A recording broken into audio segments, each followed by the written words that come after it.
Why's the dang intro always picking on me? That's the second week in a row I freaking screwed that up. But anyway, so for those of you who saw last week, you saw kind of a glimpse of all of our faces before the intro kicked in. But anyway, welcome to episode number 48 of the Dragon's Den podcast. We are here live on our YouTube channel on Rumble, which has been getting some good subscribers. We're around 43 on Rumble now.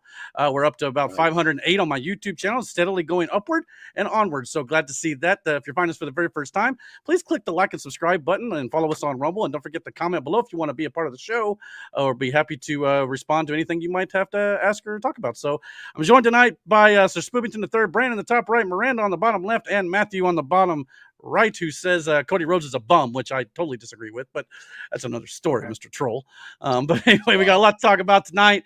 Got some pro wrestling. We've got some movie news, as always. We got the Lost Cartel with Brandon as well. We've got a little bit of sports news, and of course, a very long politics segment, I would say. We got a lot to talk about there. So how's everybody doing tonight?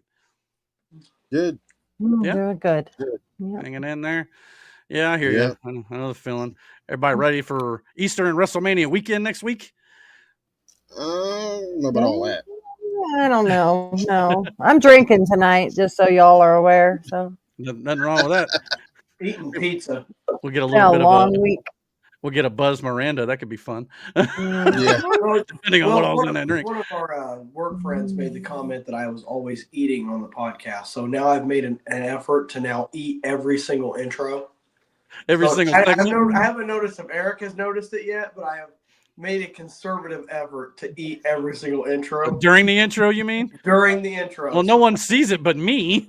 But unless the intro fails again, which I don't know what's going on there. But well, I waited until the intro is done, and then I start my eating. and apparently you got his ale or whatnot there too. So yeah, we're good to roll. Yeah. What are you eating tonight? I'm just curious. Pizza.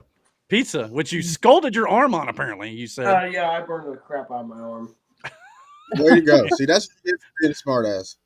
I mean, at least you are cooking and helping out, though. I will say that. You didn't, just not do it. Well, so. I want to be a troll for other people. That would just be ruin it for myself, You didn't burn the pizza too, did you? No. No, the pizza's good? All right, well. What kind of pizza, man? Yeah. Got a little combination, mushroom, pepperoni, what? You did. This is pepperoni pizza. What's your favorite? Matt, I didn't think you could have cheese. Do you have cheese on that pizza? That's a good point. You're gonna be poopy. That's a good point. I'm so glad, Miranda, that you said that. I have been slowly going out of that. So I've been kind of venturing outside my comfort zone and having more cheese and milk stuff. So that's a whole new world, man. I'm going to tell you. I mean, you're gonna be classy as hell, but what's your favorite pizza though, Matt? Yeah, I've cut Brandon off from cereal, just so y'all are aware. Pepperoni and no more Lucky Charms, huh? I like meat lovers. Meat lovers is my favorite. Well, yeah, it's got every bit of protein you can think of. I'm really growing into meat lovers. This restaurant down from us in our town is called Baldy's. A lot of people like Baldy's. I love their subs at Baldy's. So what? Baldy's. I've never heard of this. Miranda, you I live there too. I never heard of it. You guys live like 10, 20. You guys could walk there from your house. I can't believe you've never heard of this place. Well, they're going to go now. Okay, you gotta go. Go to Baldy's. Nice. Right. Eric, what about you? What's your favorite pizza? Oh, God, I mean, I don't like a lot of crazy stuff. I'm not a big mushroom anchovies. I mean, I like meat lovers too. I mean, pepperoni. Do you like pineapple on your pizza? I do like pineapple on my pizza. That is the $1 million question for everybody here. So I guess because that's apparently that divides friendships. Yeah. People fucking like serious pineapple on pizza. I love it. Like I think it's a good contrast. It adds a nice little sweet flavor to it. It does. Yeah. That's my opinion. But my favorite pizza we don't have here. Like we haven't had here. And I don't even know if that place is still open back in Ohio. But like Pizza Joe's or what? Works. Pizza Joe's. And they had this, and Miranda introduced me to it. This veggie pizza that they had there, and I know it's veggie pizza. It sounds like, but brother, when I tell you this shit was fire. Oh my god! And then amazing. This loaded baked potato pizza. Ooh, that does sound. And good. then they had this taco pizza, When I tell you, it's still open. Yeah. This taco pizza Like, was right now, it's open. insane, dude. Oh, so I can get it delivered, you say? Yeah, maybe Dave will bring us some. That'd be nice. Yeah. No, Brandon, they're family owned. I'll have to give it a try. Pizza Joe's was legit, brother. We got Mike in the chat. Welcome Yeah. back to Mike after a week off. After a week without internet, I am back, and my kids survived their little trip into the Stone Age. So, yeah, but that was a long time for them little ones, for sure. Though, Mike? I think, honestly, that is the best thing for them, all of it. Yeah. To be unplugged. Yeah, but could you imagine us not having internet for a fucking week? No, I remember when we moved in here, and we My had mom would internet kill for us that all. day. Yeah. I'd go a little crazy, but I live alone, so it kind of keeps me engaged. But other than that, I mean, I just have to get out of the house and go exercise or something. Yeah. But yeah. So other than that, you know, I could probably handle it more. I used to do it all the time when I was younger. I know. Speaking of internet, real quick, we switched internet companies. Xfinity sucks. Mm-hmm. Yeah. Tell me about it. Just so we know, we went with T-Mobile, and so far it's been really good. Do you like and T-Mobile? They're working with Starlink to have satellite directly to your phone. It's in beta, so like it's not, but something to think about, and it's cheaper. Yeah. We got the top package for $75. So nice. Hopefully you won't have too much lag or anything, but it'll make it'll be good. We're on it right now, so yeah. I mean, you got a little bit on their devices. In the picture right now, but other than that, it's not too bad. I think that's more or less at this point. Her laptop is just old. Well, that and yours too, Brandon. But Matt's actually crystal clear, and Matt's usually the one that's pixelated, so it's kind of weird. Maybe it's just something internally with this thing. I don't know. It's kind of odd. I don't know how I look. It always look good to me, just because I'm the computer kind of running the whole thing. So yeah, it looks different on my end. Looks like to me. Right on. All right, well, we got a lot to talk about tonight. You want to get going on some of the stuff? We got, like I said, a lot of wrestling, or not a ton, but we got the biggest show of the year to preview tonight, because we will not be having a show next week for all of you who are loyal listeners and watchers here. No show next week because of Easter. I'll be out of town visiting family, and of course, WrestleMania weekend. We probably wouldn't be doing a show anyway because we'd be watching the show. So we'll be back in 2 weeks after this show. So just for everybody, that's that way you're aware. That's what's going to be happening next week. Probably in 2 weeks' time, we'll return for another show. And then after that, we got like a wedding the weekend after that, so I'll have to play that one by ear, but we'll be back in 2 weeks. So all right, well, let's get exactly so let's get into the pro wrestling segment. Let's get going.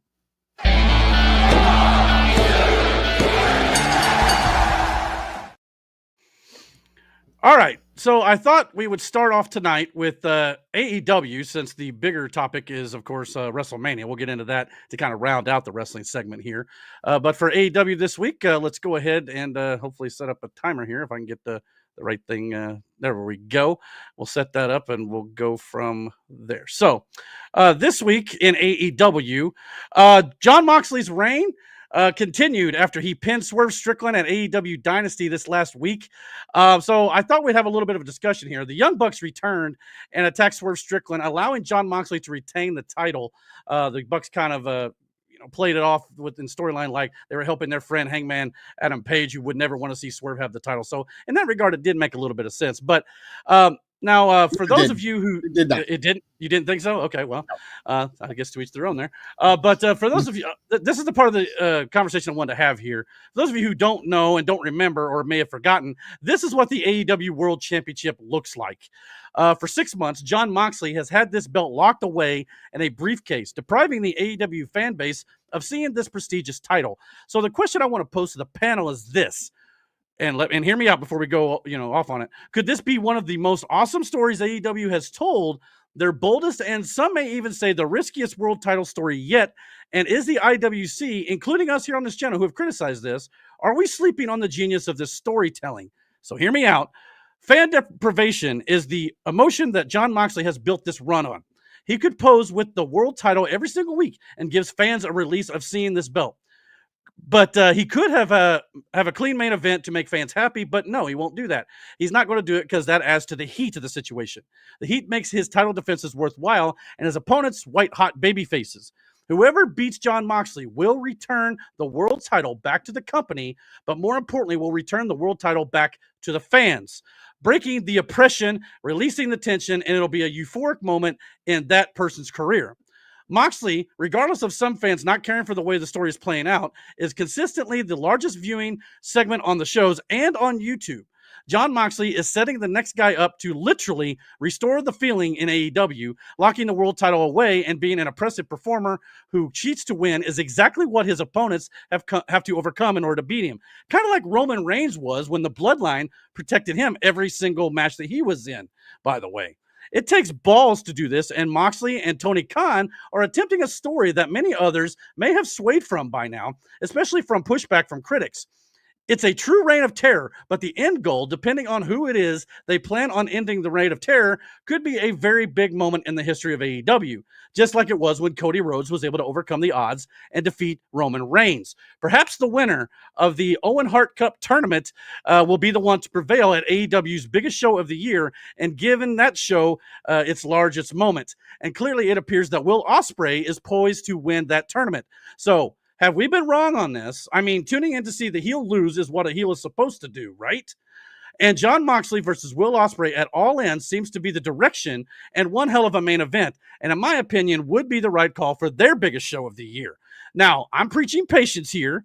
Will Ospreay is the future of AEW, but if this continues beyond All In and Moxley doesn't drop the title there, then yeah, I'm going to crap on this too. But until then, this is potentially better than most has given it credit for, in my opinion, myself included. Thoughts on this, Brandon? You're, I know you've not been a big fan right now, of the source or the Moxley stuff. Yeah.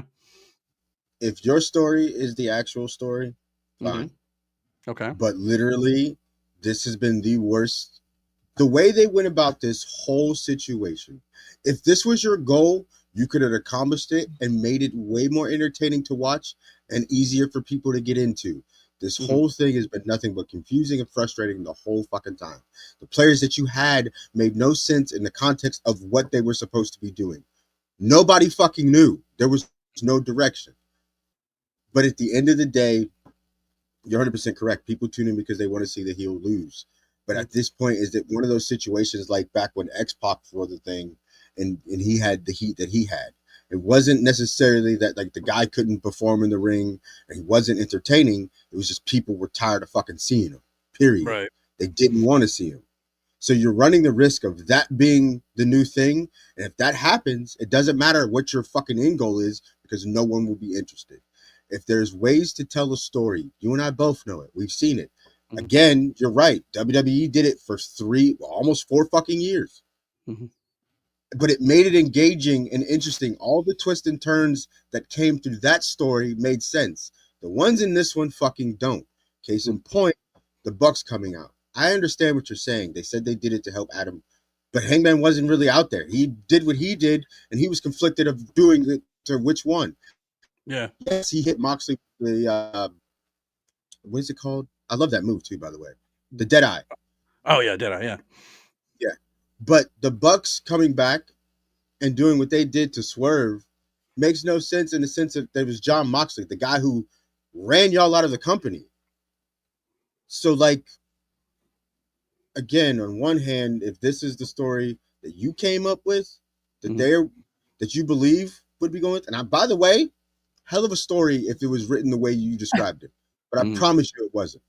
Yeah, maybe not, especially at first. I'll give you that for sure. Yeah. It may turn into a vague description of what you said, but you got to think about it at this point. Do you think people can believe that they can execute it, given the track record that they are now starting to establish with this? I understand, and I get it. You're right. Maybe we're sleeping on it, but at the same time, every indication that we're not. Mm-hmm. And I want to be upfront here. I was sleeping on this too. I was right there with you. So I'm just saying, but you're not wrong though, because I've also felt this too. This has had a bit of go away heat, not necessarily good heat sometimes, where it's more like turn the channel heat, not this is good to see the heel get, beaten and overcome. So I totally understand where you're coming from. I agree with you.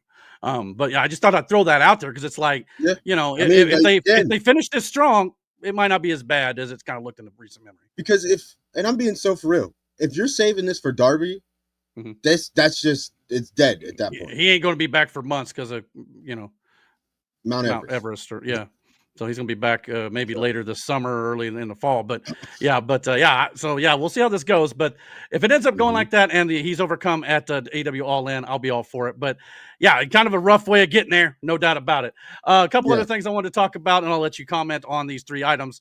Some shakeups happening in AEW. Adam Cole, Roderick Strong, and Kyle O'Reilly are now known as the Paragon, which by definition means a person or a thing regarded as a perfect example or the model of excellence. So they are ditching the Undisputed Kingdom name without Taven and Bennett, who, if I remember correctly, are on Ring of Honor at least, but they've not been involved with the group nearly as much as they were when Adam Cole was injured. So interesting name change there. Some more changes in AEW. Don Callis is now searching for new family members after injuries to Mark Davis and Brian Cage. No word on Lance Archer, so we'll be interested to see who joins Kyle Fletcher and Konosuke Takeshita in this group here, in this faction. So we'll see how that ends up going. Real quick, Konosuke reminds me of that, and this is going to seem fucked up, but I don't mean it any other way than this, and I actually like the guy. He was always one of the big bad villains for Jean-Claude Van Damme. All his movies. You know what I'm talking about? Like, in a lot of Jean-Claude Van Damme's movies, he had this big muscled Asian guy, and they always fought. That's what he reminds me of every time I see him. Indeed. Fair enough. No doubt about it. I'll show you a picture of him at some point. Yeah, you're good. And last but not least, Chris Jericho is taking time off to tour with Fozzy through mid-May at least. But Jericho has stated that he feels it's the right time for a break. So as of now, there's no time frame on a return to AEW on the books. This has sparked debate online after he recently said in an interview that he wouldn't be against going back to WWE someday. So what do you think about the Paragon name change, Chris Jericho leaving for a time, maybe going back to WWE, and obviously the Don Callis family searching for new members at this point? I'm going to let Brandon take care of this one. Obviously, Jericho's going away because Fozzy's going to be touring. I don't know, man. This last year with the Learning Tree just didn't.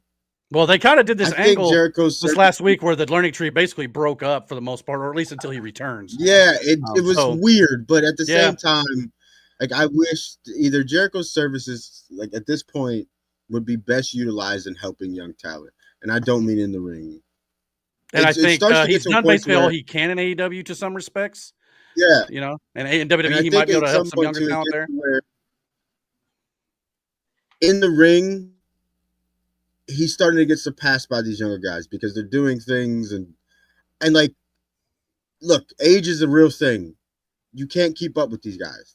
And it affects the quality of the match. And in some ways it brings it down because you're slowing the match down. I love Chris Jericho, but at the same time, I think you got to know when to hold him and know when to fold him, champ. Yeah, I hear that too. But do you think he go back to WWE after his contract's up? I don't know exactly when that is. Yeah, I mean, he'll definitely get a good nostalgic run there if he does for a while. Yeah, even I think Dave Meltzer even said it would do him good to do so if he decides to. But because it's kind of stating what I said, where he's kind of done everything he kind of can do in AEW at this point. So I guess we'll have to wait and see how that goes. All right, enough with the buzzer. Calm down. But anyway, so yeah, I guess we'll move on from AEW then at this point. For those of you new to the channel, the 10-minute buzzers and the clock is kind of to keep us moving a little bit here on some of these topics, unless it's something we decided not to use it on, like the WrestleMania here in a minute. We're kind of going to give it a little more time just because it is a big event coming up and stuff. So so any other thoughts on AEW? Apparently Mike had a comment about it.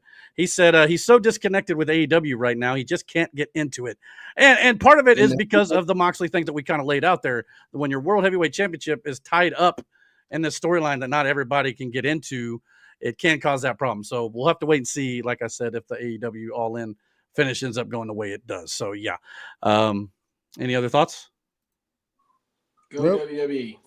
Go WWE. Are you a WWE homer, Matt? I know you don't watch a lot of pro wrestling, but I don't watch AEW because it doesn't interest me. And you know what? It may for some people. And you know what? And like Brandon just said, it's an acquired taste. There are some people out there that love it, and it's great. And I feel like if you like WWE, AEW is like that next level. Like they try to push it past the level that WWE won't go to. That's how it feels like. Oh, you're talking about like violence and gore. Okay, I got you. And there's Well, nothing here's the wrong with thing. that. Some people like that.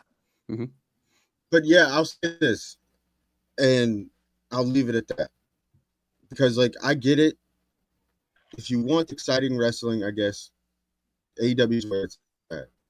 Yeah. But at the same time, that shit only carries you so far. Right. Can't be the thing that you keep falling back on. You're running a business. And this business, whether people like to believe it or not, wrestling is part of the story. It is part of the entertainment. It's part of the drama. It's part of the whole narrative of wrestling.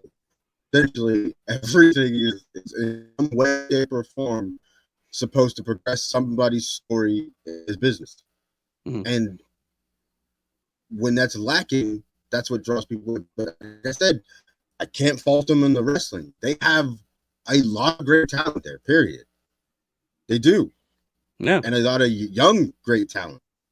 But that only gets you so far. It's the same thing with, like, you can't be a one-trick pony in any fucking sport, any business, like, you know what I mean? Like, you have that thing that hooks you in, but you have to put upon that as well. And I love the fact that people enjoy wrestling, period. Like, because wrestling at one point was seen as this, I don't know, taboo, nerdish thing to want to watch. It's male soap operas. That's what it is. Oh, definitely. But occasionally people get punched in the face, and I'm here for it. Yeah. And just so you know, you were choppy as snot during that whole speech. But anyway, you're doing all right. I hope it'll get better. Yeah. We'll see what happens. But it came through for the most part. But anyway, Mike said I heard what he said. Yeah, for the most part. The plastic bag suffocation attempts and the nails just don't appeal to me. Yeah, I mean, I get it. Yeah. But then again, we all would have been like, fawning all over the fact when, Mick Foley was going through, Hell in a Cell roofs and things like that back in the day too. So some of it's because we've gotten older. I think some of it is too. It may appeal to more of a younger, like teenage type crowd than, we would have been way into that, 30, 25 years ago. Think about all the scummy stuff that we watched during WWE's run. Yeah. And now think about it now as an adult. It was like, yeah, that's fucked. But also, I get it. The fact that they always get the WWE, I'm not going to say rejects, but they always leave WWE with some chip on their shoulder. So then they have to go to AEW and beat everybody up because of it. Yeah, and they don't go there to make friends. Yeah, they have a chip on their shoulder is absolutely right. A lot of them go there, think they're better than the other wrestlers because they've been to WWE and the other ones haven't. So it adds a bit of, so that mentality needs to change from the WWE stars who leave the company. Yes. But I agree with you on 100%. But also too, with this whole show that WWE is doing with like these, making the next star essentially, these indie guys who come in with the same premise with these chips, and like I understand, but like you may be this flying flippity do and you're the shit on the indies, but that's the indies. And I love indie wrestling. Love fucking indie wrestling. Yeah. Nothing wrong with that. That's the indies. You know what I mean? You can't. Like prime example to me was all about prime example to me was Braun Strowman when he left or he got fired from WWE, a couple years back or whatever it was, and then he's like, crapping on the indie wrestlers, like, you got to be better than it, you got to, when you get to WWE, saying all the stuff he said about indie wrestling, it just kind of came off bad, in my opinion, Yeah. So sorry, I got. Oh my goodness gracious! Air tried to kill me. Anyway. Is there somebody or bouncing on the bed right now? No, it's the chair. Oh, it's a little squeaky. Chair's hitting the dresser. My fault. The chairs are no, rocking. you keep fading in and out like there's something behind you. Oh no! I got to put that damn screen up. Yeah, we'll see. Hello. Hopefully your internet connection is okay. I know it's new, but we'll get the kinks worked out of it. But you're sounding fine. It's just a little choppy here and there, but maybe it'll clear up. Matt's had that same problem about a couple weeks ago too, so don't worry too much about it. All right, so let's get into the major portion of the wrestling segment. And that is, of course, WrestleMania 41 is not this weekend, but Easter weekend on Saturday and Sunday, April 19th and April 20th. And early reports are stating that each day will be 9 hours apiece. Now for a total of 18 hours. That better be, because the kickoff show is 4 to 5 hours each day. They say the main show doesn't start till 7 p.m. Eastern Standard Time. So I imagine it'll probably be 4 or 5 hours a night if you don't watch the kickoff. But yeah, if you watch everything, though, you're going to be in for 9 hours a day, which is insane.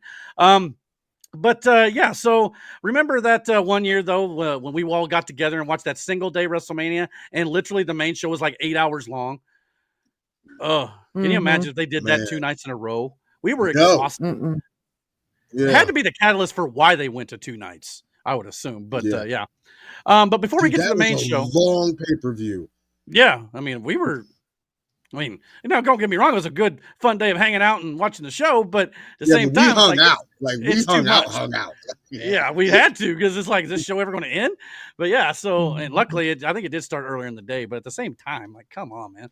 But yeah, but before we get to the main show, a few festivities often accompany sports entertainment's biggest show of the year, including WrestleMania SmackDown, which takes place next Friday night, which will get the appearance one final time of John Cena before WrestleMania. He's been taking a couple of weeks off here since he got, gosh, I keep forgetting Rhodes' finishing maneuver. What's the name of it, Brandon? You had it last time. Crossroads, thank you. Gosh. But anyway, he took a Crossroads from Cody Rhodes, and now he's going to be coming back for one final appearance before WrestleMania at SmackDown next Friday night. So tune in for that to build one last time for the main event. Don't get hurt. Yeah, well, I don't think he's going to be in a match. He'll probably be in a segment, but yeah. And then we've got the Andre the Giant Battle Royal for WrestleMania SmackDown on Friday night, which has kind of been relegated now to the Friday before. A lot of times these Battle Royals are not that big of a thing as they once were. Even then, they weren't even the greatest thing ever, but they kind of was something they used to put on the show to kind of get all the wrestlers who are not on the WrestleMania card in this Battle Royal. So look forward to that. Also, we're going to see the WWE Tag Team Championships, Street Profits defending against the Motor City Machine Guns. Hopefully, that'll be a fun match. Obviously, Motor City Machine Guns kind of got screwed out of the titles by the Street Profits back at the Royal Rumble, so they might come in this with a little bit of revenge on their minds, no doubt. And of course, so we got a 6-woman tag match as well for WrestleMania SmackDown, kind of tying into the storylines that they kind of did on SmackDown this week.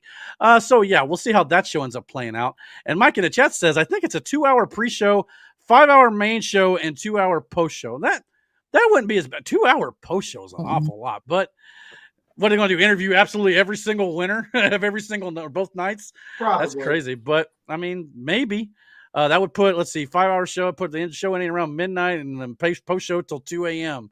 each night on the East Coast. That would be, if that's the case. I mean, that may be the case. So, so if that's the case, so good. Slara is also in the chat. Good to see you, Slara. Hey, Dragons. Nice to see you back here on Saturday night. I know it's kind of hard for you to come on Saturdays, but we appreciate it since that's when we can do it.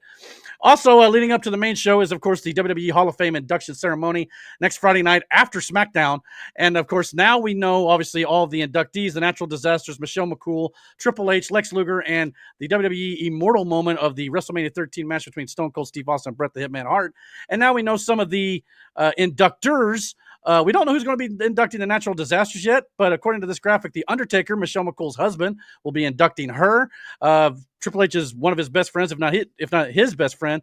Shawn Michaels will be inducting him. Lex Luger will be inducted by Diamond Dallas Page. Obviously, there's a bit of an issue there with Sting having AEW contracts, so I don't know if that's going to be a thing. So it looks like Diamond Dallas Page will be inducting Lex Luger for him. And CM Punk will be inducting the WrestleMania 13 match. So thoughts on the Hall of Fame before we get to it, and, of course, all the inductors for the inductees. We're not going to get there's never going to be another emotional speech like Taker's. Mm-hmm. And you're never going to get another energetic and straight business promo like Paul Heyman's. Mm-hmm. Triple H is a man of few words, but I'm sure he'll have some things to say, which will be interesting. Diamond Dallas Page and Luger, they have a lot of history with one another too. Mm-hmm. And with Diamond Dallas Page nursing Lex Luger kind of back to some health here is also a thing. Yeah. So that'll be which he's been doing for a lot of wrestlers. He helped Jake the Snake. He helped Scott Hall before he passed. He's done a lot. Page has done a lot. since he's been out of the wrestling business, and we have his DVDs. You've recorded, you've burned them for us, and like they're helpful. And I got to start getting back into that routine of doing his yoga, like because it's literally if it's helping guys who've been put their bodies through hell for 20, 30 years or more, and they're able to move around. I don't see why it can't fucking help me. You know? Exactly. I mean, all it takes is effort. I mean, I've kind of gone back a little bit, but I'm living proof that you can work out and gain, lose a lot of weight and actually help your body, if you stick your mind to it and actually commit to it. That's the hard part because, like I said, I've fallen back a little bit. But I did that once in my life. I've lost 100 pounds at one point in my life. So you just got to commit. And obviously, like I said, hopefully I'll get better with it. But yeah. Also, Micah said that in the chat, apparently also Ivan Koloff, Dory Funk Jr., and Kamala will go in the legacy class. I had not heard that. So thank you for that. So that's great. Kamala's a huge part of. Unfortunately, that's if I'm reading that right, I believe that means they will not be on television, the inductions, but at least they will be mentioned, I'm sure. But that's kind of sad. I always like to hear their speeches and stuff. I know it makes the show extra long, and if this show's starting late anyway after SmackDown, might be a little bit of a late one. But yeah, definitely looking forward to all these inductions. Triple H's speech, I'm really looking forward to, just because he's got such a legendary career, and of course now he pretty much runs the show. So yeah, all that good stuff, and so yeah, a lot of good things here. We'll also be interested to hear Brett and Austin maybe talk about this. I don't know if they're going to kind of give a speech together or how that might work, but that could be interesting as well. But yeah, definitely a lot of good stuff coming up on the Hall of Fame induction ceremony. So always fun. All right, so let's get into the actual WrestleMania show. Let's start off with doing. Yes, go ahead. 1 second before you do that, I have a question for you. Okay. Go back to that screen you went to. It's a wrestling related question. What, the Hall of Fame? Yeah, can you do it just for 1 second? Yeah. What do you think would be your WWE immortal moment? What would you consider that? The biggest moment ever? I mean, if that's what you're asking. I mean, they're obviously going to have multiple of these moments inducted over the next few years. Okay. But what do you mean by an immortal moment? Like it's just an iconic history? Moment. Well, yeah, like an iconic moment in time. It doesn't necessarily mean it's the greatest moment of all time or greatest match in this case, but it's deserving of being in a Hall of Fame. So. Okay. There'll be many matches go in, many moments. So it's kind of hard to pick because, like I said, I've been watching wrestling for 30-some years. I just had to ask what you guys thought about that. This one's a worthy moment. It really is. Now, is it my greatest moment ever or greatest match ever? Probably not, but it was a great match for its time. It was probably a top 10 match of all time, though. I'm not going to lie to you. So it is definitely worthy. But you'll have to let me think on my favorite moment of all time. I'll have to get back to you on that one. But yeah, so many to choose from. But as it goes for the actual main show, we're going to go this night, one night at a time here. Night one, I'm predicting is at least going to start off with the bang here, with Gunther versus Jey Uso for the World Heavyweight Championship here. Thoughts on this feud? Obviously, they kicked it up a notch a little bit over the last few weeks, with Gunther taking out Jay's brother Jimmy and zip tying him to a rope in the ring and making him watch as he destroys his older brother. So yeah, this match could be fun. I think they do crown Jey Uso, though, in my opinion. I don't think they do this and not do it. But this is a way to kick off WrestleMania, and I think it'll kick it off with a bang. Your thoughts? Same. Yeah. Go Jey Uso. Yeet. Yeah, it's going to be some yeet in here. I promise you that much. Oh, yeah. That's going to be, 60,000 fans eating all at the same time, I imagine, over there at Allegiant Stadium in Las Vegas, the home of the Las Vegas Raiders. Yep. I think Gunther is a good wrestler, though.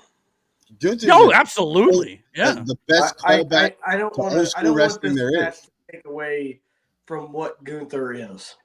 No, it won't. I mean, Sami Zayn had the same thing with Gunther last year. He took the Intercontinental title from him, and it was done very well, and Gunther recovered just fine. So Sami's another good wrestler, in my opinion. Ironically enough, Sami Zayn not on the show this year. I don't know if he's dealing with an injury or anything after the Elimination Chamber or not. Obviously, Kevin Owens might be taking a year off, Eric. You never know. Let's hope not. He'll be back at some point, I'm sure. But yeah, any other thoughts on with Jey Uso all the way around? It should be a good one. It should be a good one. Mike in the chat says Jay wins or no yeet. I agree with that. Yeah, absolutely. Yes. It'd be no yeet if Jay loses this because why? At that point you just kind of stifle his rise if you do that. It would make no sense. This whole build. He's had a hell of a rise. Absolutely, and hopefully that will continue, and we'll make a whole new top baby face out of the whole ordeal, and that'll be the way to do it. On night one, we also have again. This is I don't know if this is actually the way the match order is going to go. This is kind of the way I'm predicting it would maybe go. But we also got Jade Cargill versus Naomi, kind of a bit of a heated rivalry here after Naomi put her through the windshield of a car to try to gain the, I guess, love more closer to Bianca Belair a little bit here. Obviously, after the truth come out, supposedly that Naomi did this, Bianca Belair disavowed herself from Naomi. But I still kind of wonder if Bianca Belair might be actually the mastermind behind this. We'll have to wait and see. I'm starting to think the same thing. I don't know, but she's kind of got her hands full on the Raw side, which we'll get into in just a minute. But yeah, I mean, maybe it comes back and maybe Jade Cargill cost her that match at WrestleMania if she knows that Bianca was actually behind. I don't know. But how do you see this one going down? Naomi's actually getting pushed pretty well here with a little bit different of a heel character. So I'm happy to see that too. So I don't know. It could go I would honestly like for Naomi to win. Yeah. Because I feel like it works. You know what I mean? Mm-hmm. Like this whole heel role with her, she has embraced it. And it's a side of Naomi that nobody knew was there. She's always been that, you know what I mean? That baby face. From the time she showed up with the Funkadactyls. Oh my gosh. Old Tariffs over there on Fox News. Yeah. No doubt about it. However, I'm going to, if I had to predict though, I'm going to take Jade Cargill just because of the fact this is her first singles match at WrestleMania in her career. So that just kind of feels the way it's going to go. But Naomi being the heel and losing doesn't really diminish anything. She could always get heat and pick it back up. So you're right. And I think the added wrinkle of maybe Bianca being involved also would help. So yeah, unless maybe Bianca comes out and costs Jade the match. If that happens, I guarantee you Cargill returns the favor on night 2. For sure. I mean, we'll have to see if that ends up playing into a factor here. Or it could just be these two ladies having a singles match on their own. And if that's the case, it could be just as great. I think they'll tear it up too. So I think so too. So I'm looking forward to that. But yeah, I'm going to take Jade. Are you taking Jade, Dan? No, I'm taking Naomi. Okay. I really am. We might keep a scorecard here once we. I say Naomi wins. Yeah. You got any thoughts, Miranda? Naomi. Charlotte Flair, right? Yeah. We'll get to Charlotte here in just a minute. No. Unfortunately, she is on the show. But yeah, nothing. I mean, nothing against her real quick. Aaron, who do you think? Yeah, Aaron, if he's here. Jade or Naomi? Yeah, if he's here. I don't think he's here. And maybe he'll pipe in if he gets to him. But anyway, nice try. Yeah. Aaron's like, whenever he can with the kids in the background. We'll catch him up. Yeah, we'll catch him up. But continuing on here, we got the World Tag Team Championships on Raw. The War Raiders defending against the new heel tag team of the New Day, Kofi Kingston and Xavier Woods. So yeah, they've basically been demanding a tag match, and which I think they got one not long back, if I'm not mistaken. I could be wrong on that, but they're definitely getting their World Tag Team Championship match here. Do you think they kind of continue breaking records as the World Tag Team Champions? Obviously, the New Day are not averse to it, or the War Raiders retain here. What do you think? No, I think we're going to get that New Day heel run, and we're going to see Big E come out as a manager for them. I promise you, it's going to happen.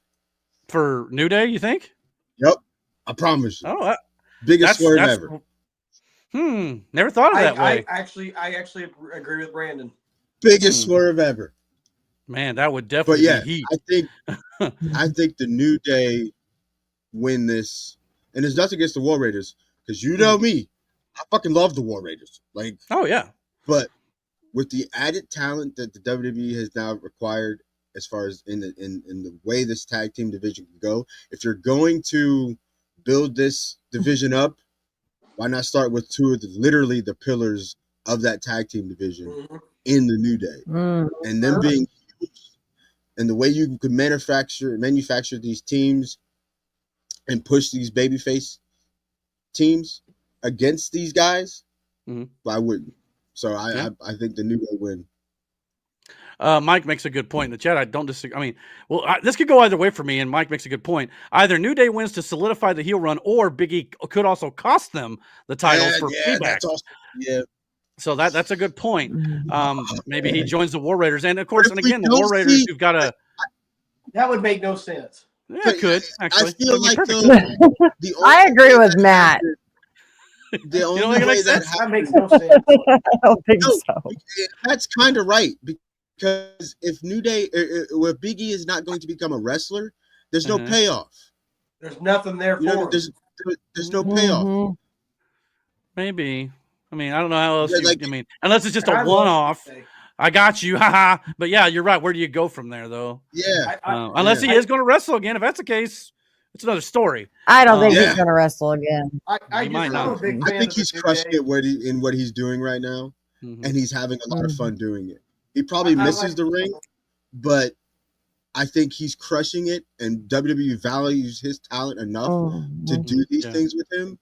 And Big E's a smart Mhm. guy. I mean, Yeah. really smart guy. Yeah. So I think, you know, his abilities right now are being used elsewhere. He was one of the best ones on the stick in this group, and they all could talk. Yeah, exactly. So As for the winner, I'm going to take New Day because I think they will just legitimize the heel run. Yeah. Personally. Makes the sense. War Raiders, those War Raiders had the titles. It's been a minute. It's been a minute. They've had it It's for a not while. been the greatest of reigns, but No, just not done a whole lot with them. no. But you so got to think about it too. Like, they splintered off the tag team division, Mhm. and they're slowly trying to build it back up. I mean, they're doing it with, you know, Montez and these guys on SmackDown right now, which they deserve those titles. They were one of the best tag teams in NXT. Yeah, they're not losing to Machine Guns on Friday Night SmackDown. No, and I love the Motor City Machine Guns. Yeah, but no, it's too soon. It's too soon. Yeah. But yeah, I'm taking New Day here, and that's where I'm yeah, going to go New with Day. it. New Day Rock. Also on night one, we got Rey Mysterio versus El Grande Americano, which I don't know about I love you. this fucking gimmick. Yeah, this is working for me too. I don't. I love mean, this fucking gimmick. it reminds me of Hulk Hogan doing the Mr. America gimmick, which is And the Blue Blazer, by the way, from yeah, the Owen Blue Hart and the Blazer, Blue things Blazer. like that. It's not been the first time, and of course, the fact that they're playing this up that he's not Chad Gable, right? And of course, Chad Gable is known for saying "thank you." So El Grande Americano comes out and is like "gracias," or instead of saying "shoosh," he'll say "silencio." So it's killing me, man. It's absolutely hilarious. So. Yeah, I hope El Grande Americano, I'm assuming, gets the win here because I mean Ray could, and maybe Ray unmasks him. Do you think Ray unmasks him, or do you think it's too soon for that? I think it's too soon. I think I think he wins. El Grande wins. Americano wins, but then Ray wins, and then you further the story to where it's a mask v mask because Ray's like fed up because he knows it's Chad, and he's like SummerSlam maybe. Mm-hmm. Yeah, and then that's when, because like I love this gimmick. I hope they don't end it soon. Like I want it to continue. Not yet. Chad is crushing it. Like I feel like he has been so underrated and gone under the radar ever since they broke up American Alpha back in the day when they did that storyline with Jordan and underrated tag team too, by the way. My God. So was the Gold Standard though. The original American Alpha. And they had to make Jason Jordan the son of Vince McMahon or something like that, or whatever that was. No, it was son of Kurt Angle. That's right. Yeah. Chad was like the spitting image of Kurt Angle, and I'm like, what are we doing? Like, why are we doing it with Jason Jordan? Go ahead, Matt. That's like a fate worse than death as being Kurt Angle's son. That's not bad. That's terrible. Kurt's awesome. Then you come out to "you suck" every day. But so does Chad, technically. I know. Yeah. But again, I think this whole storyline, Chad, like I said, I think we just underestimated his ability. He's wrestling a style that he is foreign to, legitimately, and pulling it off. Yeah, Lucha Libre, yep. He has had banger matches, and it's just going unnoticed. Mm-hmm. And it's been fun. Under this mask, it is fucking awesome to see. Like, and to further the Kurt Angle comparison, remember when Kurt Angle lost his hair and he kept wearing the wig with the wrestling gear on? So it's kind of something similar. I mean, you knew it was Kurt, but I mean, everybody knows this is Chad Gable, but the whole gimmick is it's not Chad Gable. This is a whole new guy, right? Who just happens to come out with American Alpha at times and stuff, you know. Yeah.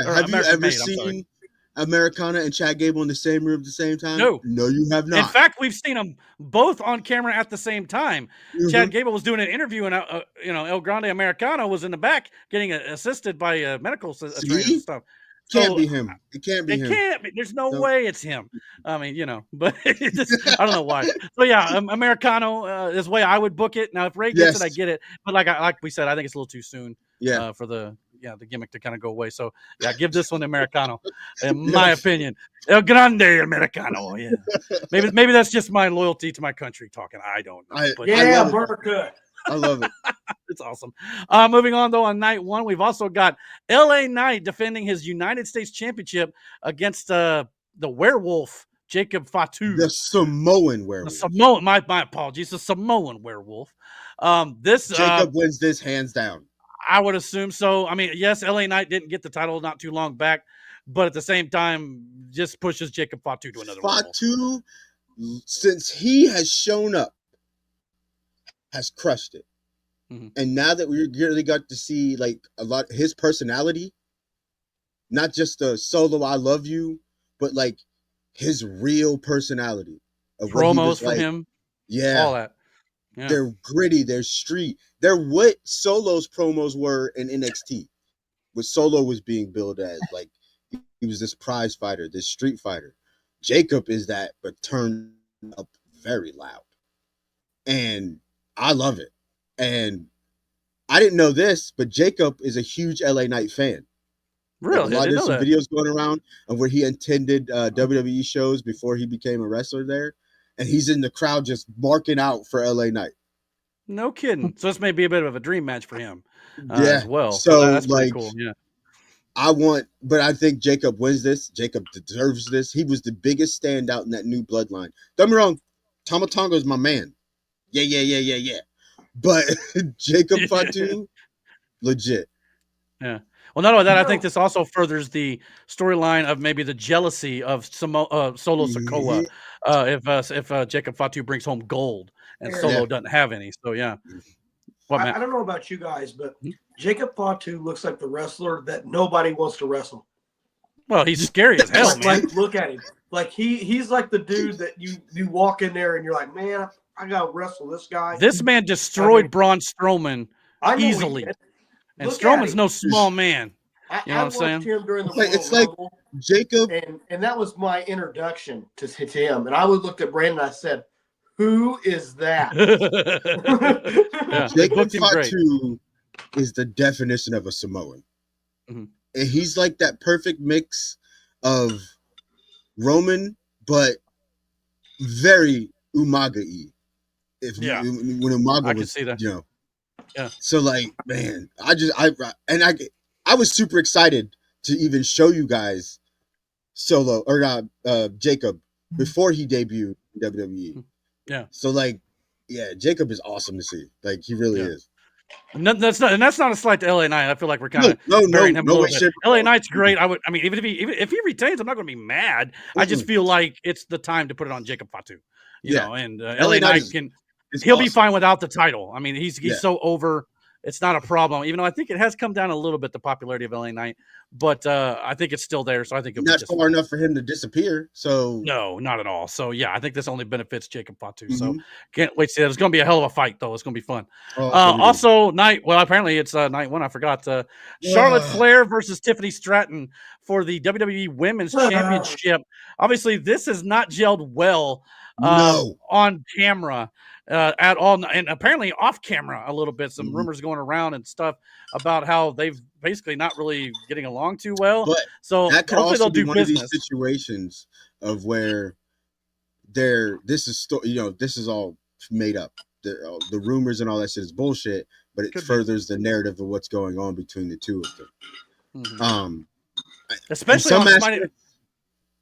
Go ahead. I was just gonna say because especially on SmackDown last night, they were talking about Charlotte apparently attacked her before the show started in the parking lot, and they suspended, I don't know about suspended, but they told Charlotte to take the night off to cool off. Well, of course, Charlotte showed back up and it continued the beatdown later on in the show. So it's kind of playing into the fact that these two can't get along backstage, but it's still tying into the overall story. So to your credit, exactly. But no, I don't know. That shit she said at the end of that promo last week. About Kaiser to being in her Charlotte. DMs. Yeah. Now, with About being 0-3 in marriage. Yeah. Man, that shit was personnel.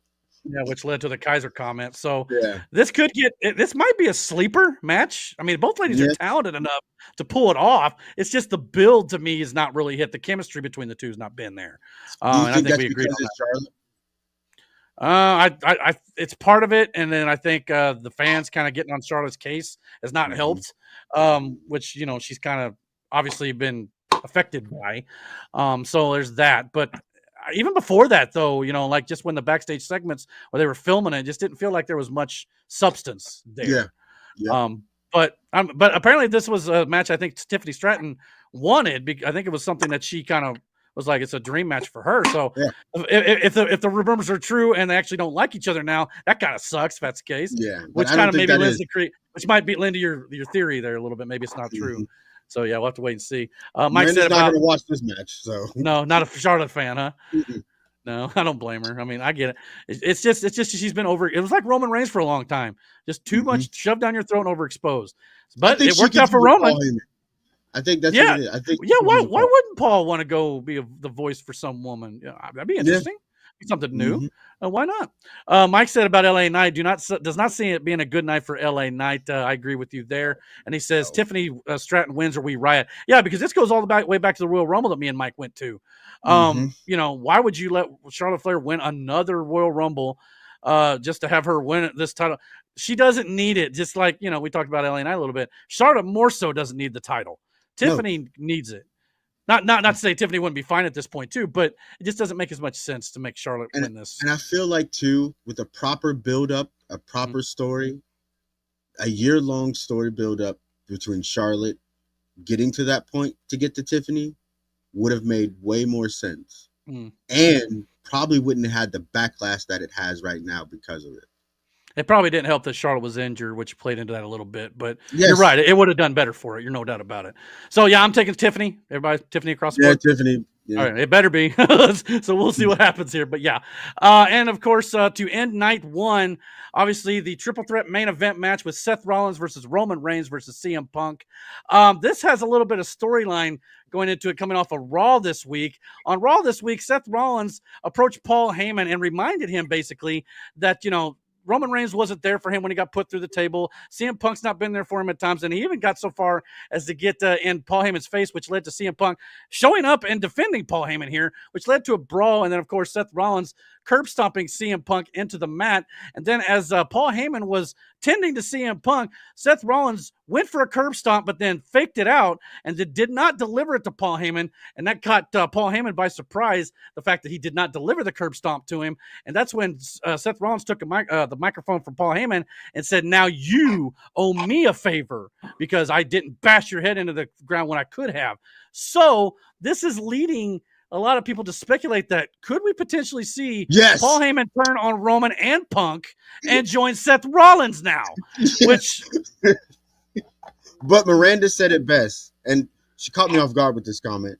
She goes, "But Seth doesn't need a mouthpiece. He doesn't. And you're right. 100% correct. He does not. Yep. But Paul offers more than just a mouthpiece. Paul offers presence, prestige, and the way Paul builds up his guys makes them seem larger than life. Look what he did for Roman. Look what he did for Brock Lesnar. If he ended up working for Charlotte, I ain't watching it no more. Because I couldn't stand to hear him talk about her. You'd rather see him with Seth, I imagine, then, in that case? Yeah, I know you don't want him to be with CM Punk. You're not a Punk fan either. You know what? I'd rather see him with Punk than Charlotte, though. Fair enough. But I don't like hearing Seth, or I don't like hearing Punk talk. So if he wants and to Brandon's point too, and to Miranda's point, actually, she's the one who made it. Seth doesn't need a mouthpiece, but Charlotte really doesn't either. Now she has in recent memory because the fans were booing her so much she couldn't get a word in edgewise. So maybe that would benefit Charlotte, maybe not. But with Seth though, a whole new mouth. It's got a whole new everything. But totally. With this match though, she's a refund. Again, Seth is not wrong in what he said to Paul. No, he's the only one telling the full truth, in my opinion. He's right. Roman didn't save him from the bloodline. Punk has not been there for him when he's needed him to be there for him. Yeah. And then when he is there for him, he owes him. You get what I'm saying? Yeah, it's only like, for benefit Punk. Yeah. Yeah. And it's like, brother, I have been saying this shit from the jump. Seth Rollins is the only good guy in this whole. Yeah, that's what I said last week. I'm like, they're all jerks, but at the same time, it's like he's the one I want to root for the most because he's actually the one telling the truth. You know what I'm saying? It's like, yeah, I agree. Now, do I think CM Punk's probably going to win this? Yes, because it's his first and only main event, if you want to consider night one the main event. But it is a main event, I will give you. So it's hard for me to believe that they won't let him win this because of that. But I'm not going to lie to you. I'd be thrilled if it was Seth Rollins because I feel like, in a way, he's kind of gotten a little bit of the shaft when it comes to these three guys. Seth's been on the lighter end of it, and the other two guys are getting more of the spotlight. Yeah. So that would be great. What's your prediction? Got complex and intertwined, but so well. Yeah, it makes sense, too.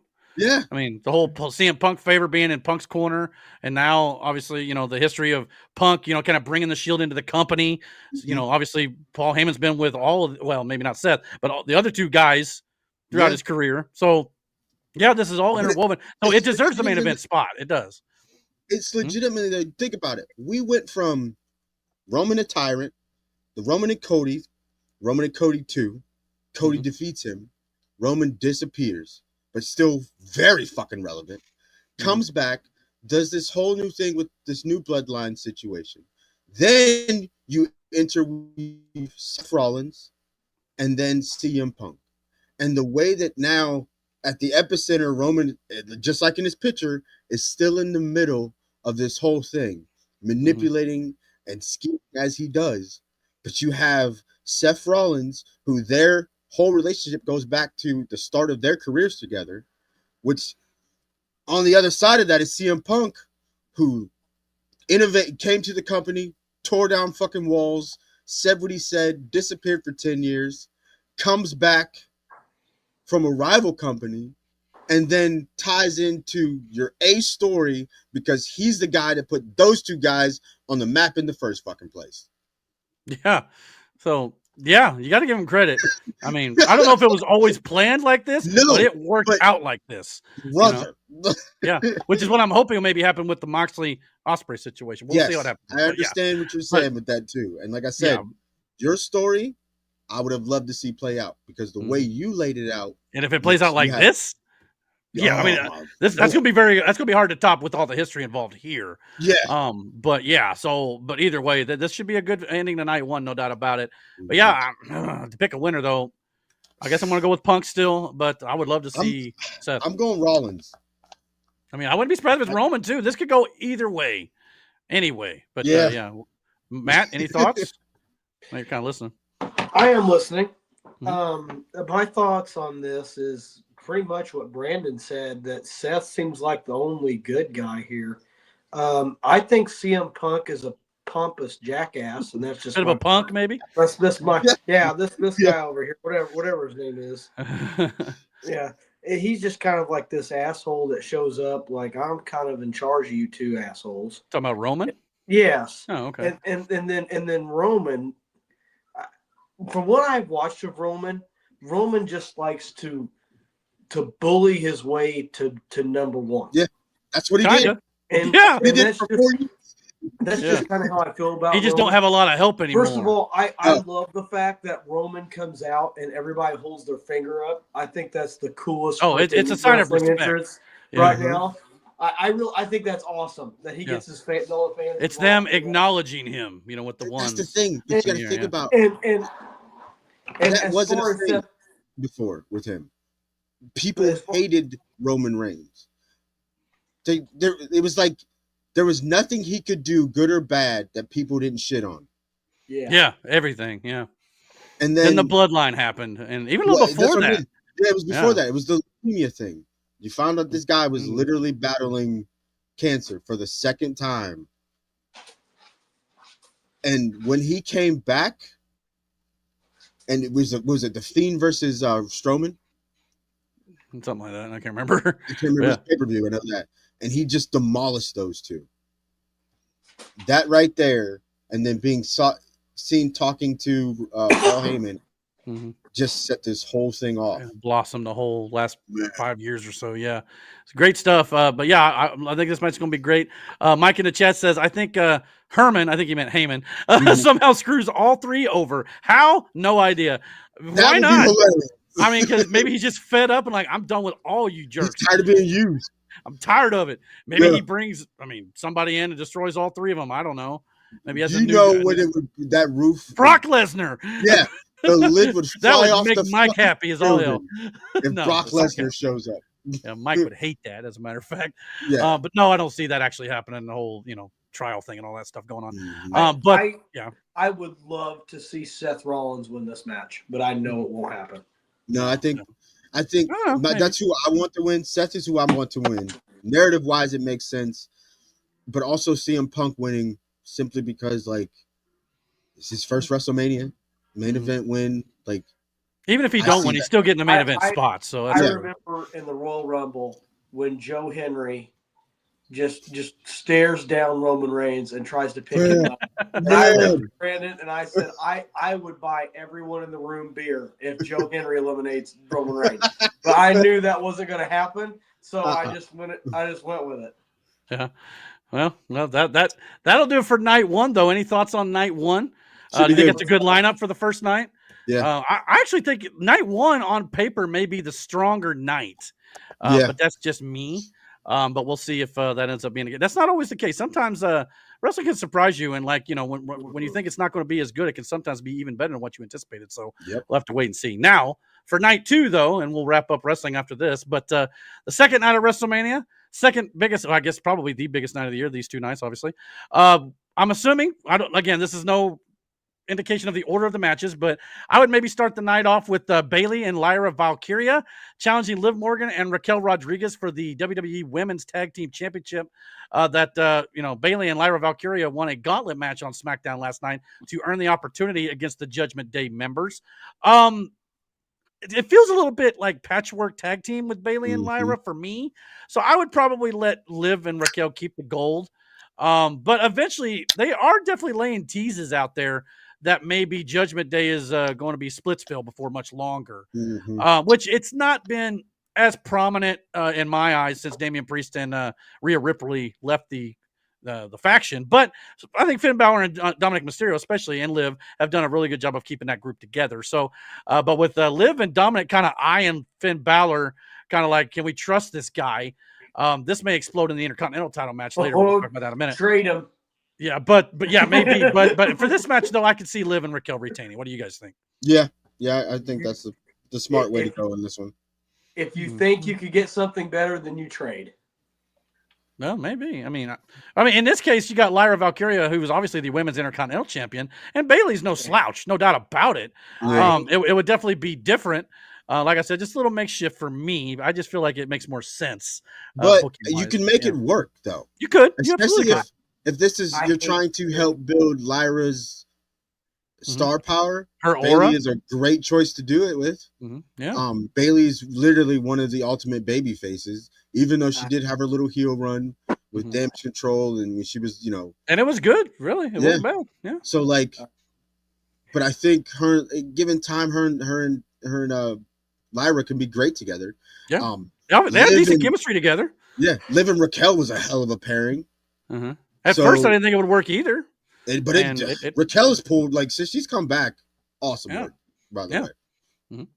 And Liv has been killing it ever since they broke up that group she was originally in with Ruby and Sarah Logan.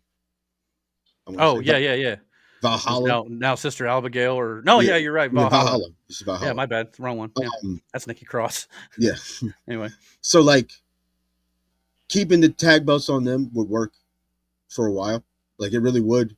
They're that great heel. You have that Valley girl who's backed up by her bodyguard. You know what I mean? What they're trying to do with muscle. Yeah. It's like Shawn Michaels and Diesel back in the day. Yes. Yeah, exactly. That's the way I looked at it with these two. Yeah. So yeah. But I think it'll be Raquel and Liv. Yeah, I agree. Let's move on a little bit here. We got Damian Priest versus Drew McIntyre, which has now been turned into what they're calling a Sin City street fight. So it is going to be violent, these two guys. Yeah, these two are going to beat the shit out of each other. Yeah, I mean, Drew McIntyre literally put him through real glass on a car not too long back, which apparently got maybe even some glass in Drew McIntyre's eye for real. He come out with an eye patch last night, and then he ripped it off, said, I'm 100% cleared. So he's ready to go here against Damian Priest. So, this is going to be a fight. No doubt about it. They're going to beat the shit out of each other. I think, if you ask me, I think you booked Damian Priest to win this, though. Yeah. As much as, I mean, again, another one that could kind of go either way, in my opinion, but Damian Priest kind of needs it more. I have Damian Priest winning that match. I want another best of 7 that we got from Sheamus and Cesaro, from two big guys who ramped it up every match they had. I want another one, and I think you could do that with Damian and Drew. Which makes like a real rivalry between the two of them. Which is kind of a side note, too. Surprisingly, Sheamus is not a part of the Intercontinental Championship match, which I thought was kind of weird. I don't know if he's dealing with an injury again or what, but I thought that was kind of surprising. But that's because he was in the mix. Yeah, a little bit, and he came back and was kind of going at it with Braun. AJ Styles with Braun a little bit too. Now they got AJ doing this other thing we're going to talk about in a little bit. But I want him. Maybe they'll come back to Braun with AJ and Sheamus. Yeah. I don't know, but I just thought Sheamus winning the Intercontinental title at WrestleMania would have been cool. But Other side note, Mike said, I think Bayley turns on Lyra Valkyria because she wants the Intercontinental title, the one title that Bayley has not won yet. I didn't know that. So it's kind of like a Sheamus situation with Bayley not winning the Intercontinental title. Well, technically, the Intercontinental title has not been around very long for the women, but yeah, obviously a lot of women have not won that title yet. So I guess in that regard, but I guess that would be the one. But she's held every other title except that one at this point. So fair enough. So yeah. We'll see how that goes, but that's a good point. But heel Bayley again? Maybe, yeah. It would be kind of a quick comeback to the heel part of it, but unless fans just cheer. Maybe she's a baby. I don't know. That's interesting. But yeah, for this year, Damian Priest is my pick. What do you guys think? I'm going Drew. Yeah. I know Drew was kind of voicing his opinion a little bit on Twitter a little bit, or X, talking about how you could have added him to the Roman Punk, Seth Rollins stuff because he's got history with all those guys. Yeah, but I think he's the character now. Like, you think so? Maybe just complaining he's not in the main event. Aggressive, angry person who contradicts himself because he says, he's going to lead a better life and he's not going to be this whiny. You know what I mean? But yet he does that. Yeah, yeah. And again, he's starting to remind me of somebody in real life that I just cannot stand. Oh, brother. And yeah. He better get his shit together. Well, it's kind of like, too, Kevin Owens was always right about what he was saying. Seth Rollins, we pointed out, has been telling the truth. Drew's kind of doing that, too, but Drew kind of puts a little more excuse on it. You know what I mean? That's the drawback. Drew doesn't take the accountability for it. Right. Yeah. Jimmy said it. You lost. Yeah. You lost, exactly. Like last year at WrestleMania, this also goes back, in my opinion, to WrestleMania last year. Remember, Damian Priest cashed in on Drew McIntyre last year. Oh yeah, that is right. After CM Punk attacked Drew McIntyre because Drew McIntyre was running his mouth. So this does tie all the way back to last year. Jeez, which I got no problem. I forgot about that. Yeah, I know. So this is actually not as Drew lost unrelated as it sounds. Drew lost that match because of Drew. Yeah, and he was, again, throwing an excuse like everybody else did it, not me. So, I think this match will last 30 minutes. But it ain't going to last 30, maybe 20. It's going to last 30 minutes. And it's just going to be them beating the living crap out of each other until one can't stand. And then I'll be Is it just a match? It's a Sin City street fight, so it'll probably be all over the stadium. I'm sure. No. And I will be asleep. I'll be busy for that one. I'll be asleep during this match. Oh, it's not that bad. I think it could be fun, depending on what they choose to do. That's the way it's always going to hinge on. Depends on It'll what be spots they got interesting. planned. But yeah, we'll see. But yeah, moving on, we've got the Intercontinental Fatal 4-Way match for the championship. Braun Breaker defending his title against Dirty Dominic Mysterio, Finn Balor, and Penta, who is a newcomer, getting his Intercontinental Championship opportunity here. Go, I'm This so could proud go. of it. Like, I'm so happy for Penta. It's ridiculous. Yeah, and Ray But Phoenix, here's the I'm assuming thing. it'll be in the Battle Royal on SmackDown. But yeah, Here's the for thing. now. I'm gonna say this, and this is gonna be a controversial decision. Dom wins that title. You know what?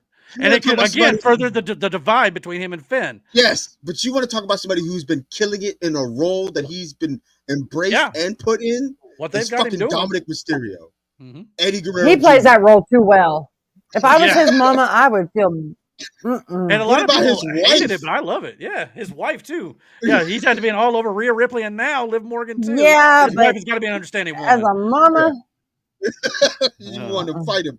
Yeah, I mean, I get it.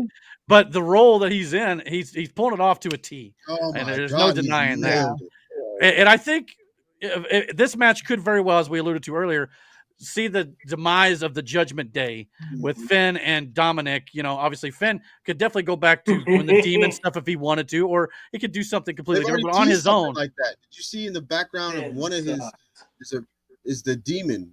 They've been kind of teasing a little bit. Plus, they put the Demon Finn Balor in the new WWE video game. That could just be because it's kind of a legacy character, or could that mean maybe they're contemplating bringing that back? I don't know. I love the Demon character. Demon's great. I mean, if they go that route, I'm not sure they will, but that's a whole different discussion. There is not. You want to turn him face? Bit of that man if you want to turn Finn Balor face, that's the way to do it. That's the way to do it. Mm-hmm. I still think you do it for special occasions, but so we'll see how it goes. But Penta could win this. I'm not saying he won't. It might be a little too soon for him, but I could totally see Braun Breaker just retaining here too. Did you see the spear I was about that to bring Braun it up. Breaker did on Carlito last Monday night? Can you pull it up? It'd be copyrighted. We couldn't do that. But I don't know if there's a picture or not. Let me see if I can pull the picture. Miranda. It was on the entranceway. Carlito was coming up, and Braun Breaker's running at him. He leaped, I don't know, a good 4 or 5 feet away from him. Yeah, Braun had full speed, jumped and hit him so high, but so hard, he drove him into the mat, like the floor, like a railroad spike. Like, oh my God, it was fucking insane. I mean, I would show the video. Was Breaker the one that speared Speed too? Yes.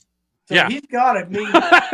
Yeah, I mean, he is. Yeah, that spear he did, the Speed was crazy. The spear he did to Carlito was fucking insane. This is the best I've got, but this is the angle at which he hit him as he jumped in the air. Oh my God, he was coming down he jumped so high. It was. I'll put it this way. I had it on. I was on my computer, and I had it on one of the side screens here. I was half paying attention. I was like, okay, here comes Braun. I look up. This man is running at the speed of a locomotive, and it literally made me go, oh, my God, just jump out of my chair. Absolutely great. So, yo, Carlito's tweet is fucking crazy. Thank you to everyone for your thoughts and prayers. My funeral service is scheduled for this Friday. So, yes, this was outstanding. Right. See, I saw that. Man.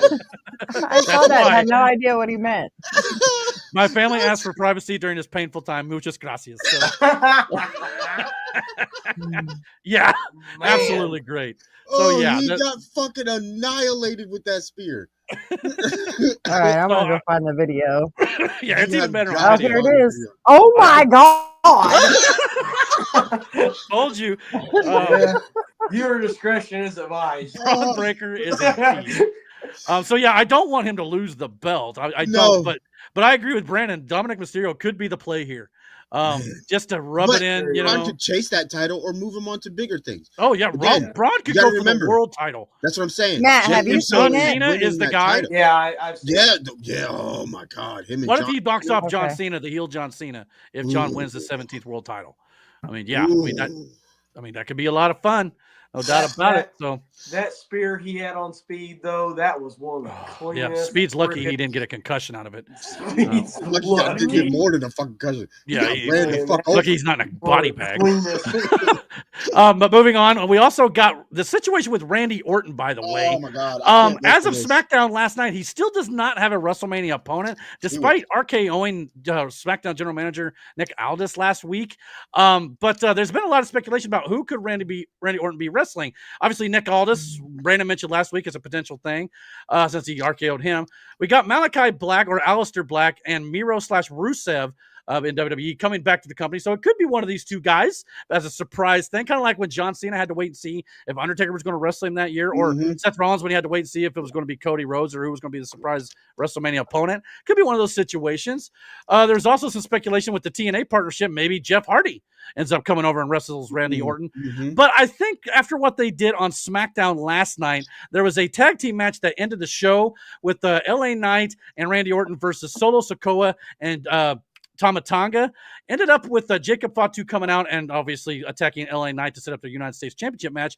But that also led to Solo Sikoa and Randy Orton fighting in the crowd all the way to the back. So I think what's going to happen here is Randy Orton versus Solo Sikoa at WrestleMania. So if this happens, what do you think? Solo Sikoa, who obviously I was stunned he wasn't even on the card already, to be honest. So this would be a great match, but the build is obviously due to Kevin Owens' injury. You're 100% correct. It would be a great match. But here's the thing. I think Solo is best set for this thing with him and Jacob. I honestly think it could be Nick Aldis. And I think you're right in the sense of Randy comes out, demands he wants his WrestleMania match. Somebody come out there. And could you imagine if you get the Rusev, but not Rusev in the sense of Rusev, but you get the Redeemer. Yeah, the Redeemer Rusev. Yeah, you can still make that work. Yeah, as long as AEW don't have copyrights to the gimmick. But either way, Rusev Day, you could book it like the Redeemer, just call it something else. Yeah, you know what I mean. But I think that would be, first of all, it would be fucking insane. I don't think you do Aleister Black. I think you save that for after the dust settles on the World Championships, and then he either goes to Raw or SmackDown, and I think you debut him there. Rusev, though, I could see, and especially to put him on SmackDown. If you get Rusev on SmackDown, Aleister Black's going to Raw. That's happening. Right. So, but you could also get Nick Aldis. And what about Aleister Black to maybe lead the New Judgment Day? Yeah. That could be something too. Yeah. I mean, maybe Liv brings him and Dominic. Finn's on the out. Him and Finn sets up Aleister and Finn. Oh yeah, but there's a lot you can do with that. Yeah. But yeah, maybe not here. But yeah, no. I just got this feeling. Or Nick Aldis. Yeah, well, I don't know. It was just Solo and Tama Tonga come out and cut a promo on Roman or Randy Orton to start the night too. Part of me just feels like that's the direction. I could be dead wrong on it, and maybe a surprise is more fun. Maybe they do that. I mean, but yeah, I mean I just feel like this is the match. Yeah, but and it would be good. Yeah, don't be wrong. It'd be a hell of a match. In that case, I'd hope Solo would maybe go over to kind of give him the rub. But Mike said in the chat, someone said, why not Uncle Howdy versus Randy Orton as a callback to Orton versus The Fiend from WrestleMania 37? You could do that. I mean, for whatever reason, the freaking, Uncle Howdy and, the White Six have been missing ever since they got moved to SmackDown. They've not been on the show once. So I don't know what's going on with that faction. I really don't. So whatever that may be causing that problem, but yeah, that'd be another good option, no doubt about it. There's a lot of ways you could go about this, but if I'm a bet man, it's Solo Sikoa, so I'm going to take that. But yeah, I think you're right. I think Solo would benefit more from winning if that's the case. Yeah, I agree too. So, but yeah, we'll wait and see on that one. But that should be on night 2. It's not scheduled for a night yet, but I'm guessing that's it. Since my God, even up the nights now. Miranda's also not watching this match. AJ Styles versus Logan Paul. Again, kind of a feud that's not really had a lot of legs to it. Karrion Kross has obviously been trying to get under the skin of AJ Styles. I could see him maybe getting involved in this somehow or another. And maybe Logan Paul getting a victory here. There's an interesting video going around of Logan Paul talking with Triple H online, talking about how he's on like the card for WrestleMania, the poster, the banner for it, and he's on the edge and he was afraid he's going to get cut off. And Triple H is like, well, if it was up to me, you'd been cut off completely, but we tried to get that done. It didn't happen. I don't know if it was like a troll thing or if it was like something backstage that literally showed a little bit of heat between the two guys. I don't know. But it'll probably play into a whole story it with could. Logan. Dude, that's hilarious. Yeah, if you haven't seen that, look it up. Hunter looks dead serious, and Logan's like, "Okay, sure, boss." You know, it was weird, but I don't know. But yeah, I think Logan's done a great job. So with the limited amount of experience as he's had, and doing his WWE career. So yeah, thoughts on the winner of this, Logan? I'm gonna take Logan just because Logan Paul. AJ maybe help him get over. Yeah, but yeah, and if Karrion is involved, because what the story they have going, and people want Karrion Kross back in the ring, but they want the old Karrion Kross, and I think that's what you're going to get. Let's hope it works this time.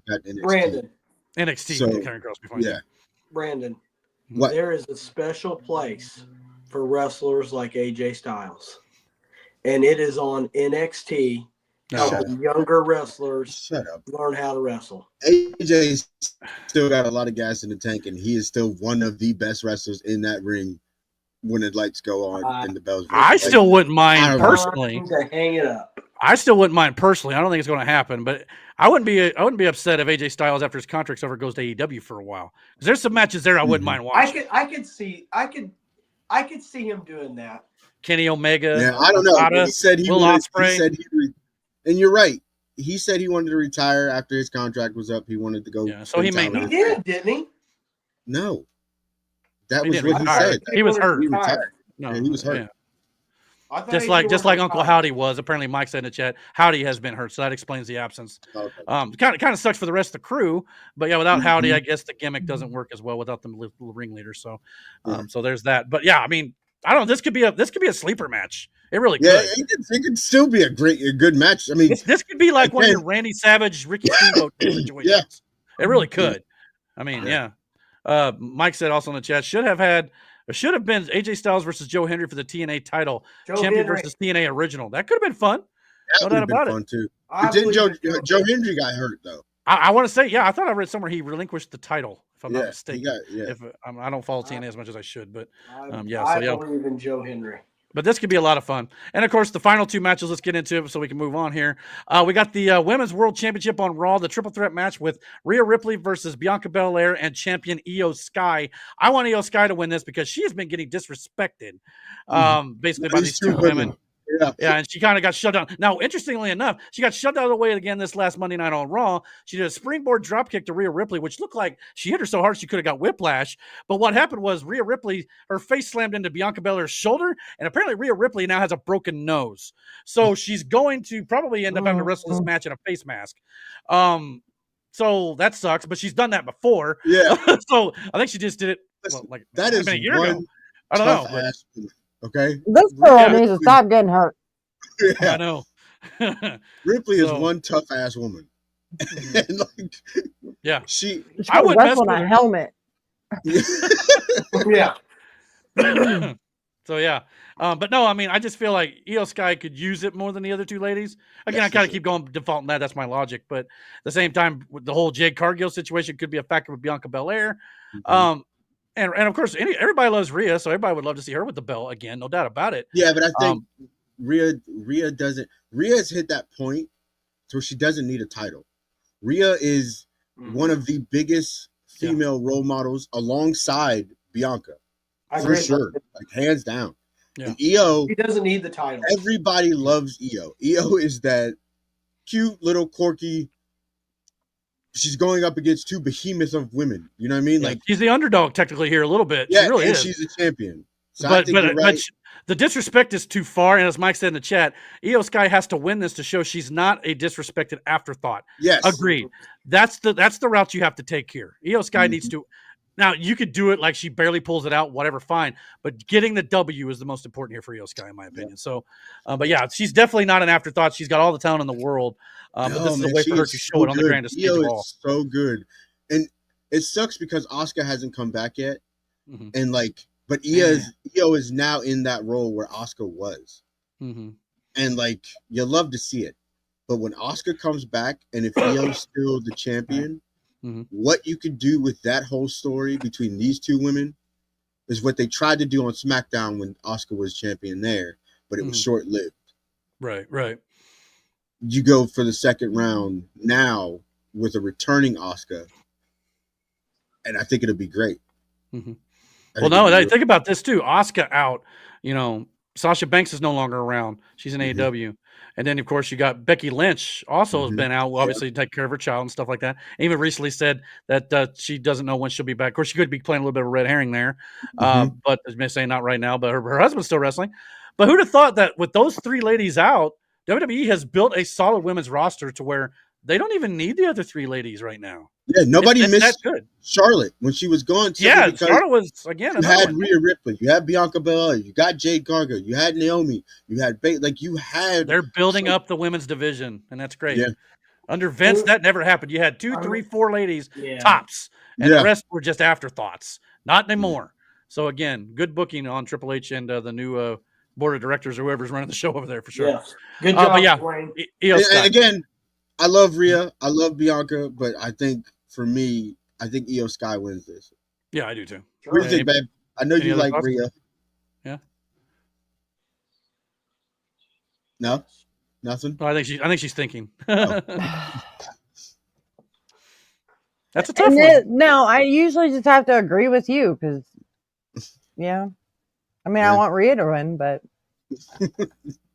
I mean, you're not wrong. Again, it's all of these matches. The why you said.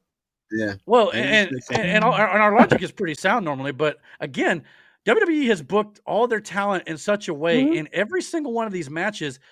Any option is actually on the table. Yeah, and you can see where a story pivots from either option. Yeah. Right. So it's not like this is definitely going to happen this way. And that's, in my opinion, a sign of a healthy and thriving professional wrestling company or sports entertainment, whatever you want to call it in this case. Whatever you want to call it, is when you have that option to go either direction.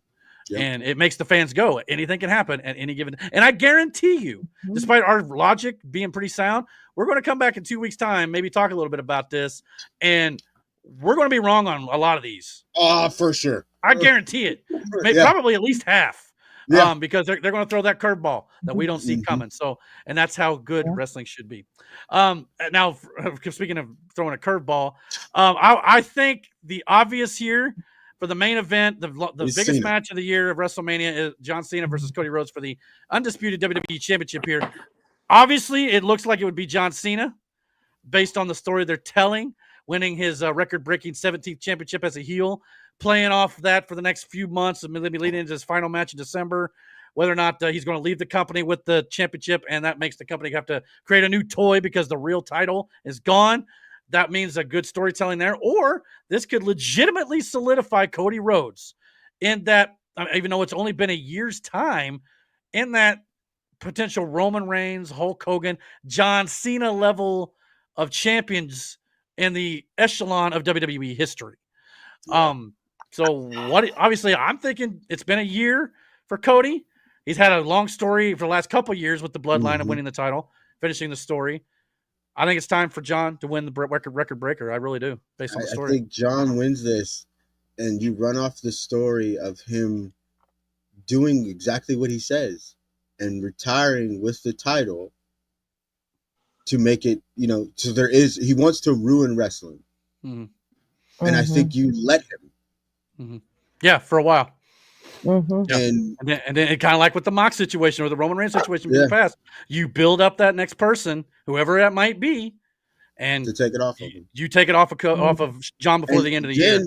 Again, if save the Cody's company. the one to do it, then he still accomplishes exactly what you said as solidifying himself as one of the biggest baby faces, and champions of the company.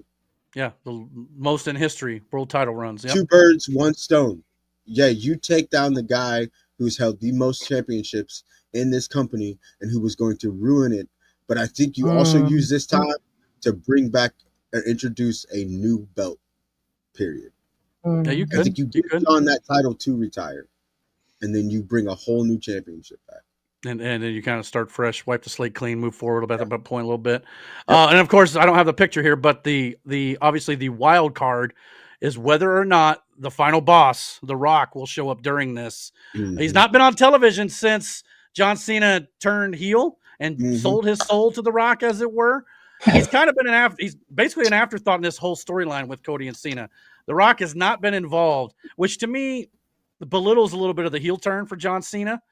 It was a great heel turn, don't get me wrong, but if The Rock would have been a bigger part of this build to WrestleMania, it would have made this even bigger than what it is now.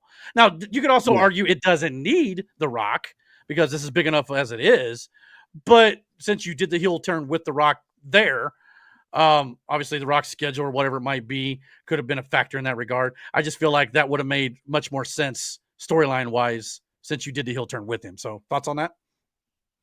Yeah, no, you're right. I believe you.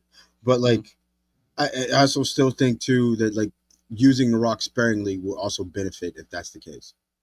True. Very true too. If he shows up here, it's going to be a big, oh my God moment. And of course, there's obviously been comments from Stone Cold Steve Austin, who was unable to appear during the Bloodline Rules match last year and Undertaker took his place, that Austin would be available this year. So if Austin were to get involved with The Rock, another big moment and kind of even the odds for Cody Rhodes. So yeah, that could be still a lot of fun.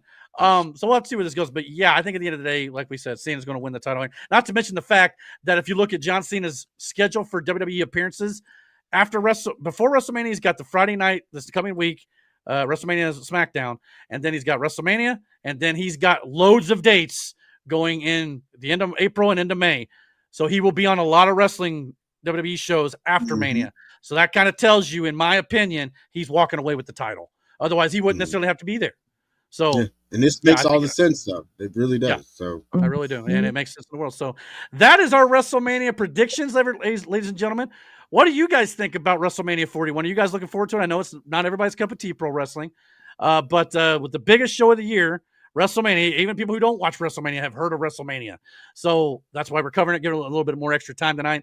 So let us know what you guys think, and yeah, all that good jazz. So, yeah, as much as I love my family, I'm going to go visit them for Easter. I'm still kind of bummed. I'm not going to get to watch it with you guys. I'm not going to lie to you, but I know it's going to suck. Okay. That's okay. I'll still get to watch it somehow or another. But what's that, Matt? I wish it was on a different weekend. Yeah, and normally it doesn't fall on Easter like that. Just unfortunate that's the way it is. I've already checked. Next year it does not fall on Easter. Good. So, all right, we'll be good to roll. Yeah, normally Easter isn't on 420 either, but yeah. Oh my goodness, what's the odds of Rob Van Dam? Yeah, something like that. I mean, here we go. I mean, another cameo appearance. Know that do a little Rolling Thunder. Yeah, you got the Rolling Thunder. All right. Little frog splash, that sort of deal. But yeah, so all right, so that's our WrestleMania predictions. Let's move on to some other topics here tonight. So we got a lot more to cover here. Let's move into the movies segment here. Let's check it out.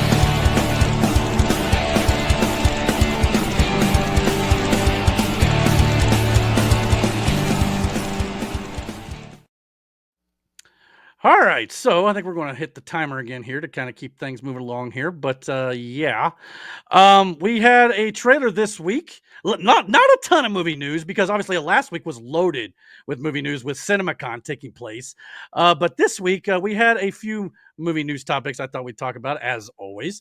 And this week we got a trailer for Mission Impossible 8: The Final Reckoning, which appears to be the final Mission Impossible movie in the series. So what are you no one for? Not a fan? Or is it on something a plane wrong? Like that? Yeah, it's crazy. Oh yeah. You know Tom Cruise. Can you imagine Tom Hanks doing this? But anyway, all right, let's check out the trailer. This can't all be true.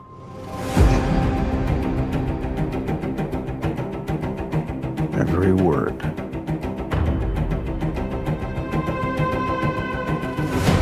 CIA Black Vault break-in. Am I reading this correctly?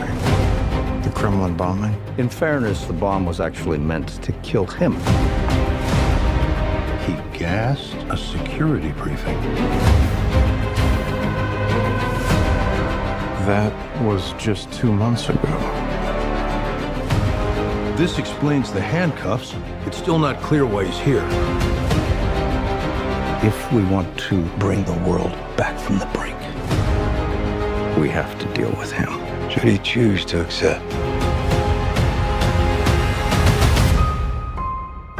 Smart people on every side are close to panicking. What exactly is your plan? You never know what the plan is.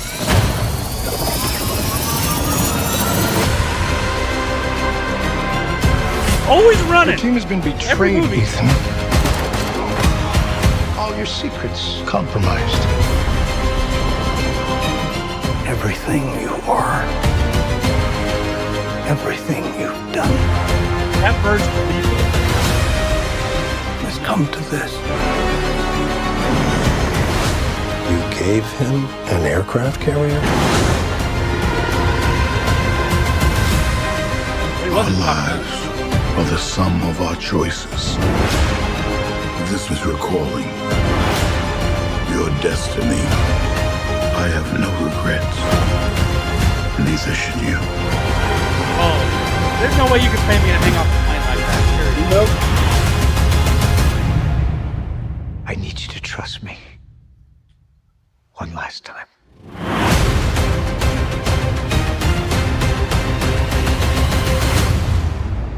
All right, so May 23rd, it appears to be, at least on paper, based on the way they're promoting it, the end of the Mission Impossible franchise. So yeah, and they of course released this new IMAX poster showing Tom Cruise hanging off of this plane, which again is nothing new with this franchise. The thing I really love the most about this trailer personally is the fact that they're tying in all the other events from the other 7 films from the looks of things, which kind of makes everything kind of mean more. A lot of these movies so far have kind of been, one-off movies. They kind of had little through lines going through it, but you kind of watch them like the old Bond movies back in the day and kind of watch them one at a time and not have to watch every single one. Each one kind of stands on its own in the most respects. But in this case, it sounds like they're going to finally kind of bring everything together in the story of the potential Ethan Hunt character. I hope it's not going to be cliche and Tom Cruise's character dies at the end of it. Because it's like in the series, he can never really get like his happy ending. He had a wife at one point, then he had to leave because it was too dangerous for her, things like that. So I'd like to see him kind of get a happy ending as a fan of the franchise. But from watching that trailer, what, he's going to die? You think? Yeah. I mean, it would be kind of like, all right, everybody like spoiler alert, they did with James Bond with Daniel Craig. It's kind of like, all right, they kind of did that, and it just kind of feels like it'd be too cliche for me. But I don't know how else you do it and maybe make it satisfying outside of a happier ending. Yeah, but I don't know, because he's one of those guys too. It's like he can't be happy because he's always on a mission, or So I don't know if any of you guys ever watched this franchise or care for it. It's the first 2. If you watch the first 2, I can understand why you wouldn't be a fan of it necessarily. But after 3, especially 4, 5, and 6, were outstanding films. Action-wise, especially. Tom Cruise is hanging off the Burj Khalifa, the world's tallest building. He's jumping off of cliffs on a motorcycle in real life, by the way. He's doing these stunts. And of course, in this one, he's hanging off a plane. So that stuff alone makes it worth watching. But do you guys follow any of this, or is it just kind of me? No, I haven't. I don't think I've ever. I've seen a couple, but not all of them. Mm-hmm. Do you remember which couple? Yeah. The first 2? Yeah, that's what I'm saying. Yeah, the first 2. After 3, it really picks up in 4, 5, I and like 6. the one when he's hanging off the building. That's 4. Yeah, so yeah, that one's good. And then Henry Cavill's in one. He's really good in that too. Jeremy Renner, who plays Hawkeye's in a couple of them. So it's got a good cast for the most part. Haley Atwell's been in the last few, who played Peggy Carter in the MCU. Steve Rogers, Captain America's girlfriend. So she's a badass as well. I believe even that may have been the Bond film. I thought maybe the new Ballerina was in, but I think that was the Bond film. But either way, to me, I just think this is like a 30-year franchise, 29 years to be exact, with this movie releasing this year. So if it ends up ending, it's going to be kind of a bittersweet moment for fans of the fit like myself. But you guys hoping to maybe check it out? It doesn't feel like a part 2 to. Yeah, I would check them out. Like, I just, like I said, it's just time and stuff. Yeah. Yeah, I haven't really had the chance to watch any of the movies.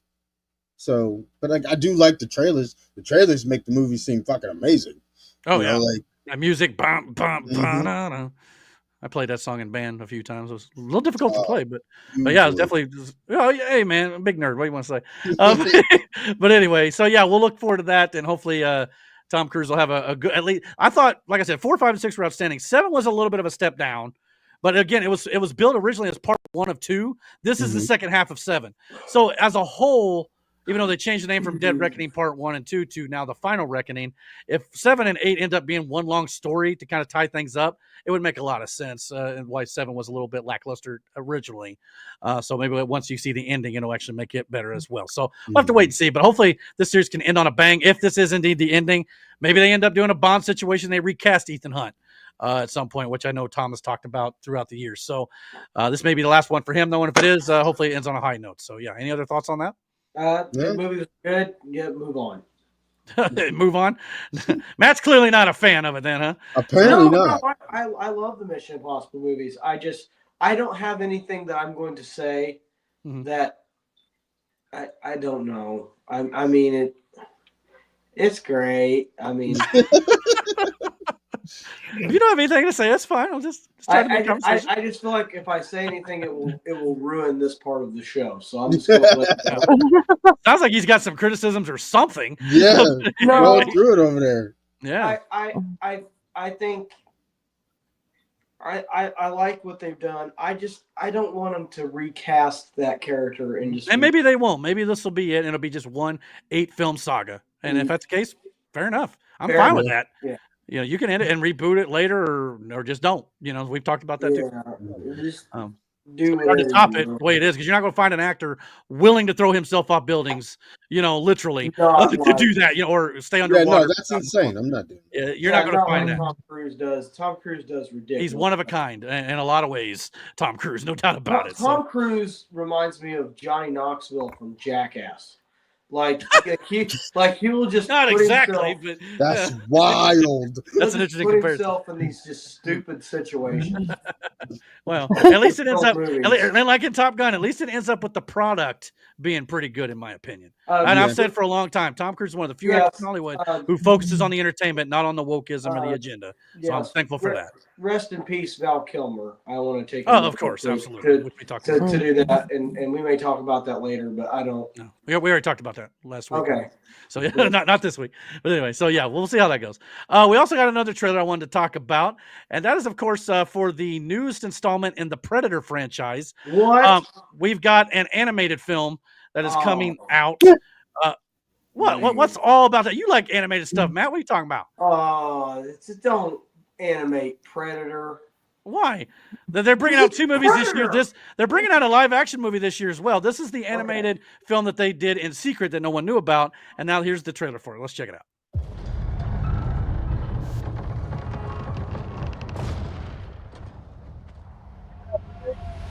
In time and went to Native American and the old, you know. So this is a little different, where they're going different timeline for a certain warrior.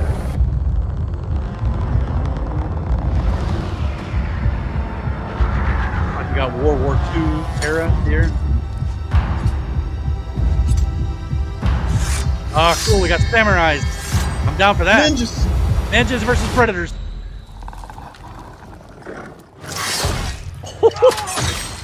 That's holy shit.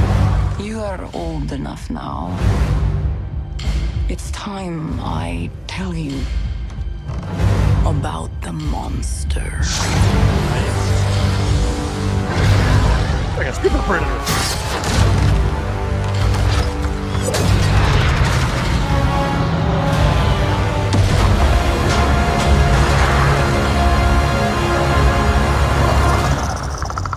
We must kill it. That's an awesome sound. Or it will kill us all. Oh, Vikings too. Wait.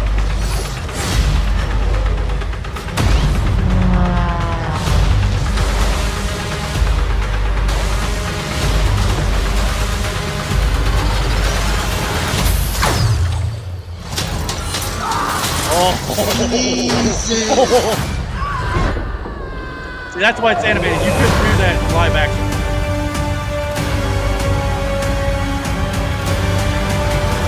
And it's on Hulu. It's not even going to theaters.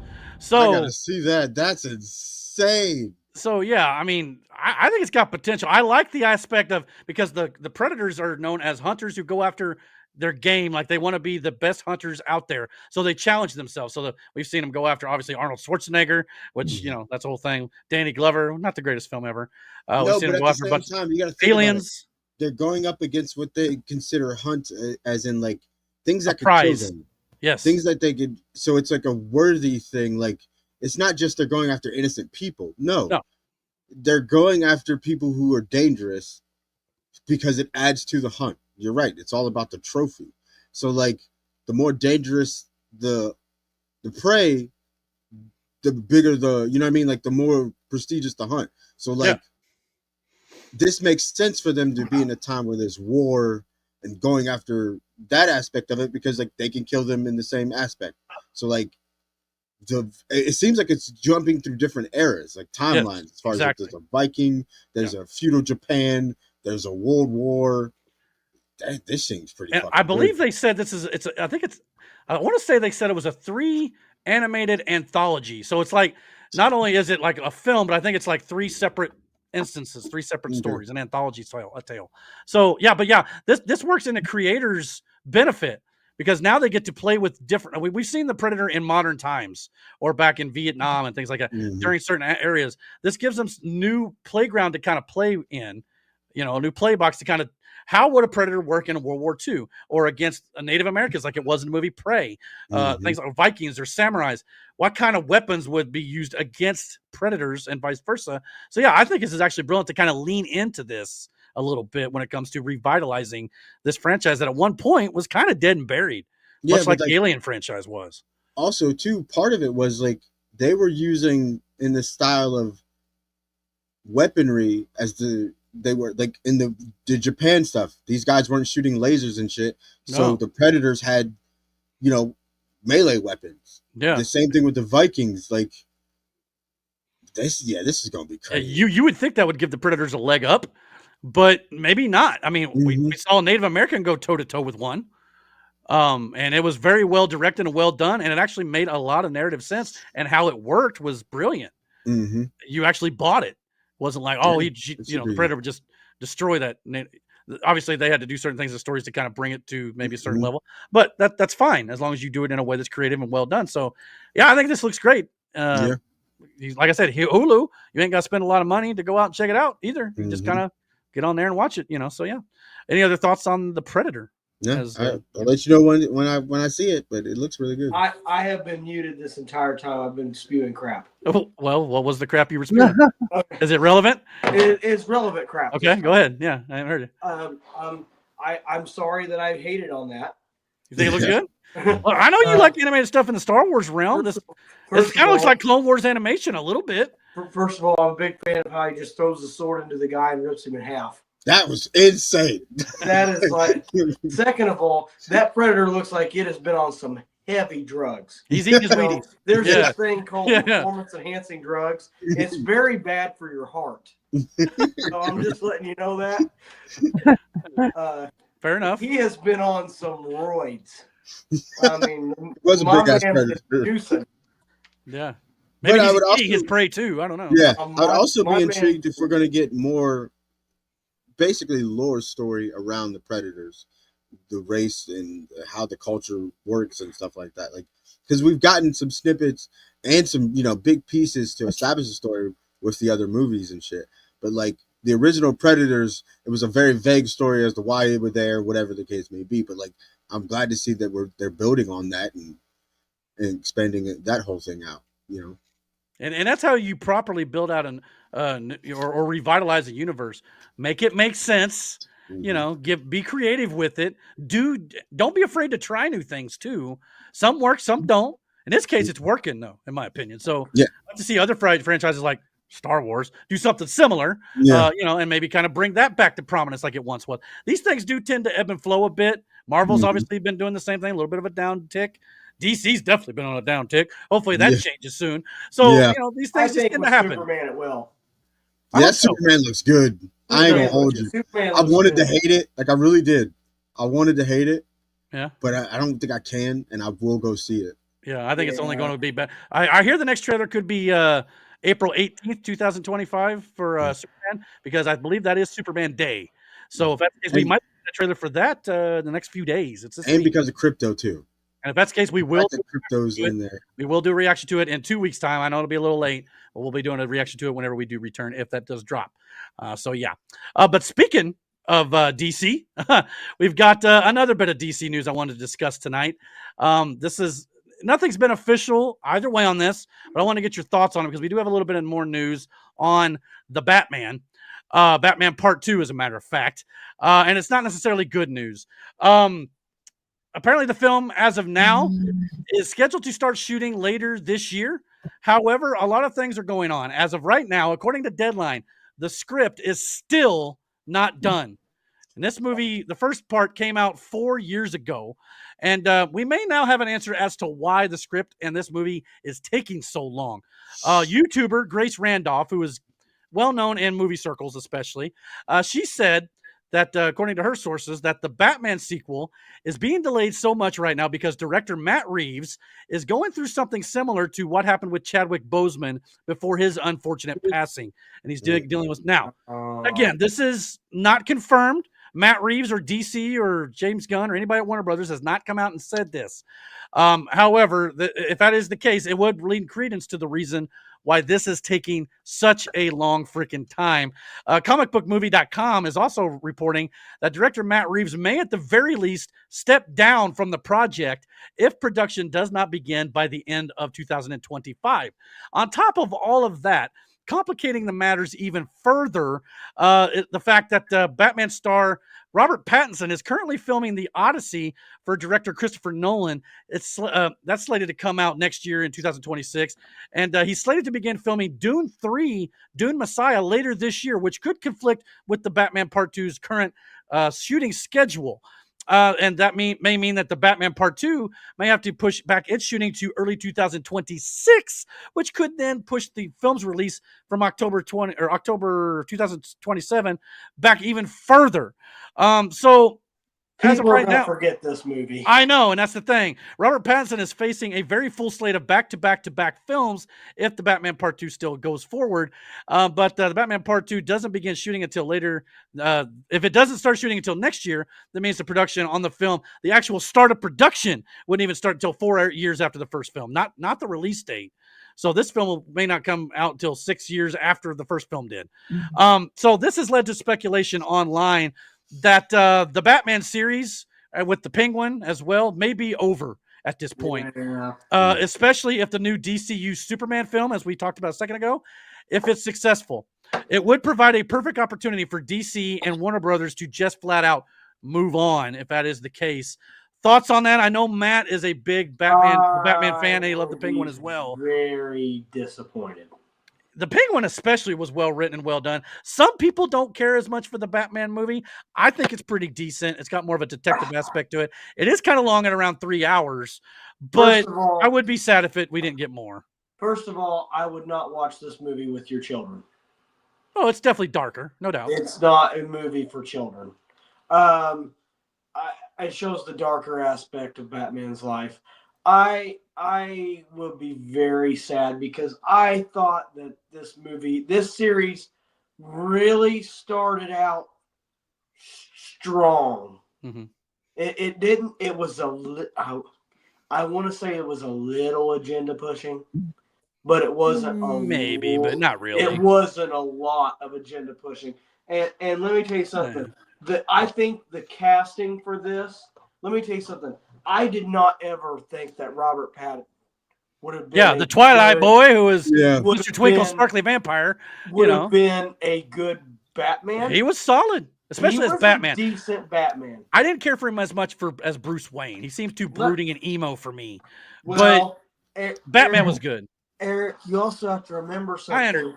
You also have to remember something that when this timeline where it takes place in Batman's life. He probably would be brooding and emo.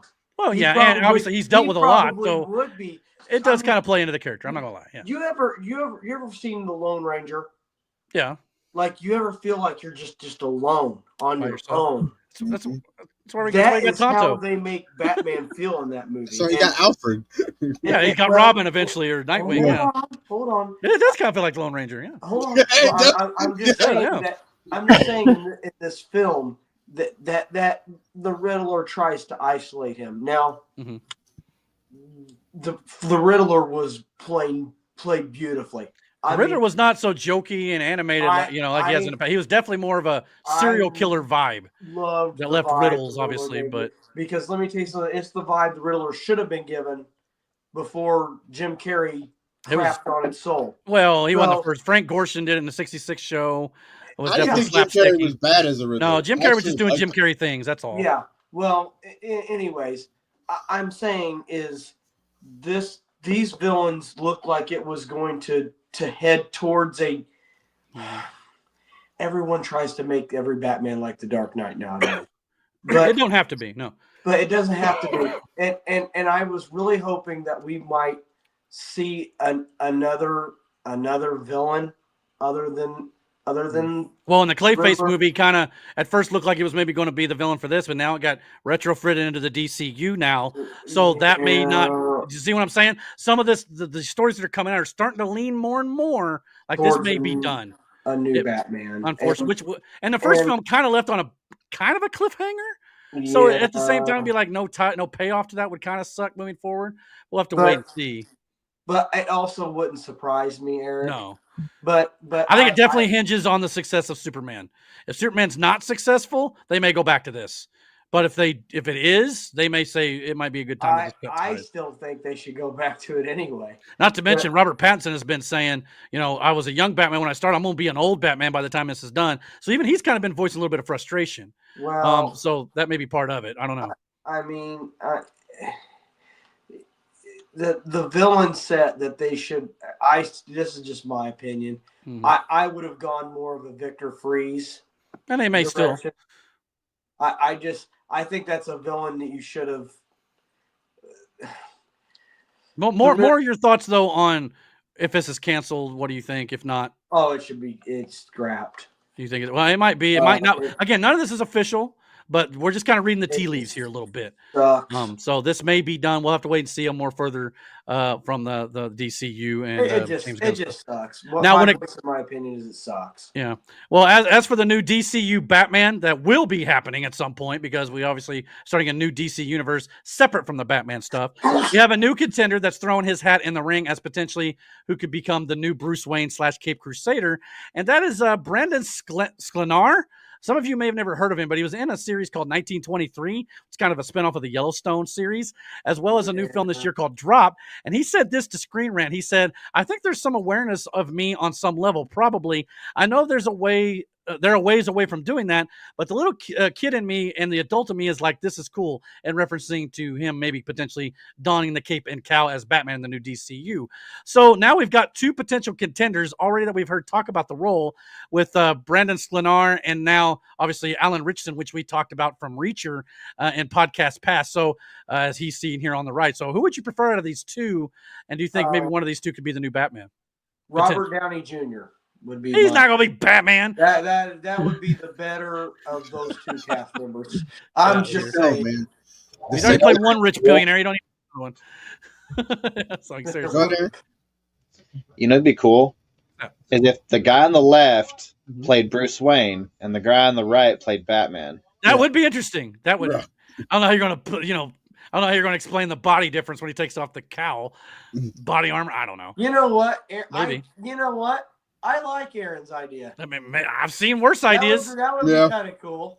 Now, if we do end up getting Brendan Sklenar, could this be potentially? Could we be looking at the new World's Finest, David Corenswet's Superman and Brandon Sklenar's Batman? And do you think we could potentially see a cameo appearance from the new DCU Batman in Superman this summer to help build up hype moving forward? Probably. I think that's a given. I think you definitely do that. Any other thoughts on that? Justice League is coming soon. Well, I think they're going to slow roll this. From some of the teases you hear, James Gunn and the things he said, who's running the DCU right now, I think we're going to get a World's Finest movie before we get any Justice League team up, which makes sense. You slowly build this out. Yeah, don't rush to it like you did last time with the DC universe. Why not? And Affleck and that was great. You're trolling right now, right? I mean, don't get me wrong. There were certain aspects about it I loved, but it was not well to answer your question. Yes, I am. A lot of backstage politicking and Warner Brothers and stuff. I'm still really sad that Robert Patterson's not going to be Batman, but that's okay. We don't know. He may still continue. Like I said, he just won't be in the DCU from the sounds of it. We can move on. So Yeah, I mean, it would suck, but we did get a pretty good Batman film out and a great Penguin series, if nothing else. It's just unfortunate it wouldn't be followed up on if that were the case. But yeah, so that's kind of sad and unfortunate. But at the end of the day, I want to make this perfectly clear too. What's most important, if those reports are true about director Matt Reeves, that he gets healthy and he's okay for his friends and family. None of this other stuff matters. So prayers and well wishes to Matt Reeves. Sorry, Aaron, didn't mean to cut you off. I was saying Robert Pattinson could come back as Robin. Yeah. I mean, you could. I mean, there's already been like a lot of fan castings out there about what if you bring Henry Cavill in as some other character besides Superman, or, you know, Ben Affleck could show up as something, you know, whatever it might be. So you never know. I mean, that sort of thing could definitely happen. Robert Pattinson will not. You don't think so? No. I mean, Robert Pattinson's going to have a lot on his plate. I would not want to. He's more, in a lot of instances, of like Oscar type films and things like that too. Aaron, breaking into blockbusters a bit more lately, but you know, playing Robin is like playing the guy you don't want to be in a movie. I don't understand your logic. Robin's scope if you do it right. Robin has played like a central role in the Batman series. Let's see how you feel after Dynamic Duo comes out, and after Batman Brave and the Bold comes out, where Robins will be introduced. Let's see how you feel then. But right now, we'll tell you Robin is a cool character, so I don't know why he's getting all this. Like he's kind of been getting the shaft. Yeah, Robin became one of my second favorite characters in the DC world just because of Nightwing, like him becoming Nightwing. Watching that journey of Dick Grayson becoming like Matt, you made me want to smack you sometimes. Like, really that's all right. We'll move on that way. We can cool Brandon down. But yeah, I'm I totally sorry, get it. Brandon. No, you're fine, brother. I'm just saying, wait until we see a better version, and then we'll talk. You know what I'm saying? All right, let's get into the last bit of movie news, and that's of course the rapid fire segment. Here we go.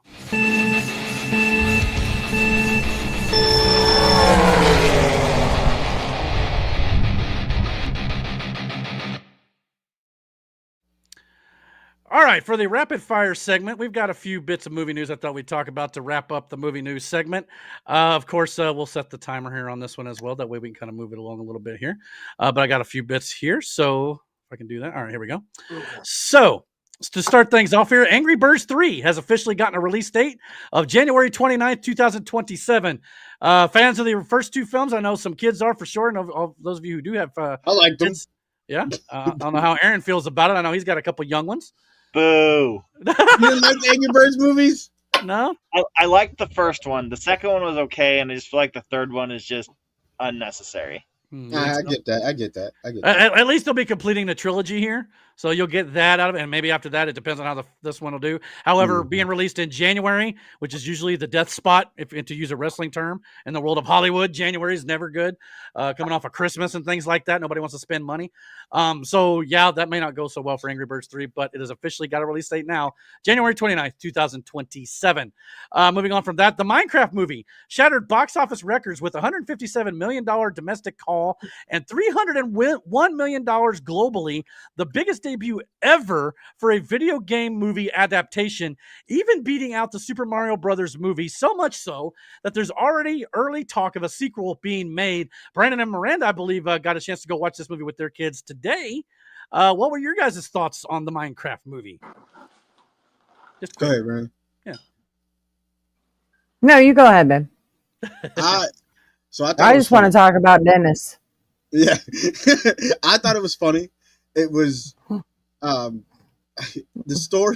story really is like it's a mediocre story because the game world is what the story is about, but it's also this underlining thing of telling kids to embrace nerdism. Embrace nothing wrong with that. Yeah, like embrace creativity. That's like this movie was about.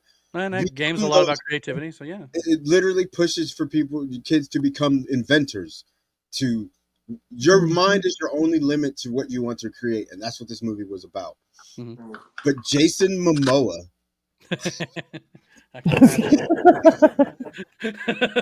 not Jack Black, Jason Momoa, huh? Jack Black is Jack Black. Yeah, we know Jack Black stick. You expect it from him. Yes. You clearly have not seen Fast 10 with Jason Momoa. Every scene he's in, he is the center of that fucking scene. Mm-hmm. From his little corpse. I'm not gonna spoil it for you, but I got you. Fight scenes in there, and his. So what I'm hearing is this was fun. See, Yes. I've heard some criticism like it's just stupid. Now, because you don't get it's kind of both, maybe. Okay, it's tropey as fuck for the story. Okay, because but if like you're a fan setting. of Minecraft, maybe it plays well into that. I don't know. Literally, the game. Yeah, I think if you've played Minecraft, it's gonna help. Yes, you know what it made me want to do? Play fucking Minecraft. Well, like, that's all you can ask. Now, and but it was a good movie. It's funny. The kids, the song, this fucking scene. Yeah, which we're going to talk a little bit about the madness behind this. I don't. Some oh audiences, my god, that's the rarest mob in the game. Well, some audiences have treated the Minecraft film as if it was Avengers Endgame. If you remember how theater crowds reacted to that, one theater goer even brought a live chicken for the chicken jockey scene into the movie theater. Here's that video. And look at this insanity. There's the guy holding the chicken right there. These aren't kids. No, they're teenagers. You're right. Yeah. So, and a lot of this is probably teenagers just wanting to look. They had to turn off the movie clearly because it got to a point. Okay. And obviously, and in some instances, we got police calls. Chicken I don't know if this was the same theater or not. Like this right here. Okay, Snitch. Here's the cops having to come in and take these kids out of here. But but it's also one of those. We saw it on the internet. Let's do it again. That's what this is. Like, what does this mean, or this fad going around with the chicken jug? I haven't seen it. Or are you talking about just people going nuts and they're doing it? Yeah, now they're going nuts for no reason. I guarantee you, a lot of these kids probably never played Minecraft. Some maybe did, but no, because it's not worthy of what they're doing. It's a funny fucking scene. Right. It's like Baby Hulk on a chicken. Anyway. It's just literally one of the most oddest things, especially because we know what happens. But like, and maybe in context it's great, and maybe if you know the game more, maybe you understand it more. But apparently, like I said, there were a lot of reports that were saying that it was a chicken jockey trend. So I don't know if it's the going nuts or if there's that's what it is, and it's stupid. We didn't experience any of that, by the way. Oh well, that's good. There was a bunch of kids in there, which it should have been. Yeah. Everybody laughed at the scene. Now Jackson, because he's seen it, he did do the whole chicken jockey, but he didn't scream it out loud or anything like that. He just said it along with it being said. And but it's a fun saw movie. Some of this stuff online too. Yeah. And it was a fun fucking movie. It really was. But it's just kind of funny too. Like, but the throwing of the popcorn, screaming, jumping on it. Now, don't be wrong. Avengers Endgame, there was some of that. Like, clapping and cheering, but no one was throwing popcorn. No one was jumping out of their chairs. No. And even the screaming is a bit much, but this is the sort of thing that keeps people and drives them away from the theater. Yeah. You know what I'm saying? People's like, why am I going to spend, take out a small loan just to go watch a movie and then get interrupted by these idiots? Do you know how pissed I would be if I paid for a ticket to go to the movie? Yeah. And then that happened? Oh, I'd have the cops deserve to go take these kids out. I'm not involved in this shenanigan. You know what I mean? Like, I came because I want my money back in a heartbeat. I'll tell you that. Yeah. Eric, but that's the whole reason you go to the movie. To have some fun, but do it to where don't disturb other people. Yeah, not like that. Eric, we've had fun plenty of times at the movies. Yeah. And it never ended like that. No, never. Let me tell you something. But it's all right. But hands down, though, I will say this about the movie. It's worth going to see. If you want to just have a fun, good time. I'll take your opinion on that because I was actually I don't know if I'd see it in theaters, but I probably would check it out on home. But it was hilarious. Like, I was kind of getting on the fence about it, but Jason Momoa is everything he fucking does in this movie is funny. The character he plays, because if you think about it, he's probably the only legitimate action hero actor in this movie, right? Like, legitimately.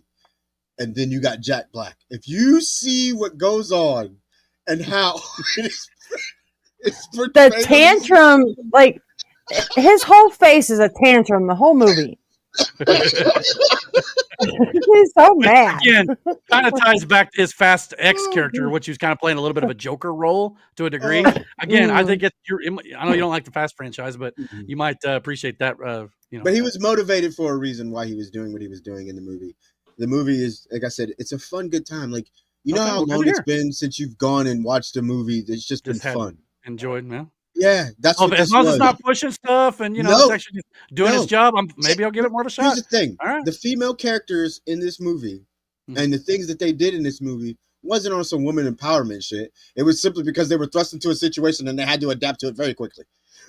And the unsung hero of this movie is Dennis. Dennis, I almost teared up. All right. Apparently, they're calling their dog Dennis now. No, Miranda's calling the damn dog Dennis. And she walks away when she said she wanted to talk about it. We went. No, I'm right here. Oh, okay. We went to McDonald's as part of this whole thing. Like we spent the day with the kids and we went and saw the movie and we took her to McDonald's. Oh, you gotta tell them. Yes. So we go to McDonald's and McDonald's, it's a Minecraft thing. McDonald's has a Minecraft meal. So both the kids got one of those. And I go, what do you want, babe? And she looks at me and she goes, I want a damn toy. And she got a fucking Happy Meal because she wanted the Dennis toy in the Happy Meal. But I didn't. I got a fucking creeper. Oh, have to call him and ask when. So if anybody gets a Dennis, I need a Dennis, please. And when you see it, if you see it, Eric, you'll understand who Dennis is. And Dennis was good. Well, I'm glad to hear you guys had a good time, and it's actually it was. And some people were saying so. I'll have to give it a chance. I'll have to watch it. Hey, I stayed awake. Hey, I almost fell asleep at the end, but I soldiered through it. Well, I know we're going to run out of time here on the segment, but I do got 3 quick little items I want to just run through real quick, and I'll let you guys kind of respond to that. So, Star Wars Celebration, Japan is next week. If any major news comes out of this event, we'll cover it in 2 weeks when we return after Easter. All I'll say is they better come out guns blazing and deliver, and they better deliver what they promise, because outside of myself, Matt, and a few diehard Star Wars fans, no one cares about Star Wars right now.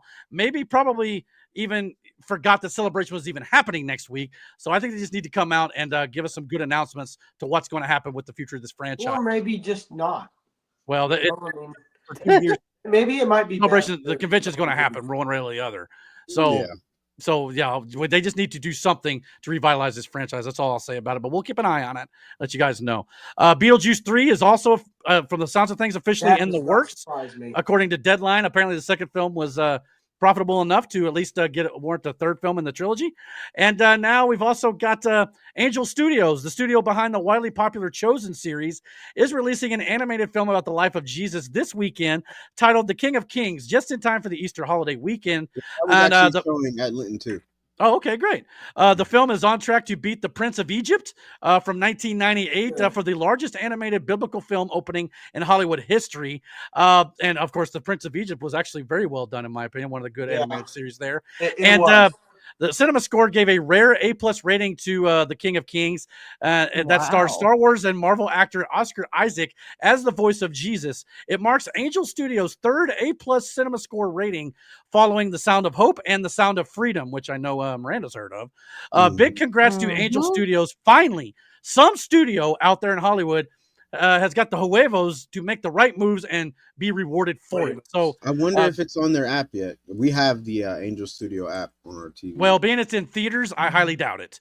Give it some time; it'll probably end up on there. But I don't know. I mean, maybe it was a multi-release on the app too. I'm not positive, but as far as I know, it's in theaters at least through the Easter weekend. So yeah, but that's definitely something worth checking out and kind of keep the theater goers. It's refreshing. And I'm not. You guys. Everybody on here knows I am not the most religious man in the fucking world. I don't knock anybody for it. I'm more intrigued and ask questions about it than I do anything else. But I remember as a kid, we used to have these movies come out. Yeah. Around the holidays, around Hollywood Easter, just stopped Christmas. doing it. Yeah. So like I grew up in a time, I mean, we all did, where it was rough. You know what I mean? But like that's one thing that happened. That's one thing I remember seeing. I remember seeing plays and all this shit that depicted Easter, between Easter and Christmas and other holidays that like coincided with. So like, it's refreshing to see, I guess, a movie and a studio willing to make those movies again. Yeah, I agree with you on that. And Angel Studios has been doing well. Like I said, with the Chosen series, very well, widely regarded as one of the best retellings of the Jesus story, and obviously in TV series format, which has not been done much of, not if at all, in the past. So that's definitely good. And I think they just started their 5th season, and I believe it's going to run at least 7 or 8. I think it's 7 seasons leading up to the crucifixion and resurrection, I believe, and maybe even beyond, maybe even the ascension. I'm not sure, but either way, just good to see that we're getting back to some good old-fashioned storytelling that is actually good moral value to it, as well as just not pushing these crazy agendas we've talked about here on the channel for many times over. So, and by the way, before we move on, I got to say your internet finally kicked in pretty well, and you guys are coming through crystal clear right now. So good to see. I'm happy to see it. So that's good to see. So, and don't think you're having any issues. I went to sleep. All right. Well, I've got. Before we move on to the sports stuff, we do have a segment for Brandon's The Lost Cartel this week. Kind of ties into what I was talking about. Exactly. So let's move into that and let's check it out.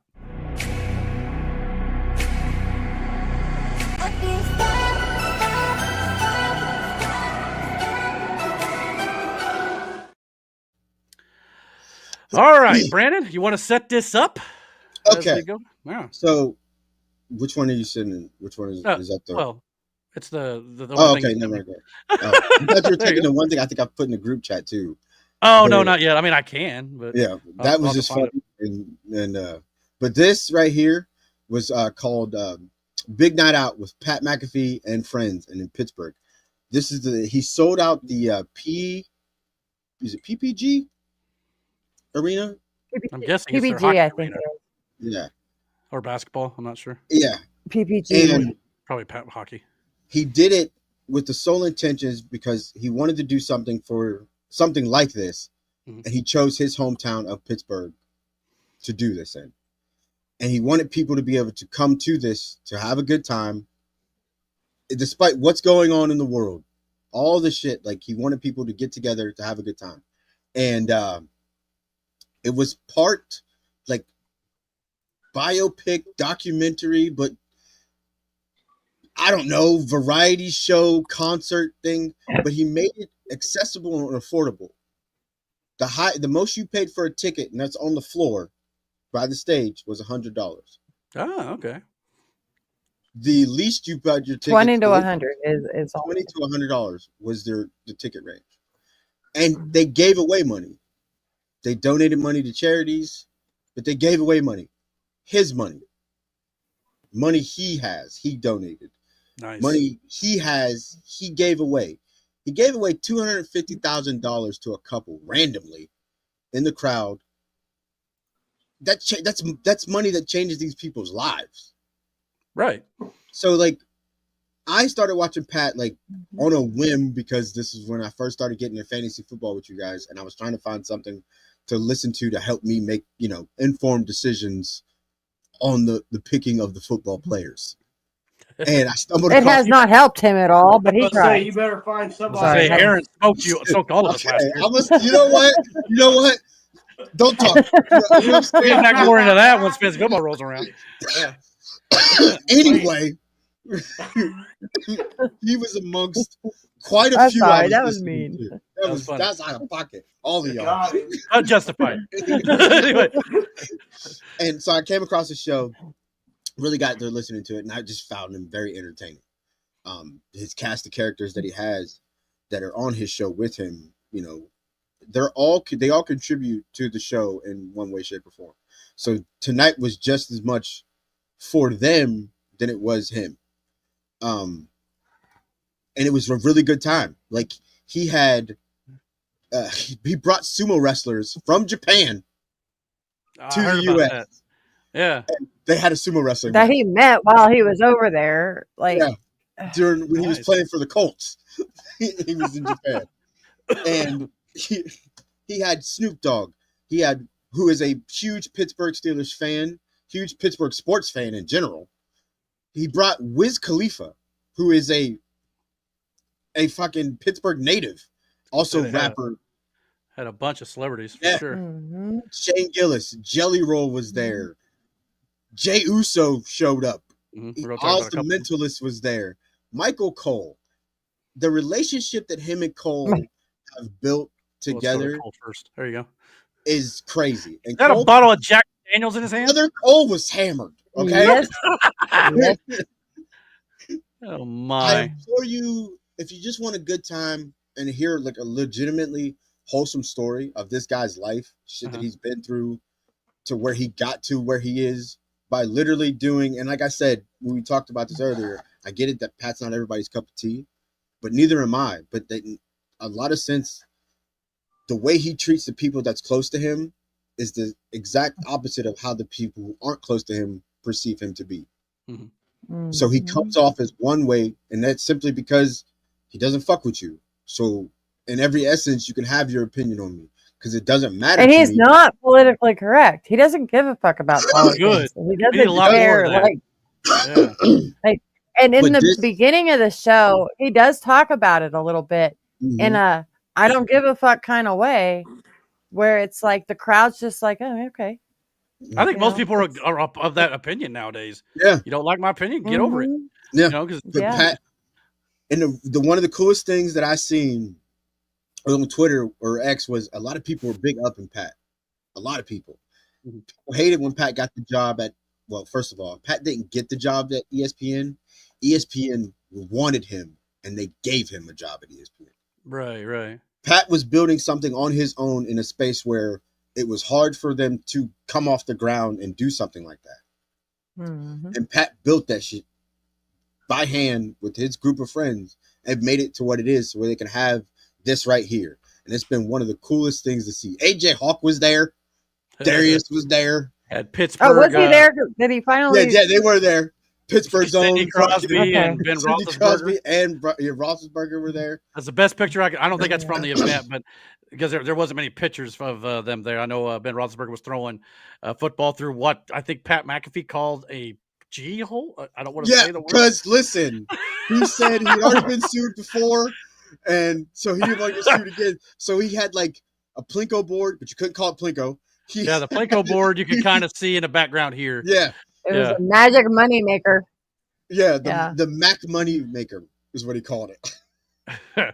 But which I saw Jey Uso got the Plinko disc stuck in it. So Plinko for the old. You see, throughout this whole thing, though, it shows the background of him trying to put this whole thing together. This was all last minute. He had the idea for it, and he just started talking, and he started building all of this leading up to the day it was going to be debuted. You know, they were going to do it. And it sold out in 92 minutes with him being the only person announced that was going to be there. None of the acts were announced. None of it was just him. Was the only one that you knew. They probably would have come to see him if they're fans of his podcast or whatever. They probably would have come out just to see him anyway. Yeah. You know, and maybe his friends or whatever. He's got a hell of a following. Well, I don't hate Pat McAfee. I actually think he's great on WWE programming, especially. And as a Colts fan, I love him. But I do admit he is an acquired taste, and I believe you said even he said that. There's a lot of people who don't care for some of his shenanigans and some of the stuff he says. And I don't always agree with him, but I still think he's an entertaining guy. I really do. Hell of a punter, by the way. That's some of the hits he laid as a Colts player for sure. And he idolizes Vinatieri, by the way. Well, and the way him and Aaron Rodgers, their relationship is hilarious. Because Aaron's always getting him into hot water. Which I heard that he was actually rumored. Aaron Rodgers was rumored to show up at this event and sign the Steelers contract there, but I heard it did not happen. Alas, no, it did not happen. Unfortunately, that I heard that was part of the deal, or was at least was going around. No, I don't think Pat ever said that necessarily. No, Pat never said that either. But you know how the internet is. But yeah, so no, it was just legitimately if you got Hulu and you have, I think it's like 2 hours or 2.5 hours, something like that. You want to hear some free good music and watch some crazy game show stuff and hear about a guy who made it out the mud and took a bunch of people with him and put them in situations. Pat's a great story. It was a great time. Everybody had fun. It wasn't about anything but giving back and showing his appreciation for everything that he's gotten. Right. Like he says, he lives the dumbest life in existence. It sounds like it'd be a lot of fun, though. I'm not going to lie to you. Did you say you had something else you wanted to show, though? Yes. I sent this video into the group chat, if you can find it. It's a little short. We're trying to figure out. Matt, you guys quit sending so much stuff. You talking about the weird face, dude? Yeah. Okay. I'm just trying to figure out which one I'm pulling up here. I will continue to send. I seen this. I'm kidding, man. I'm just kidding. I'm just trying to find this stuff. I seen this, and it reminded me of, again, my kids have VRs, so like they're just standing in rooms talking to people we can't see. Talking about a this lot guy, of right? times, yeah, a lot of times a conversation plays out like this, and I don't know what is being said. All right, so let's watch it. Take my son and 5 of his friends camping this past weekend for his birthday. And that's it. That's the whole mistake. Filters killed me. Should have just set my wallet on fire and punched myself in the wiener a couple of times to save some trouble. Somewhere between the tent collapsing, the skibbity toilet dance off, and a kid roasting hot Cheetos over the fire, I realized that we weren't camping. I had just brought a feral Fortnite lobby on a fucking field trip. It felt like I was on an episode of National Geographic, observing an uncontacted tribe of midgets. Except there was no subtitles, no translators, no option to press 1 for English. I was firing up the grill when him come running up to me out of breath. He was like, "Hey, yo, Mr. Sims, low key, on God, we cooked if we don't get some glizzies right now." He's holding up a pack of buns. I just blinked at him. I was like, "You talking about hot dogs?" He was like, "Yes, sir, let him cook." I was like, "Let who cook? The Rock?" And before I can even process it, another one jumps out and was like, "Hey, did you know that Queen Elizabeth is a level 10 skibbity toilet boss?" I'm like, "Did you know that you're showing early signs of a stroke?" Then they tell me I ain't got no Riz or drip. And I'm like, "Well, good. Because both of those sound like side effects at the end of a herpes commercial. The only drip I got was the sweat running down the crack of my ass while I was chopping firewood out there. Having to take a break every now and then to Google Roblox Rosetta Stone or how to speak preteens for dummies. One kid kept barking. Just barking. Like a golden retriever on Adderall. Must have been a I think he furry. got bit by a raccoon or something after his Pop-Tart got rabies. I don't know. But another kid brought a mega tent for them all to share. Sounds like a good idea, right? The outside like the redneck Taj Mahal. The inside, though, is like the life of flies in a nylon octagon. Sponsored by WrestleMania, Mountain Dew Code Red, and Care Credit. I'm finally about to sit down. I hear a ruckus going on, so I unzip the flap, check on him. One kid's in a sleeping bag, rolling around like a cracked out burrito. Other one's hanging from the fucking ceiling mesh like Spider-Man, while another one's in the fetal position in the corner, whispering, "I'm built different." I'm trying to lay down the law. I'm like, "Look, y'all need to settle down, or I'm gonna duct tape your ass to one of them trees out there." They're like, "Bet." They wanted to. Around 2 a.m., I hear the last, "Bro!" and then poof, silence. What in the world? I wasn't sure if it was a sugar crash or they finally knocked each other out, but I wasn't gonna check. Sunrise, I unzipped that tent, fully expecting to find 6 casualties. Instead, I found one kid wrapped in 3 sleeping bags like a mummy. Another one's face down with his head stuck in a Doritos bag. And then my son's legs are hanging out of the cooler like he fell asleep mid-heist. No socks. Not one sock in sight. I don't know if someone stole them or if 10-year-olds just absorb socks into their body when they sleep, or they act like they never even heard of a sock, so I don't know. I drugged their half-conscious, dirt-covered feral asses out of the tent, put them in the truck, and the ride back was quiet. Not because they were reflecting on their poor decisions. They were just passed out like tiny drunk uncles on Thanksgiving. Parents were like, "Oh my God, they look so exhausted. They must have been angels for you." Yeah, Susan. Sweet angels, fallen ones, straight from Lucifer's army. I pulled in the driveway, broken, exhausted, traumatized. My son looked at me and he said, "Dad, that was the best night of my life." And it hit me. You know, I was looking at him, his messy hair, his dirt-covered face, and pure happiness in his eyes. I realized something important, man. He ain't gonna remember all the stress or the chaos. He's just gonna remember the adventure. And that was cool, you know. So I patted him on the back and I said, "You're right, man. That was awesome." He got out of the truck, went on in. And I just sat there and Googled how long till you could send a kid to summer camp. I agreed to take. Nailed it. Man. You know, our camping trip's never been that interesting. No. But I remember being a kid and the chaos that we just created on a random whim. And like it had to be just like that for our parents. Like we did stuff. Mm-hmm. Like, and watching that video, although it made me laugh, it made me also think to myself, like, bro, like being a kid back then, you just enjoyed being a kid. Mm-hmm. You did shit. Yeah, there was shit going on in the world. There was shit happening in the news. I got time to do that sometimes. Affect your life. Like you were just out in the world, and it's so shitty because you want technology to grow and expand and stuff. But what that's done is taken that away from our kids now. Mm-hmm. They don't have that whole, the world's the world, but like, this is my world. You know, this is what chaos is run supreme. Like, we just did shit as kids. Yeah. I mean, yeah. And it just sucks, but like, I miss those days. That sounds like a nightmare. As a father, good story though. Yeah, as a father of I'd just be like, what happened to the next generation? You know what I'm saying? Like, you look at it now, God. Like we would never do that. But let's be honest, a lot of our generation probably would have done that sort of thing. You know what I'm saying? Yeah. But do you mean to tell me you don't think at one point your parents let you have a sleepover and all your kids and your friends came over? And the shit that you guys said to each other, the way you talked to each other, the way you behaved, she made sense of any of it? No, she thought you were all fucking nuts. Yeah. Sent you to one place to where you can all be monitored like a bunch of caged animals because to her, that's what you fucking were. And you alternated between parents. All right, you watch them this weekend. Next to give me a break. You do. Yeah, I hear you. I don't blame them. But it's crazy stuff. But like that shit was just entertaining, and I laughed my ass off. The filter was what makes it. First of all, yes, yeah. First of all, if you've talked to my son, like Jackson is a very aggressive gamer. If you've played games with my son, you would understand. Jackson is a very vocal, shit-talky, condescending, sarcastic. He is gamer. All these things. You know what I mean? It makes me mad because it's me, and I'm like, yo, fam, like, don't talk to me like that. Like, when he beat me one-on-one, like, I ain't got nothing for him. Like, I realized I'm washed at that point. You know what I mean? I ain't got right. Jackson smoked me in a 1v1 in Call of Duty.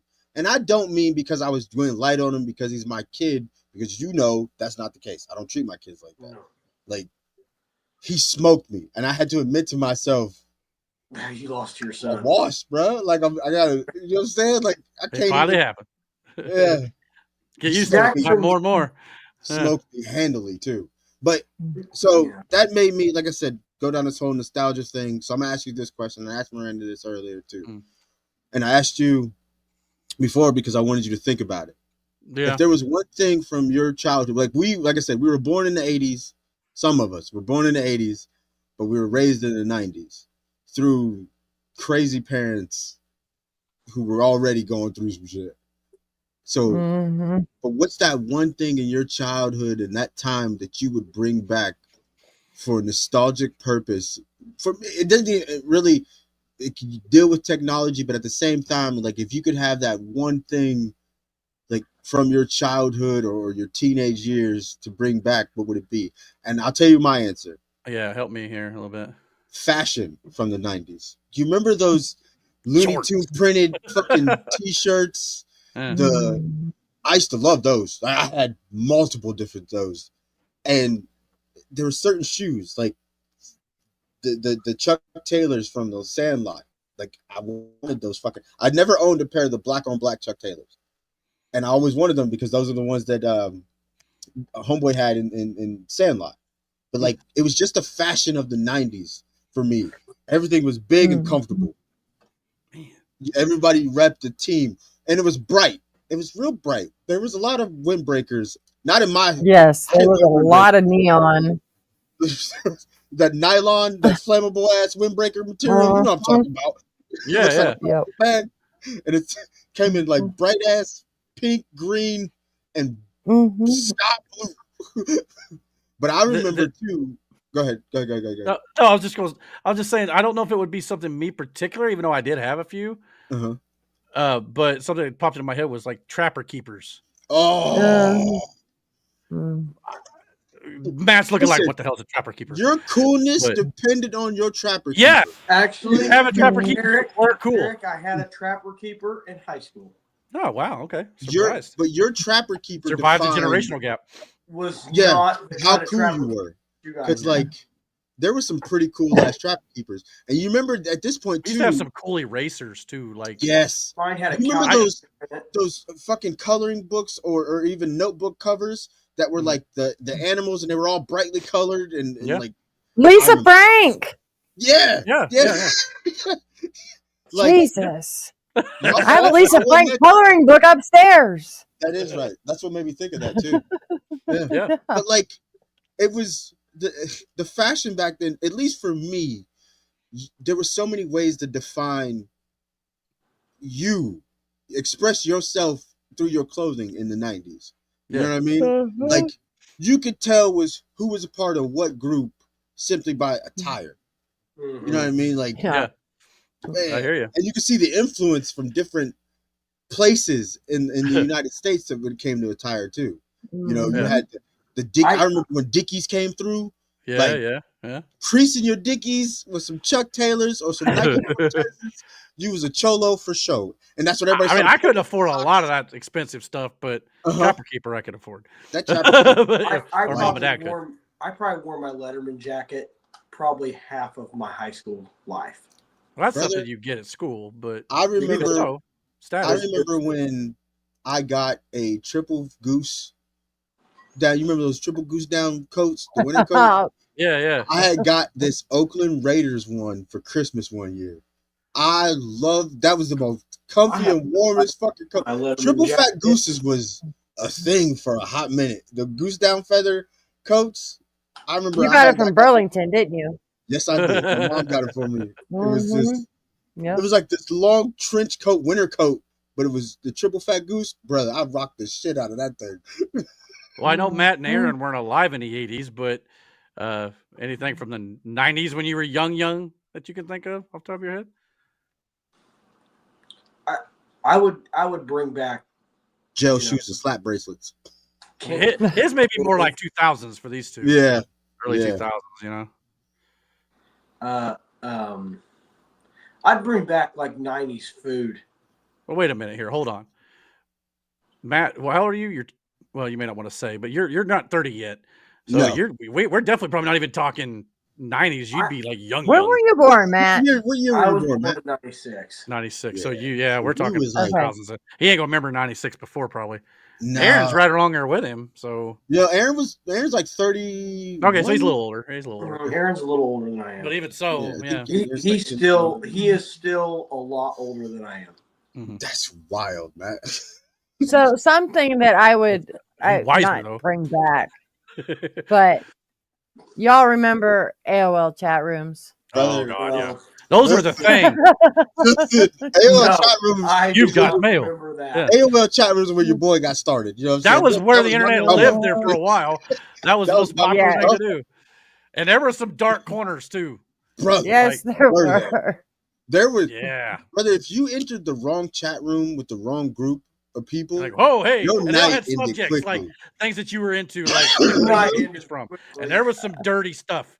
You know what I'm saying? Like nothing on the table. Yeah, there were some chat rooms that you go into like, yo, this ain't for me. Let me go ahead and this is the NC-17 version. Yeah. There were some chat rooms, like our high school chat room that we had. Oh my God. Was the most toxic and vile place.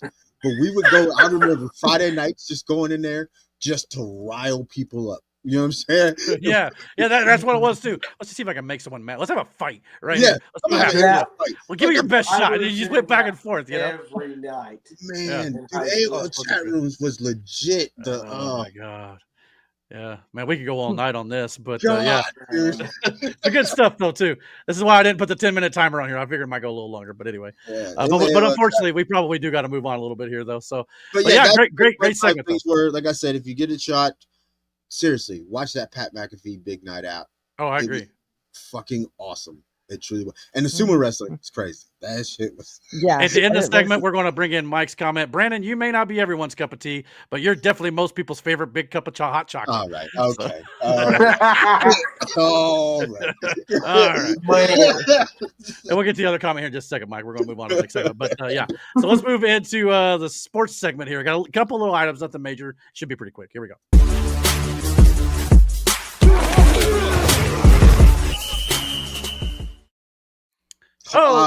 real quick. Sorry. All that. No, you're fine. It's my fault. There we go. Before I Now we're all forget back to them. this thought, I got to say it real quick. Mike reminded me of it with the hot chocolate conversation thing. Mhm. So the other day, Miranda asked me if I go to the store to pick her up some creamer when I left work. So I say something to Aaron about it, and he goes, "Oh, that's surprising." I said, "What?" He goes, "I figured, your wife would like her coffee." And I said, "No." I said, "She does, but at the same time, I got a little creamer in me, so she enjoys her coffee." Okay.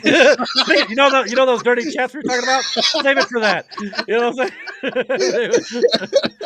That was I'm sorry. It reminded me of that when he said it. That was my fault. My fault. I like it. That's awesome. Oh my Sports gosh. news: the Yankees are not out of the playoffs yet.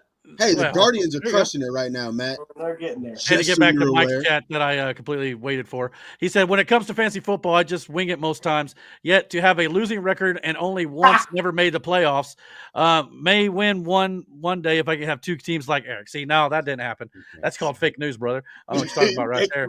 You can run with that narrative all you want, but I don't think it helped me out here anyway, so I don't know what you're talking about. Still lost. Yeah, still lost. I didn't make the playoffs last year either. Me, Brandon, or Matt. Brandon did, though.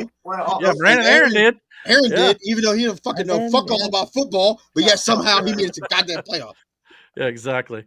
All right, so I'm gonna set the timer on this one since it shouldn't take too long anyway. But here we go. This week we got one big piece of news, and that is, of course, the experiment in Indianapolis for Joe Flacco is officially over. The Cleveland Browns and veteran quarterback Joe Flacco reached agreement the other day on a 1-year, $4 million deal worth up to $13 million with incentives, his agent told ESPN.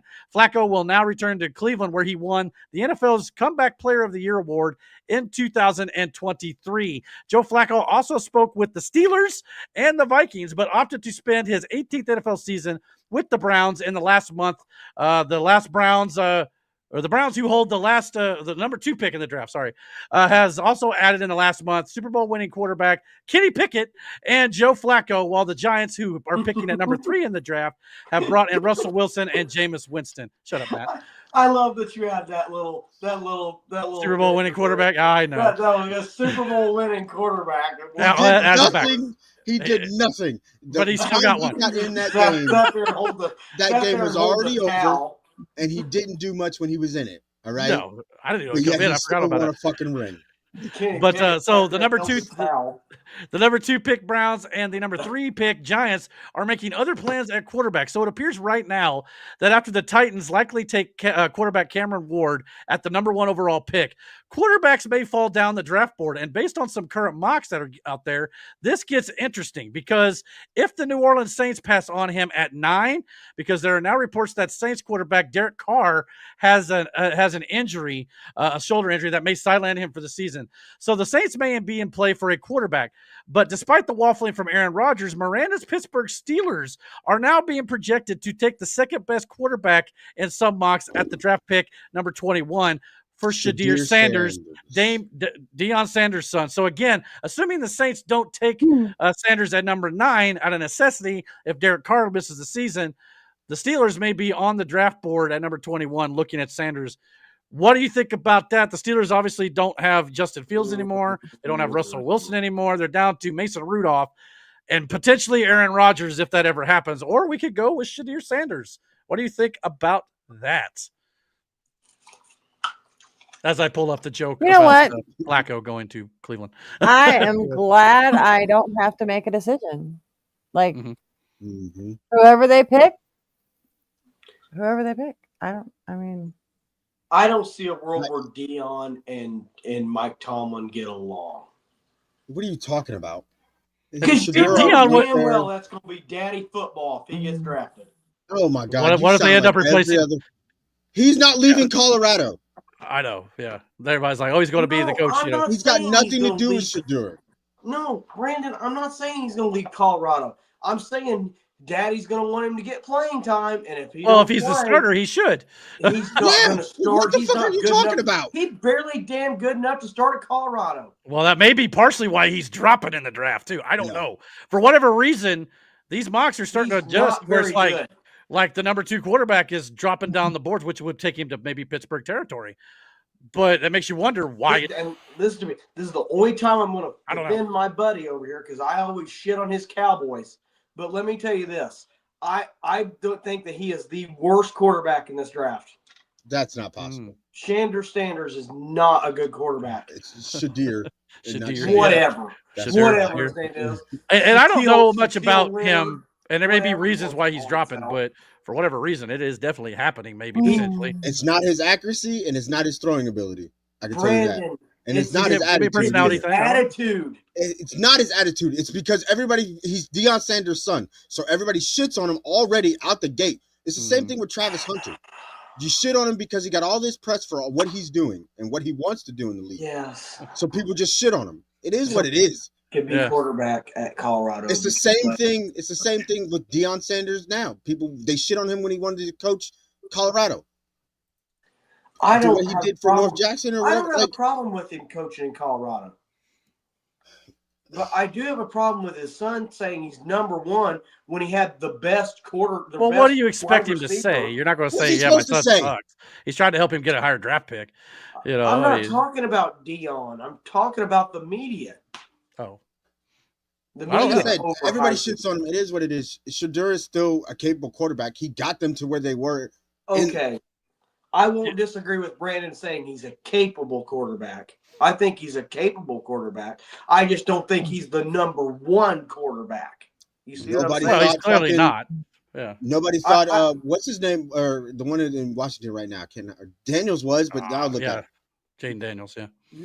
You know, I get what you're saying, Brandon. I get it.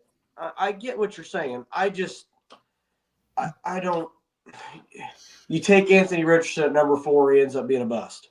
It's the same situation. It's not, though. He may be more accurate than Richardson. I don't know. I've not seen the kid play. I'll watch him after he gets drafted. But I'm going to end this argument and say I somewhat agree with Brandon with saying that, you know, you shouldn't shit on the kid before you see him. I get that. And you got to give him a chance to at least show what he's got. What worries me is if you're barely the quarterback at Colorado, how are you going to be the big boy leader of your NFL franchise? The same thing can be said about any quarterback that's come out of fucking college. I just don't know. Any player that comes out. Well, we'll just have to wait and see. If I was a general manager and I had the choice of choosing the dude from Miami or him, I would choose the dude from Miami. Well, but the thing is, Ward's probably not going to be there. Yeah. That's the thing. No. He's going to get he'll either go to Tennessee or he'll probably end up, you know, going. I'm talking about the Tennessee, Cleveland, New York. I'm not talking about the Steelers. Shit, like the Steelers aren't going to get a pick at quarter. Even if Cameron Ward goes to Tennessee, everybody thought Will Levis was a sleeper quarterback until we actually watched him play football. Yeah, so you never know. People got that one right. So yeah. So I don't know. We'll have to wait and see how it goes. But the chances of if this may be going to the Saints, I'll have to ask our friend at work who's a Saints fan what he thinks about it. Because again, they've got some decent wide receivers. I think they got the tight end. So that might actually be a good fit. It might be ready for him. He said he wanted to go to either. And he will hate this decision. Yeah. We both know he'll hate this decision. We all know. Because I know how he thinks, and he will hate him. We'll have to wait and see how that goes. But at least people online are already saying at least he's used to wearing white, gold, and black, so he's already kind of used to those colors. But I will say this though, there has been some moments in Shadur's college career where he has flashed a little bit of arm strength. He has shown that he can lead Colorado. There's some games that Colorado was down big, and he did stay in it with them. I did not like him leaving the locker room early because of his team being down by 20 points. I thought that looked stupid. I mean, they tried to cover it and say he was injured, which was not true. And I word for it. I don't know. I don't know though. Yeah. Anyway, regardless of the fact, him going either dropping down low, it may be because of, like I said, your perception is everything. So, if that's what they perceive you as, then it's up to you to change that narrative. And maybe he still ends up going to Cleveland or the Giants, but the Cleveland and the Giants and the Browns have already obviously made picks to kind of looks to at least appear like they're not going to go with the quarterback. I think him dropping in the draft may help him.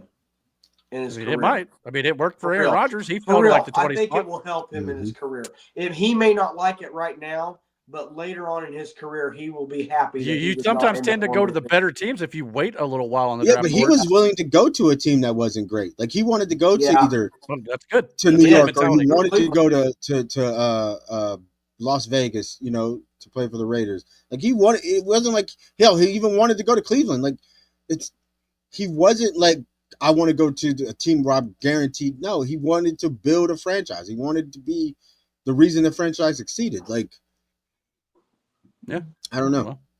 Well, I guess time will tell on that one, but it's interesting to note, like I said, the NFL draft, the 2025 NFL draft is now less than 2 weeks away.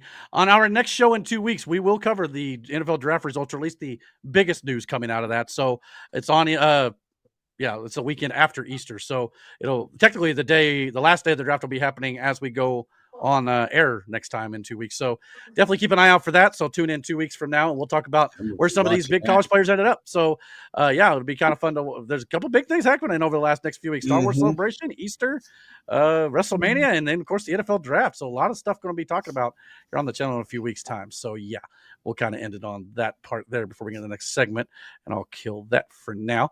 Before we do that though, I'm going to get to Mike's final chats of the night. Well, again, I'm going to head to bed, hit the sack, but on a serious note, before I do go, I hope this show has been a great escape for others, as it has been for me. As someone who's been battling depression for the last few years, this show is indeed a great escape. Thanks, gang, for being so damn fun and allowing me to add to it. I'm still battling, but not quitting. Hope everyone has a happy Easter, and I'll enjoy seeing you all in 2 weeks or so. Absolutely, Mike. Thank you so much for the compliment. Thank you for being a great viewer. Yeah, we're definitely glad you participate as well. So yeah, but yeah, whatever you're dealing with, man. And by the way, if you ever need someone to talk to, by the way, don't hesitate to ask. You know what I'm saying? Things like that. Yeah, Mike, we're all in a group chat. We'll be, in the hustler. Yeah. So definitely, by all means, if you need to, by all means. But I get also your privacy and things like that too. But either way, if nothing else, we're glad we can able to put a smile on your face at least once a week here on the channel. That's for sure. And at times, maybe every other week. But yeah. So thank you very much for the comment. We appreciate you so very much. Thank you. All right. So we're going to move on to everybody's favorite, and of course, the final segment of the show. We might, I don't know if we're going to be yelling like Matt there, or is he mad at the video game or what? I don't know what the hell's going on. I was number one. Yeah, that's what happens when you try to do two things at once. All right, so here we go. Politics and news. Here we go. Make America great again. All right, we got quite a bit of stuff here. Let's see if we can get it in with maybe about an hour's time. That'll bring us about to our normal time frame here. Let's see how that goes. All right, so last weekend, let's see if I can kind of kill that for the time being here. I like to do that. Get it out of the way. There we go. All right, so last weekend, nationwide, hands-off protest marches took place in around 1,400 locations in all 50 states, demanding that Donald Trump, Elon Musk, and the current administration keep their hands off their rights, government assistance, democracy, and so on. Which, by the way, Trump isn't taking away any of those things. Just so you know. An estimated 2.5 to 3 million people in the United States turned out for these protests, which, when you consider the size of the United States and the fact that it has like 347 million people in it, this is actually a very vocal, very small fraction of a minority of this country. Let's be completely transparent about that. So yeah, in some cases, when you consider the huge cities some of these were happening in, these crowds look big in photographs, but compared to the total population of where they're taking place, they're really not. Mostly left-wing cities, mind you. Many of them were much smaller, which is why you can only really find aerial views from about 8 to 10 of these cities. So obviously you're seeing the aerial views from Chicago, New York City, Boston, Massachusetts, Portland, Oregon, all these huge Democrat strongholds, even if they are in red states, all these huge cities always be for the Democratic Party, no doubt about it. But obviously, in Pittsburgh, even in Pittsburgh, this looks like just like a small group in front of like a courthouse. It doesn't look that big, in my opinion. I don't know about you guys, but yeah, you're right. I mean, 8 to 10 cities. You're not seeing these aerial views of, Indianapolis. You know what I'm saying? A red state with a blue city. But yeah, so I mean, the other just even though you got 8 to 10 big cities with big protests, that means that there's about 1,390 protests that would have been laughable if you would have seen the aerial photography of all the crowds, right? Kind of like one of my favorite photos here. Where was it here? I didn't pass it up, did I? This one here in San Francisco. That doesn't look like a huge crowd to me. I know it's a big circle on a beach, but where is everybody? Yeah. Why are we protesting? Because they're mad about Elon and Trump and just anything and everything. That's so a bunch of shit that isn't. Well, Eric, do you have anything about them being paid to be there? No, but I was going to mention it though. So yeah, go ahead. Okay. Well, there was a couple videos that I saw a girl saying that she was paid $100 to go, and that they had to, in order to get paid, they had to take a little test at the end and answer in a liberal way, or they would not get paid. If they took a sign, they made a couple extra dollars, and Wow. So I wouldn't be surprised. We are going to show a couple examples of those people who probably were paid to be there. But yeah, I didn't really have a whole lot in regards to the actual payment of it. And of course, they've been busted. The Democrats have been doing this since the Kamala Harris campaign and probably Joe Biden's previous campaigns and things like that. This is nothing new for the Democratic Party. But again, kind of going back to the crowd size here, you're not going to see pictures from Duluth, Minnesota. I mean, this is what, a couple hundred people? Yeah, a couple hundred people. Tops. Or about, in other locations here. I found another one I wanted to show here. It doesn't have a location on it, but this street corner, I mean, this is not very overwhelming if you ask me. So, look, again, you have the right. Yeah, that's the other thing. If you notice something about these protests, the majority of the people were older people. Probably believing the lie that Trump's going to take Social Security, Medicaid, all that nonsense. That's what it is. So again, I don't think this is something that the Democratic Party should be celebrating, but they kind of have been. But anyway, this street corner here, very, very rough here. But none of this compares to MAGA crowds. I know that. I mean, obviously, this appears to be. There's people in the back. Look how far back. I mean, I know that's the inauguration, but some of these are not inauguration. I mean, this is just a rally. I mean, but then Democrats, like I can't remember who it was last week who said, Trump doesn't get crowds like that. Yeah, he does, and actually far bigger than what you're seeing. This is Trump's country here. Again, the majority ruled in November, and the majority is the MAGA movement. I hate to say it, you may not like that fact, but it is. Again, when you take into consideration 347 million people in the country and only around 3 million people showed up for the left-wing hands-off protests. So let's keep it into context when we're talking about this sort of thing. But among these crowds, especially if you want to get into a big, penis measuring contest, I think MAGA wins. But anyway, that's my opinion. Among these crowds, I'm done with this whole But among these crowds, many of the protesters were once again paid and bussed in, as Miranda said, and left at the same time because, they clocked out of the time clock at the same time too. So at like 4 o'clock, everybody left together. Clearly that was, that just doesn't happen on normal protests. No. Only when you clock out. It's not like, all right, we're all going to go home at the same time, guys. Protest's over. Bus is leaving. Yeah, pretty much. Yeah. And we know that happened because the protest organizers, George Soros, Democrat billionaire-funded operatives and activists, were handing out signs to protesters upon their arrival and giving them talking points and chance to recite, the majority of which didn't even know who, what, or why they were out there standing around and protesting. Here's just a few examples of that happening.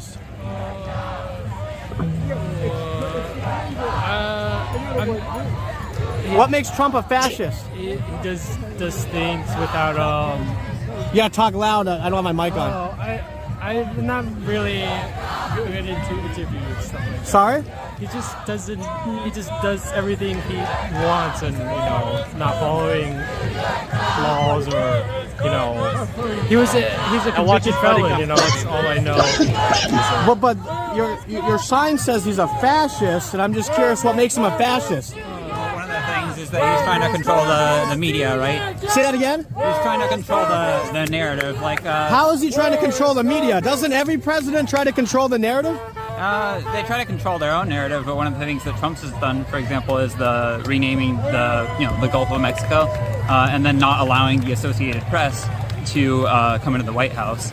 Basically, trying to get exactly what happened. What are your feelings about him renaming the Gulf of Mexico as the Gulf of America when a majority of the Gulf is in fact on the coast of America as opposed to Mexico? I mean, it's kind of pointless.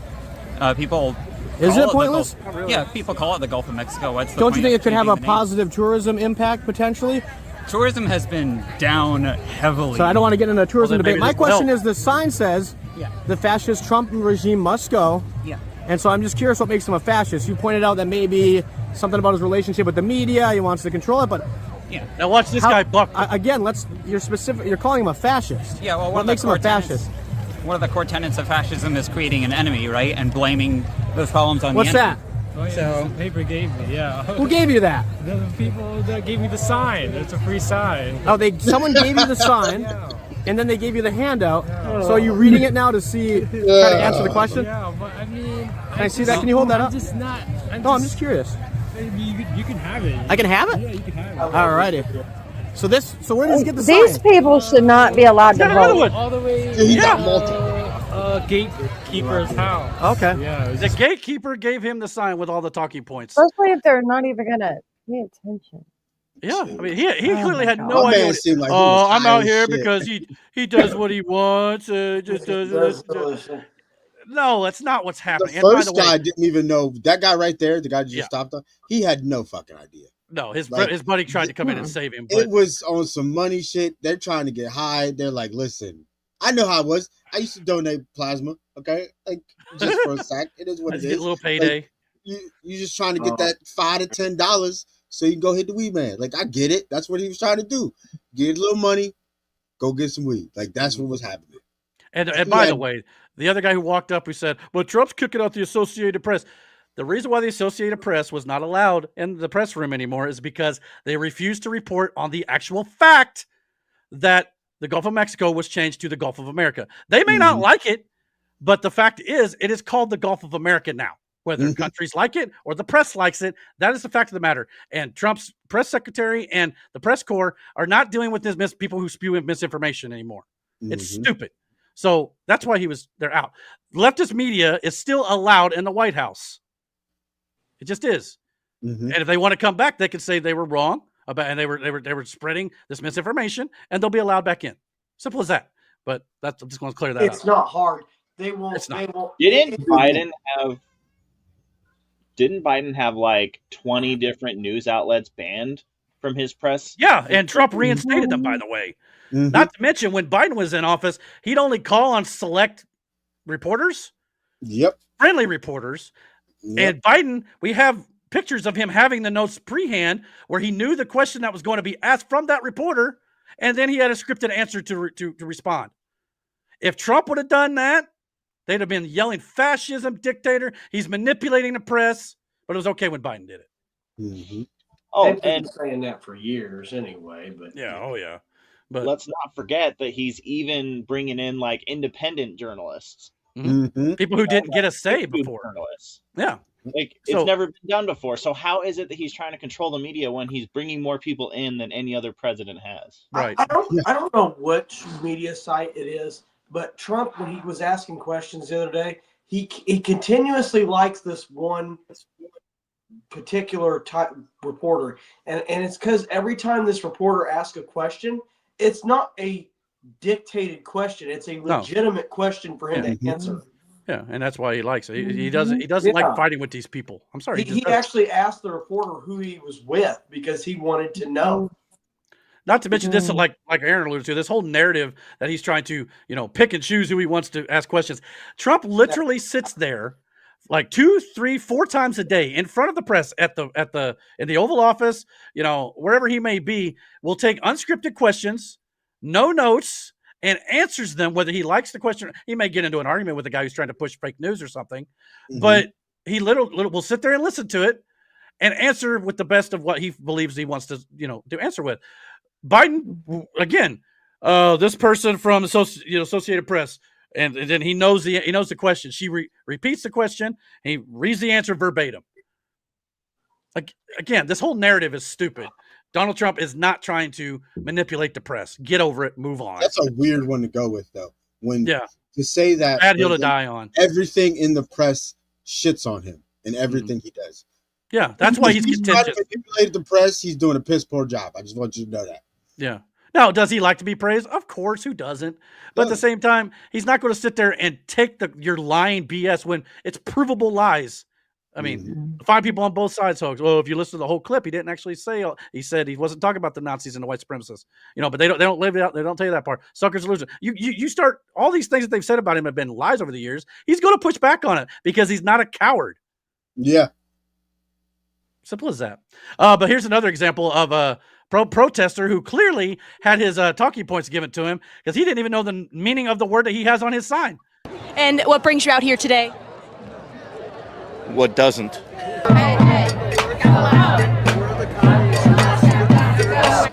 Can you explain a little bit for our viewers what this means? Go ahead. Raise your hand out. There's another handout. Cacostocracy. Government by the least suitable or competent citizens of a state. Seems to fit, doesn't it? So, again, mindless NPCs, 90+% of them, guaranteed. This man shares his thoughts on exactly what these protests entailed and what they actually accomplished, and I agree with him wholeheartedly. Here you go. Trump is still president. After all that April 5th protesting that you all did, it did not move the needle. President Donald Trump and MAGA is still in charge of the United States, bringing common sense back to the people. We want to make America great. You protesters want to make America bad. So with that being said, we're going to continue to stand with MAGA and make America great. And all that marching did nothing but just infuriate us to continue to support Trump and continue to make America great. We stand up with America. Exactly. I don't think anybody here disagrees with that at all. But to all you people who are, what's that? I got a couple things. Okay, go ahead. Oh, never mind. Come back when you can, brother. So I just can't with these protesters and left-wing people anymore. The left are saying how much of a success this day of protest was. They think it's a huge accomplishment. It's even more embarrassing when most of what these people are out wasting hours protesting and upset about is not even happening. And on top of that, they literally changed nothing. But hey, knock yourself out, I guess. You have the First Amendment right to be an idiot and to do so as long as you stay peaceful. But yeah, the stuff they're protesting, they're cutting this, they're cutting that. The stuff that they think they're cutting, they're not actually cutting. But, go on. Any other thoughts on these big protests? I feel like this is just another Nancy Pelosi driven. They just let's just go with the flow, guys. This makes people seem stupid. This does not help your side or your argument because you seem dumb. Mm-hmm. You're going in for something, and I said this about a lot of this shit. A lot of you are signing up for something you have no idea what you're really doing. You're just doing it for that viral moment, saying or doing something on camera and being caught doing it and being recognized for it. You don't know what you're fighting for, so you don't know what you're saying. But you also don't care because that's not what you're truly after. And it's weird. And then for the people who fall in line, hook, line, and sinker, there's no fucking helping you. It is I don't know what the fuck to tell you. I got nothing for you. Because if you believe without doing any research whatsoever, just carte blanche, blind, this is it for me, I don't know what the fuck to say to you. I just truly don't. I don't know why you wouldn't question certain things. Well, even those who actually do their research on this, the problem is you Google something, the first 10, 15 Googles that you got pop up could all be fake news. You've got to dig further. Yeah, you have to.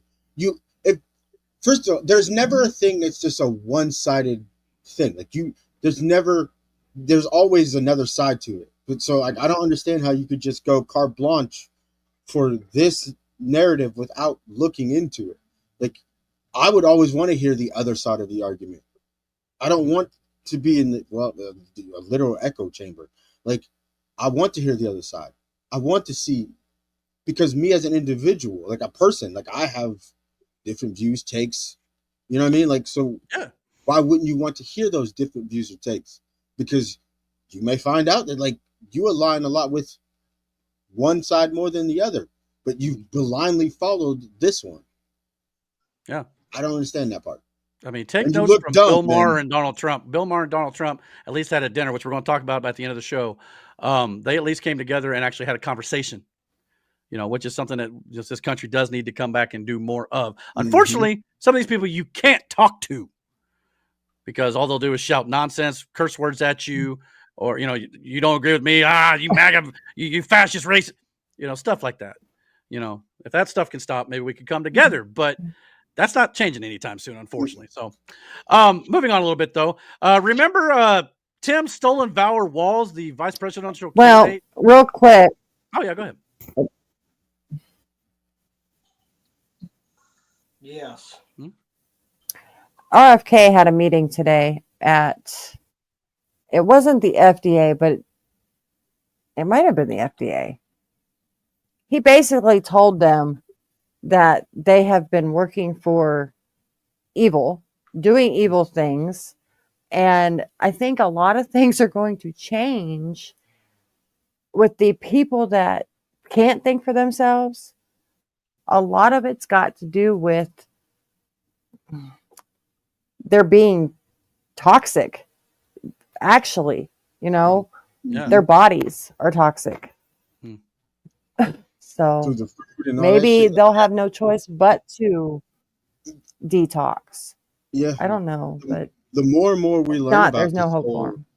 This whole thing with food and like how certain things are way more beneficial to your body, and not having those certain things like really hinders a lot of what you can do both mentally and physically. Like maybe that's it. Maybe that's a good start and a turnaround for some people to start again getting back to where it was, where we lived in disagreements, but yet we lived in those disagreements and still had capable relationships, even though those disagreements were there. Yeah. So maybe we get this is a start to get to that. And like, but I don't even think, when did we start disagreeing about this stuff? Not all of us. It turned into, hold on. A lot of it has to do with the trans agenda. They fought for gay rights. They got it. We were all happy. And then they moved on to trans. And that's where I drew the line. Like, why are you cutting up kids for no good reason?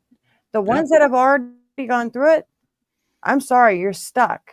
And if you're an adult, do what you want. But yeah. Kid is a kid, though. Like, that's crazy. Well, and I think part of the divide starts when you have the entire media complex. They push all this lies and nonsense, and the stuff that we talk about here on the channel, the majority of them never see. So they fully believe that everything they've seen in the news is 100% fact, and the stuff that we say is the crazy conspiracy theory stuff, when in fact it's the complete inverse. It's the truth. Yeah. That's the problem. And hopefully some of this funding, like USAID going away and things like that, hopefully will mitigate some of this media stuff. Maybe. Time will tell. But that's part of the problem, in my opinion. But yeah, so moving on here. But yeah, remember Tim Stolenbauer, Tim Walls, who was the vice president, who never saw combat because he left before that happened. But yet he ran on and brags about being a retired command sergeant major. Good on these veterans who stood up to him at I don't know exactly what this was. It was something that he was out, doing with the press and stuff. But the veterans were there and they weren't taking it. Welcome to the Capitol. It's great that you're Sir, you're welcome to come. Let me finish. Let me finish.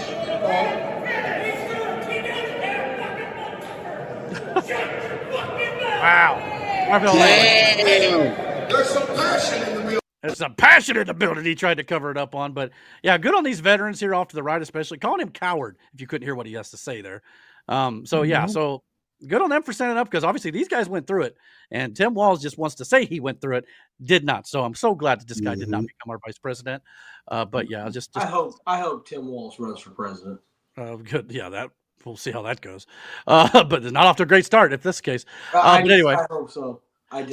So Jasmine Crockett, one of the new favorites over there in the Democratic Party that we've been talking about a little bit because she's nuts and off her rocker. She's now under investigation by the FEC after it was revealed that an individual donated to her campaign over 50 times without their knowledge. So I don't know about you, but this sounds like an Act Blue scam to me. Pressure fund. Yeah, at some point, someone needs to be locked up for this amount of fraud. This seems to happen a lot with the Democratic Party, but it makes a little bit of sense now why she'd be so against Elon Musk and Doge now, doesn't it? Because she don't want them looking into her backing, as well as how she became $9 million richer on a salary of $140,000. Do you guys remember like how the left was when Nixon was like trying to run for office? And then everybody's like, he's a crook. He did all these wrong things. He did all this horrible stuff. It's kind of like we're doing the same thing with the left, because that's what the left is doing. But yeah, it's actually, they did it. They actually did it. It's not like it wasn't real. They actually have done this. They took and we're getting more and more proof every single week. Yeah, they took the thanks to Doge. Yeah. And they don't like it, which is, again, nothing Doge is doing is out of the realm of or constitutional authority or anything like that.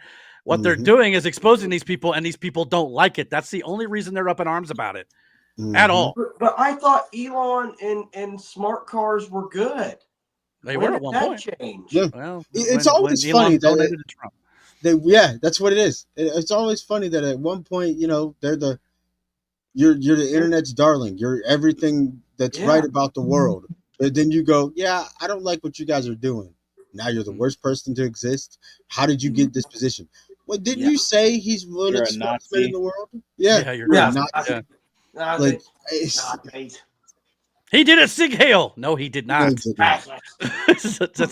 I mean, if that's the case, you better get on to every single Democrat who also did the exact same motion. I still find it funny, the one guy who sold his Tesla and then bought like just a Chevy, and then we looked it up and found that the Chevy has electric cars. Yeah. So he's like, so do you really care about the environment? No, because even they know it's a scam. Right. Yeah. They know it. I mean, Chevy Tahoe, one of the biggest gas guzzlers you can buy. Yeah, I was about to say, he bought a big truck. Big ones. I mean, like, come on, man. At least get you another Chevy. Freaking. I mean, come on. It may not be as well known as Tesla, obviously, but again, it's all about the clout with these people. It's got nothing to do with actual substance. That's great. Quick thoughts on this. I didn't know if you heard about this or not, but apparently Donald Trump signed an executive order. Was that what he repealed 30 years of eco-friendly, according to this post, regulations on toilet showers and light bulbs, overturning 1992 water and energy efficiency rules that Obama had put in place. He criticized low-flow fixtures and LED bulbs. Apparently, it'll bring us back to practical living. So in that case, I'm all for this. So what's the problem with it? I don't know. Yeah, the LEDs are bad for our fucking health. They're horrible. They don't last like they say they're supposed to. Have you ever been? What's that, Aaron? Sorry, when you're driving on the road, you get hit with an LED light. Oh yeah, you can't see nothing. Yeah, every car has them nowadays, almost too, which sucks. Mine included. That's not good. Yeah. And he's been talking about the water flow and the shower things for years. So I mean, he has hotels. He knows what he's talking about. That's true too. I never thought of that. But not only that, look at that head of hair. He needs high flow. I mean, you got to get that. Got to get in there deep. You know what I mean? So this shit is still hanging around. And I'll tell you what. This is one of the reasons why I won't remodel our house yet, because I don't want this shit in it that we have right now. Fair enough. But yeah, make showers great again. That's all I can say. But another thing I thought we'd talk about here. Apparently, Donald Trump is pushing Congress to pass a very popular, what he says here, his daylight savings bill, where it would get rid of daylight savings time. Or no, I'm sorry, it would make daylight saving time permanent. So thoughts on? I really don't care one way or the other on this, but I've been reading the arguments all day, for 2 days now. Can you elaborate a little more? They want to get rid of daylight savings time and just go back to standard time all the time. So yeah, that's the argument is it's better for our health. It's natural time. It's so. I mean, it would just prevent And me I from guess moving it'll my get clock all the time. You know. Yeah, and it'll get dark a little earlier in the summer. Which, you know, it We're gets dark normal. like after 10 o'clock in the summer now anyway. Yeah. I'm sorry. I go to a drive-in movie, I'd rather it start a little earlier. Yeah. Yeah, drive-in movies could start earlier. So Exactly, and I'm all for that. Get home fireworks could start earlier. Yeah, exactly. We don't have to wait till almost 11 o'clock where kids are falling asleep and stuff just to watch. You know what I mean? I like to golf. So I'm heavily not in favor of this bill. Well, go earlier, man. You got all day to do it. It's not maybe like you can get some lights put on the golf course. Yeah. Yeah. Don't some courses have that? Get some glow in the dark balls, but even if they don't, I mean, you got all day still. You know, I'm just saying. But I mean, it's only an hour. Like I said, I hate losing the hour when I'm sleeping. You know, that I can't remember if it's that's spring forward, right? So I hate doing that because that means I go to work earlier on. I lose an hour of my weekend essentially. Yes, I know I gain the hour in the fall or whatever, but you know, I was curious, so I looked up what time sunrise was in China right now, and it's like 5:30 in the morning. So they're not on daylight savings time, obviously. So I was just curious. So I mean, I just know where we are in the United States, it's not going to really affect us too much. It's not like we live like in weird places where the sun rises at weird times or something. Well, no, I think it. Yeah, you're right. You're right. Yeah, it kind of evens out. Yeah, yeah. Like I said, I don't really care about this. It's just I just saw it. I was like, I just kind of want to get your honest opinion on it. So, yeah, I don't know. It would be weird to like live in a place like Alaska though, where like where it's dark. Nah, fuck that. You know what I'm saying? Well, that's their own fucking problem. Time doesn't have anything to do with that. Yeah, exactly. So, you're right. You're right. It's dark and cold. No, I'm good. Yeah, exactly. fuck you. You chose that. You could have moved. Yeah. Come join the rest of the world in the daylight. You know what I mean? But anywho, now this week in Saturn news was a terrible tragedy that happened near Manhattan, New York, as a private sightseeing helicopter carrying Spain's division of, I guess it's Siemens CEO, Agustin Escobar. Siemens. I didn't know how to pronounce that. That sounds weird to pronounce it that way. But anywho, the CEO of the Spain division and his family went down in the Hudson River. Before impact, the chopper lost its tail boom and main rotor broke apart midair and plunged upside down between the Manhattan and New Jersey shoreline. Now, while conspiracy theorists have run rampant about how this potentially may have been done on purpose, in my personal opinion, I don't know how you guys feel, this was an accident, and I'll explain why. The pilot radioed in that he needed to refuel once they land. Now, while I believe fuel wasn't the issue here at all, he was simply letting them know he needed to refuel before his next flight that day. Because losing fuel doesn't make this happen, okay? It just doesn't. What I believe may have occurred, though, is this animated representation of what is known as a mast bump. As illustrated by this representation here, a mast bump can occur during a low-G maneuver such as rapidly pushing the cyclic forward. And the cyclic, for those of you who don't know, is basically the control stick that you use to fly with, you know, right? In layman's terms. But he may have pushed the control stick forward too fast, and it caused the chopper to essentially cut its own tail rotor off, and the rest just broke apart on descent. So, yeah, this is definitely a tragedy here. And, of course, this picture is probably one of the saddest things you'll ever see, because this is a picture of the Siemens CEO with his family and his 3 young children right before this helicopter took off. So, do you have a video of them pulling the helicopter out of the water? No, not off the top. I do have a picture of a tennis shoe, unfortunately, which was recovered at the site right here. And obviously, if you look at this is just sad to see, but if you look at the young little girl on the left here, it matches her shoes. So again, this is terrible, sad situation. It's hard to even really talk about, to be quite honest with you. But obviously, our thoughts and prayers are with the 6 people who lost their lives, the 1 pilot, the 2 parents, and 3 children, obviously here. Do you think this was maybe done on purpose, or do you think maybe my theory here is probably more accurate? What do you think? You said he was a CEO? Of a Spanish division of a global company. Yes. What would the company do? Miranda, you know? They were, okay, so fun fact: Yusuf used to work for him in New Jersey. One of our coworkers. They do electronics and stuff like that. Okay. So I don't know there's different divisions, but conspiracy theory is that they were trying to vanish for some reason, because the chopper that they pulled out, I'll go ahead and send you this in the group chat real quick. Okay. It doesn't look like the same one. Okay. Like implying what exactly? I don't know. Like the picture that they're standing in front of that you just showed, and then what is on the Okay, I see what you're saying. Let me pull it up here. I can't see. It's too small. Well, I'm going to pull it up. Well, that's a shot from the actual crash. So I'm going to try and pull up a picture of the chopper. So let me see if I can do that right quick here. Now, there isn't a community note on this at all. Okay. So here's the chopper again that we kind of showed you the picture of. Here is supposedly. I'm going to see if I can pull this up a little bit here. A little closer here. Well, trying to make it look a little larger. That's about as large as I can make it. But yeah, the chopper now. Yeah, it looks black. Looks completely different.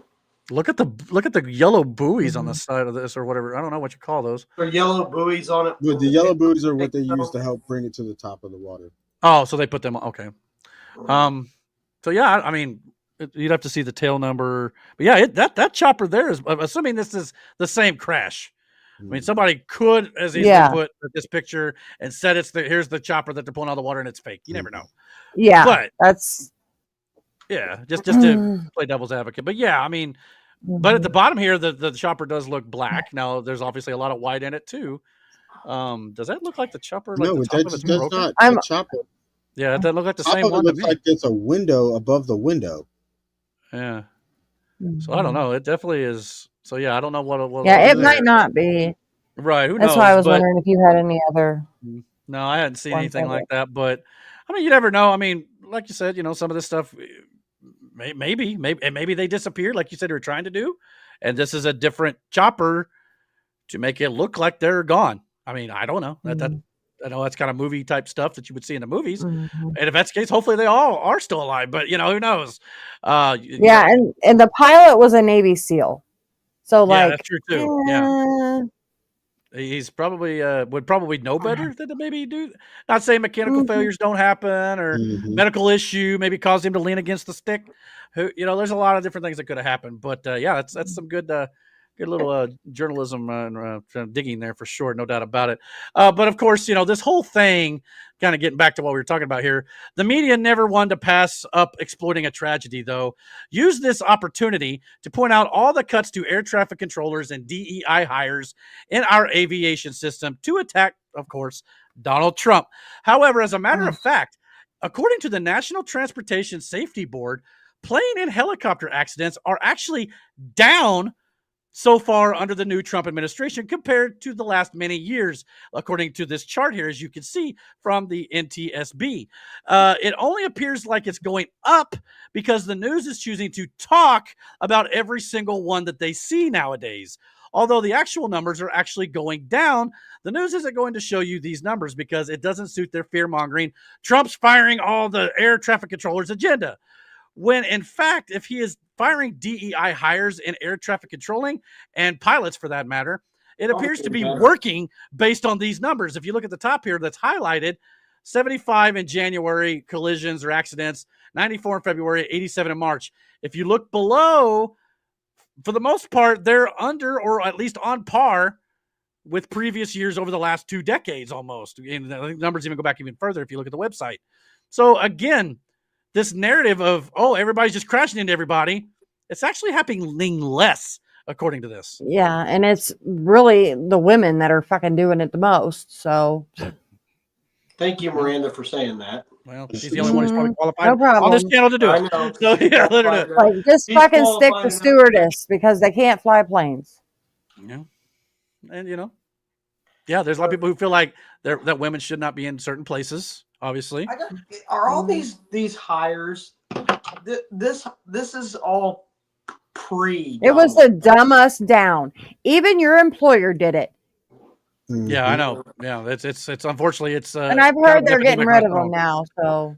Yeah, if that's the case, I'm hoping they're eventually going to. Well, yeah, because a lot of things are gone to pot. But if hopefully that our company and every other company will start to realize some of this stuff that's slowly starting to be, come to the forefront here has not been the best way to go about business.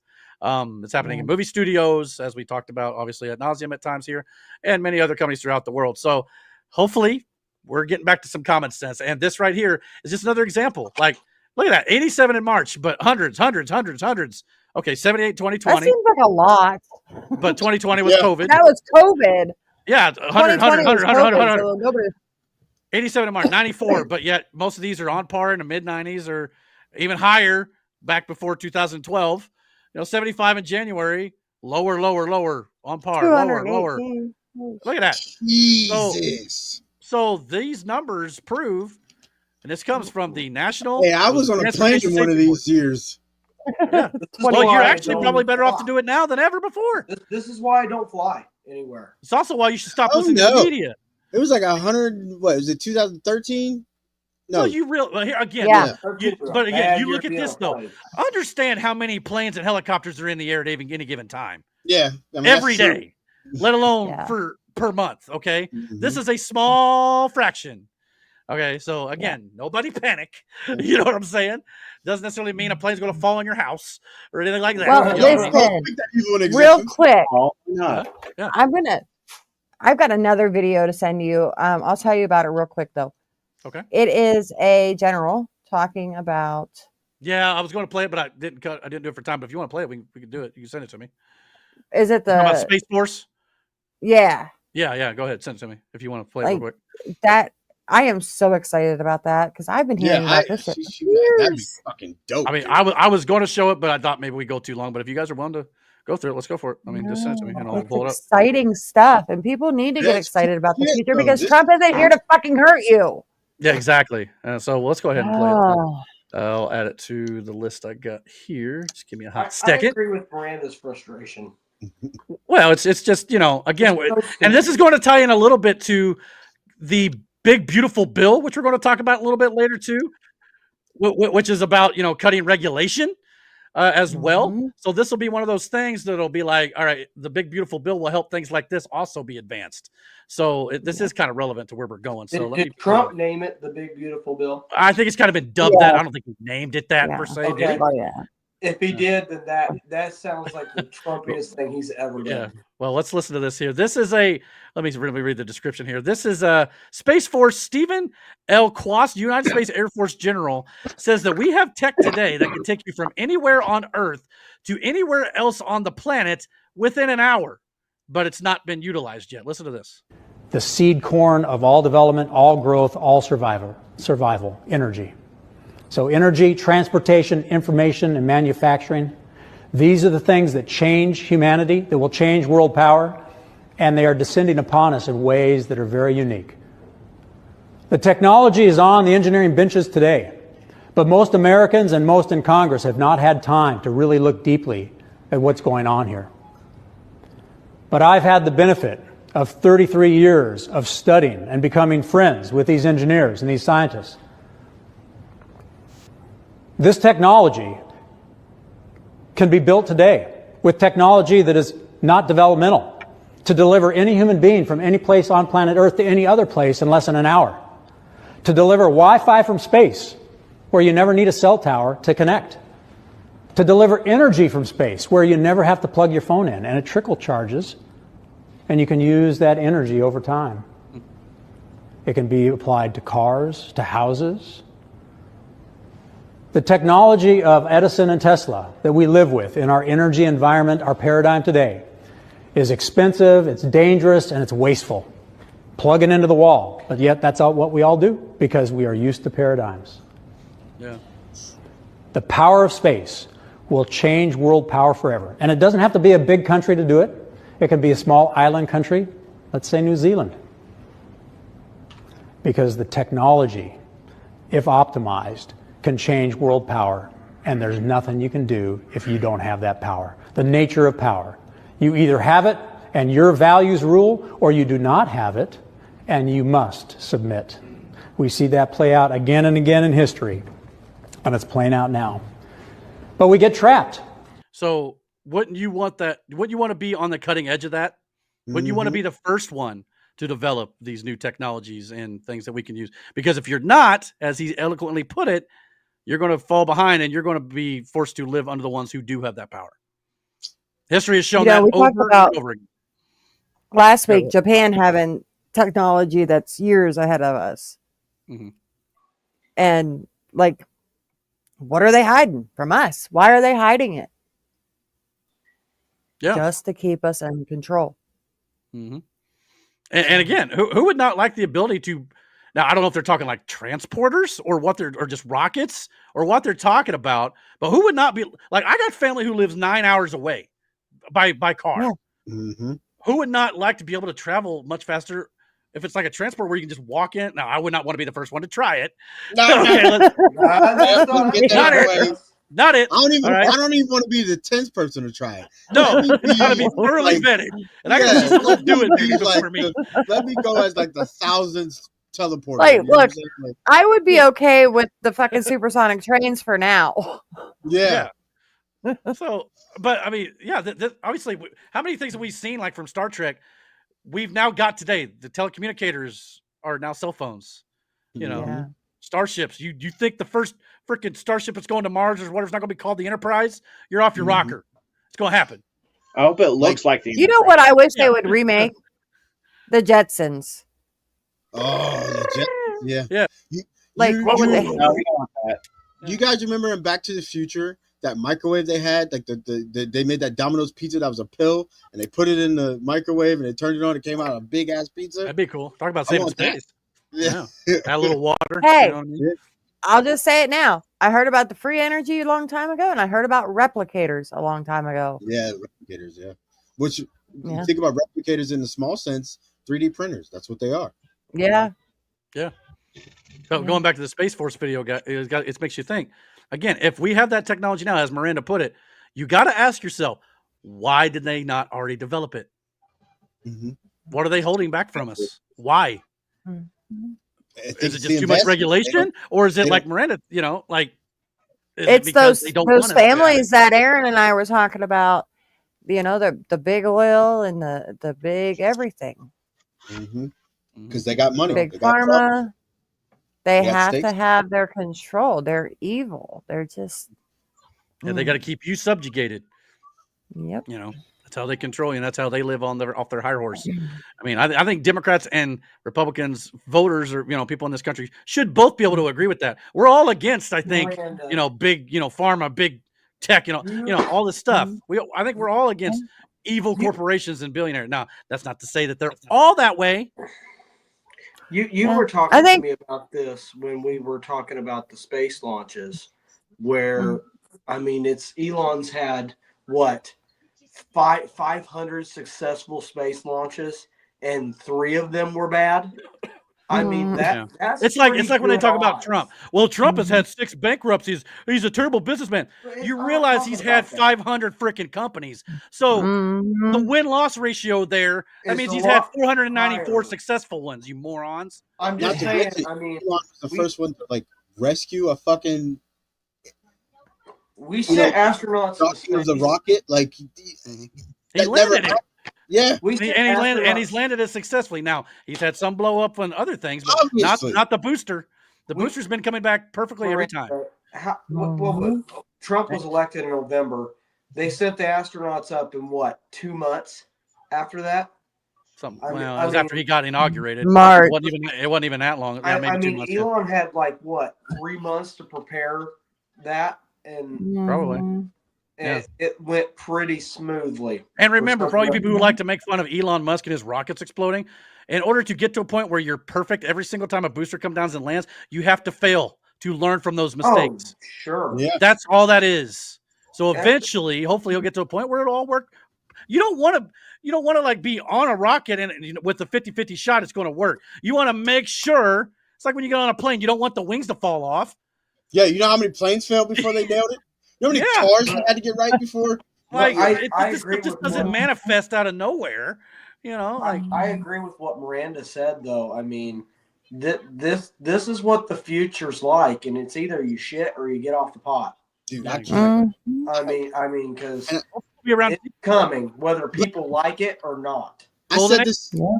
I said this before too. You know, a while back when Trump was talking about like things he wanted to bring back to the world to experience. I know all this technology, it all sounds awesome, and it really is, but like, I still think the World's Fair is something that, like, yeah, you want to bring unity. Like, people bring things to Iowa. Wait, that's the 250th anniversary thing. That's something different. Yeah, but see, no, the World's Fair is supposed to be in Iowa. I thought. Yeah. Oh, is it? Oh. Is that the same thing we're talking about? Yeah. Oh, okay. Okay, I got you. And like, to see people, bring technology from other parts of the world to where it could be beneficial to like the things that would do to better the world. Mm-hmm. You know what I mean? Like, yeah. What's wrong with that? This is what Trump's advocating for. Like Miranda said, he's not a bad person. This will be great for not just the United States, but the world if the United States gets back to innovating and creating again. Yeah. I mean, that's the thing that we've not been able to do because of stupid politicians and governments who keep us down. Okay, regulation, all sorts of that stuff. So hopefully that'll happen. But I'm glad you brought that up. I'm glad we did discuss it. Like I said, I was just doing it in the interest of time, but because we do got a little bit more to talk about. So let's get moving here. So following last week's dip in the stock market and a rough day on Monday this last week, the market rebounded shortly on Tuesday following Panicans, as Trump put it, on the left, losing their minds over the stock market dip. And then it began to fall yet again, as the stock market tends to do during times of economic uncertainty. However, the stock market was not crashing, as we kind of touched on a little bit last week. We're going to go on a little bit further because we got some more information.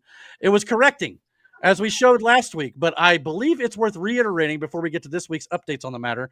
When you pull back and show the last 5 years as depicted here, instead of just this week alone in the chart, you see a completely different story. If you look at only the last week, yes, the stocks went down 18% during a temporary dip. But once you pull back the chart to the last 5 years, you see that while they were down, the stocks were not as down as the media would have you believe.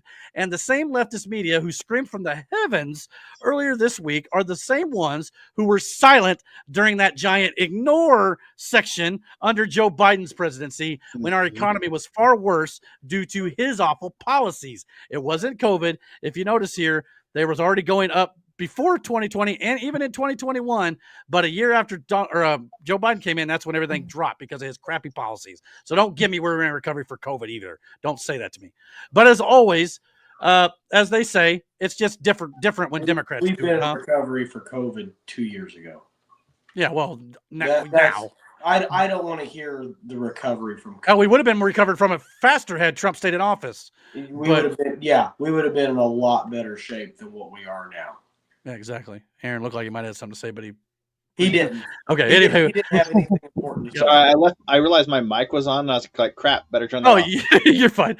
All right. But yeah, as we say, it's different when Democrats do it, though. You can criticize Trump for a temporary dip, but with Joe Biden, everything's falling apart. No, we don't criticize him there. And the stock market only spiked under Biden because his administration decided to oversaturate the market by printing money and pumping it into circulation during an election year in 2024 to make it appear the economy was on the right track because it was an election year, which caused inflation to go up right along with it.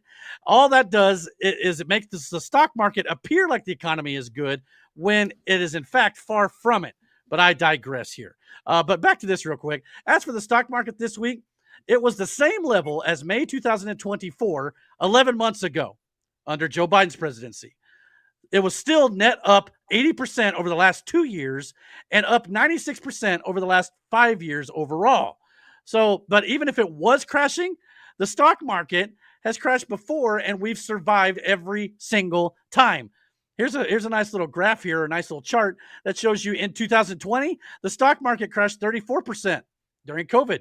Came out of that just fine. In 2008, the stock market crashed 48%. Oh, I believe that was the year Obama was elected, correct? Mm-hmm. If I'm not mistaken. In 1987, the stock market crashed 34%. And even before this chart, in 1973, the stock market crashed 50%. And of course, in 1929, the stock market crashed 90%, which I believe is the Great Depression. But what happened every single time? It recovered to a new all-time high each time. Here's world-renowned financial advisor Dave Ramsey talking about how the sky is not falling, despite what you may have heard the Democrats say this week. The news people are melting down. The market's down. Well, over the last 2 years, it's still net up 80%. Let's not forget that. Did you hear any headlines going, "You're so rich, you can't breathe"? Nobody said that. What if they were as enthusiastic about reporting prosperity as they were a temporary dip in the market? So here's the rule, boys and girls. The definition of investor is you are thinking long-term. If you have a long-term mentality and the stock market goes down, those of us that have been investing in the market steadily for 30 or 40 years, not 30 or 40 minutes, we smile when it goes down and buy more. It's on sale. Not, I'm going to lose everything. Oh, God. Oh, jeez. Take a dadgum chill pill. Seriously. Do I know how much it's going to fall under the Trump tariff thing, whatever the flip you want to call this thing is he's doing right now? I can't tell. But aside from all that, doesn't matter. 100% chance that the American economy is not going to crumble over this. 100% chance. So 100% chance that a year from now, we're going to be sitting here smiling, those of us that did not take out our money. The only person that gets hurt on a roller coaster are those that jump off in the middle. Keep your hands inside the ride at all times, boys and girls, and wait for the coaster to come to a stop. And you will be just fine. So if you want to listen to an expert, there you go. Okay? Any quick thoughts on this? I mean, I wish I knew how to play the stock market. I bought some stock. I don't have enough money to do so. I just don't, it's not that I don't understand it. It's just that I don't spend hundreds. I just buy like $25, $30 and just throw it in something. Mm-hmm. I always hear if you're going to win big, obviously you got to bet big. That's kind of the way it is in casinos or whatever it might be. I mean, you got to start somewhere, and maybe you can build it slowly. I don't know, but I just never really have dipped my toe in that pool. You know what I mean? What, Aaron? Quick question. So on the stock market, if it happens to go down, like let's say you spent $35, if it happens to go down, do you have to pay back that $35? No, I believe it's what you've invested. Now, I don't think you. I think you could set parameters on it to where if it drops below a certain point, you sell. So like it's not like it's just going to keep dropping. You don't notice, and then you lose everything. I think there are certain things, safeguards. Yeah, if you set it up that way, I do it through a banking app, and like I have $5 a week going into different accounts, and then they either put it in something. It's like penny stocks. So just like your 401k, you probably don't put much in there every week, but every week I'm putting a little bit into something.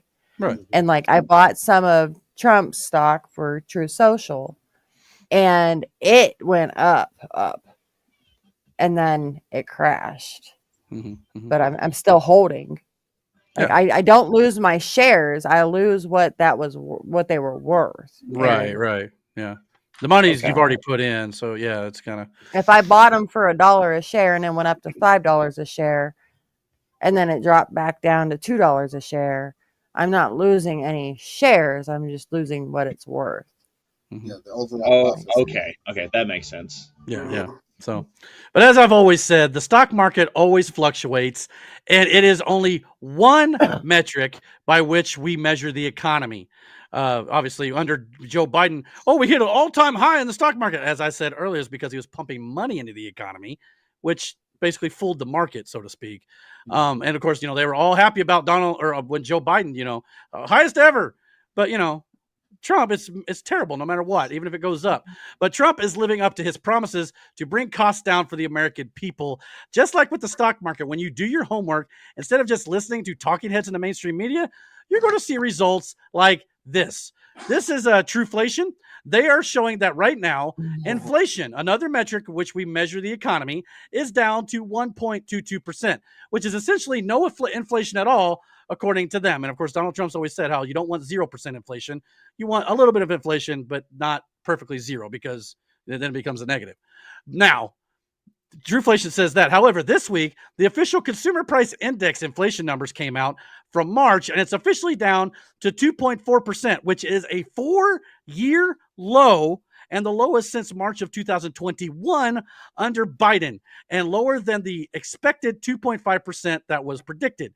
And according to CNN, who can't even hide the facts any longer, they show the Consumer Price Index is down 0.1% for the month of March, meaning that prices at the stores actually are coming down slowly, but they are coming down. So that's good news number one, okay? Remember, Trump's only been in office. I can afford food now. Trump's only been in office for 3 months. Let's keep that in mind. It's going to take a little more time. Also, eggs are down 60% in the month of March. Real quick about eggs.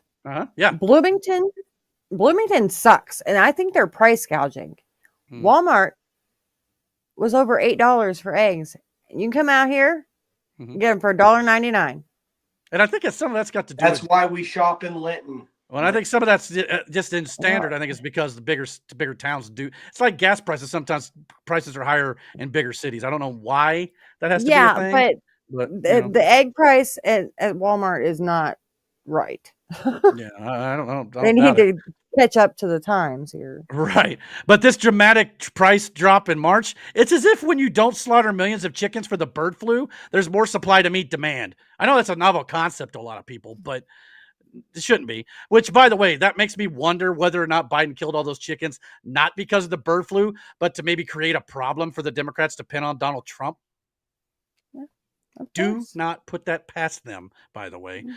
So yeah, but egg prices are down 60%. Also, gas is now less than $60 a barrel, around $59. This is a little out of date, but around this time. But I think a day later might have further. It's okay. Exactly, but it's down from $80 a barrel under Joe Biden, as you can see here in the middle of the graph here, when he left office in January. But I thought a president can't affect the price of gas, is what all the leftists want to say. When Joe Biden couldn't bring the gas down, his anti-fuel policies though sure did. They spiked the prices is what happened. So expect gas prices at the pump to start to plummet. Here in my hometown, the price of gas has already dropped to less than $3 a gallon yesterday for the first time in what feels like forever. And as we pointed out, I live in a bigger town here in Indiana. So and I enjoyed every single second of that. We're on a highway to $2 a gallon gas right now because of this, as long as this continues. So, again, this is Donald Trump policies that are making this happen, ladies and gentlemen. All of this is great news. It's almost as if Trump knows what he's doing, and he had a plan, and he executed it on day one like he said he would do. Promises made and promises kept, ladies and gentlemen. Go ahead, Aaron. I have all that in my house, please. Yeah, you can just hand it to him. You don't need it. He's good. I'll give you guys the coffee, but I'll take the rest. Brandon's not allowed to have cereal, so he can't have that. No, no fiber. Wait, why can't Brandon have cereal? No milk. Here's the thing. After this is done, I'm going to have me a fucking bowl of cereal. It's all right. I'm going to bed. Fair enough. We ain't got a ton left. I'm sorry it's taking so long, but we got to get through this stuff. So for us here on the right in conservative circles, we aren't the least bit surprised that these prices are starting to come down. On top of that, more and more people are starting to see Trump's endgame that we've been discussing for months. I don't even know what this show is. It's some sort of podcast or something. I know what it is. Okay, it's tell me. Called Flagrant. Okay. The host of the show is Adam Schultz. Or not? Yes, I think it's yeah. Very controversial, kind of polarizing figure in the comedy space. But yeah. So here's what they have to say about Trump's endgame that we've been talking about for months. What they said is there's going to be these price shocks. You're right. So year one is difficult, okay? But it could raise upwards of $750 billion a year. Okay. You're saying tariffs. Tariffs, yeah. Tariffs. What they said that they would do is they would then turn around and cut the federal income tax. For anybody making 150,000 or less to zero. So what they're doing is using the tariffs to offset the price shock. I didn't know that. Yeah, I didn't. But and this is the math, and that hasn't been 100% established yet. But instead of like putting the burden on the American consumer, we put the burden on the foreign country to pay that delta, and then effectively subsidize the consumer through an income tax. To be fair, the $750 billion, I assume, that's assuming everybody pays the tariff fully. Okay, so this is an important point. I would say right now it's a moving target, meaning the sharps before Liberation Day, the smart money line was at like 250 billion. Okay. That's Wall Street. I mean, we'll put smart in quotes, but that was their number. And part of why the stock market went berserk was they just got it totally wrong. And the back of the envelope math that I did and that a couple of my friends did, and I would say they're much smarter than I am, they got to 750. I got to 750 as well. Howard Lutnick, who's a commerce secretary, said like anywhere approaching 750, we have a line of sight to be able to cut income taxes to zero for anybody making 150 or less. Oof. Yeah, that'd be great. I mean, so we're in the magic zone here, guys. So here's you know what I mean? So there's a perfect example. Like, there's all this conversation about the midterms right now. Trump tanks the stock market. People get screwed over by what some people calling inflation, but like the price shock. But if you announce at the end of the year there's a $750 billion surplus because of taxes, and we're eradicating income tax for people making under $150,000. Midterms are going red. I mean, bro, forget midterms. They'll want Trump for the third term. I mean, you know what I mean? No doubt about that. And tariffs on China, we get so much shit from China, but American companies can't compete with it because they make it so cheap.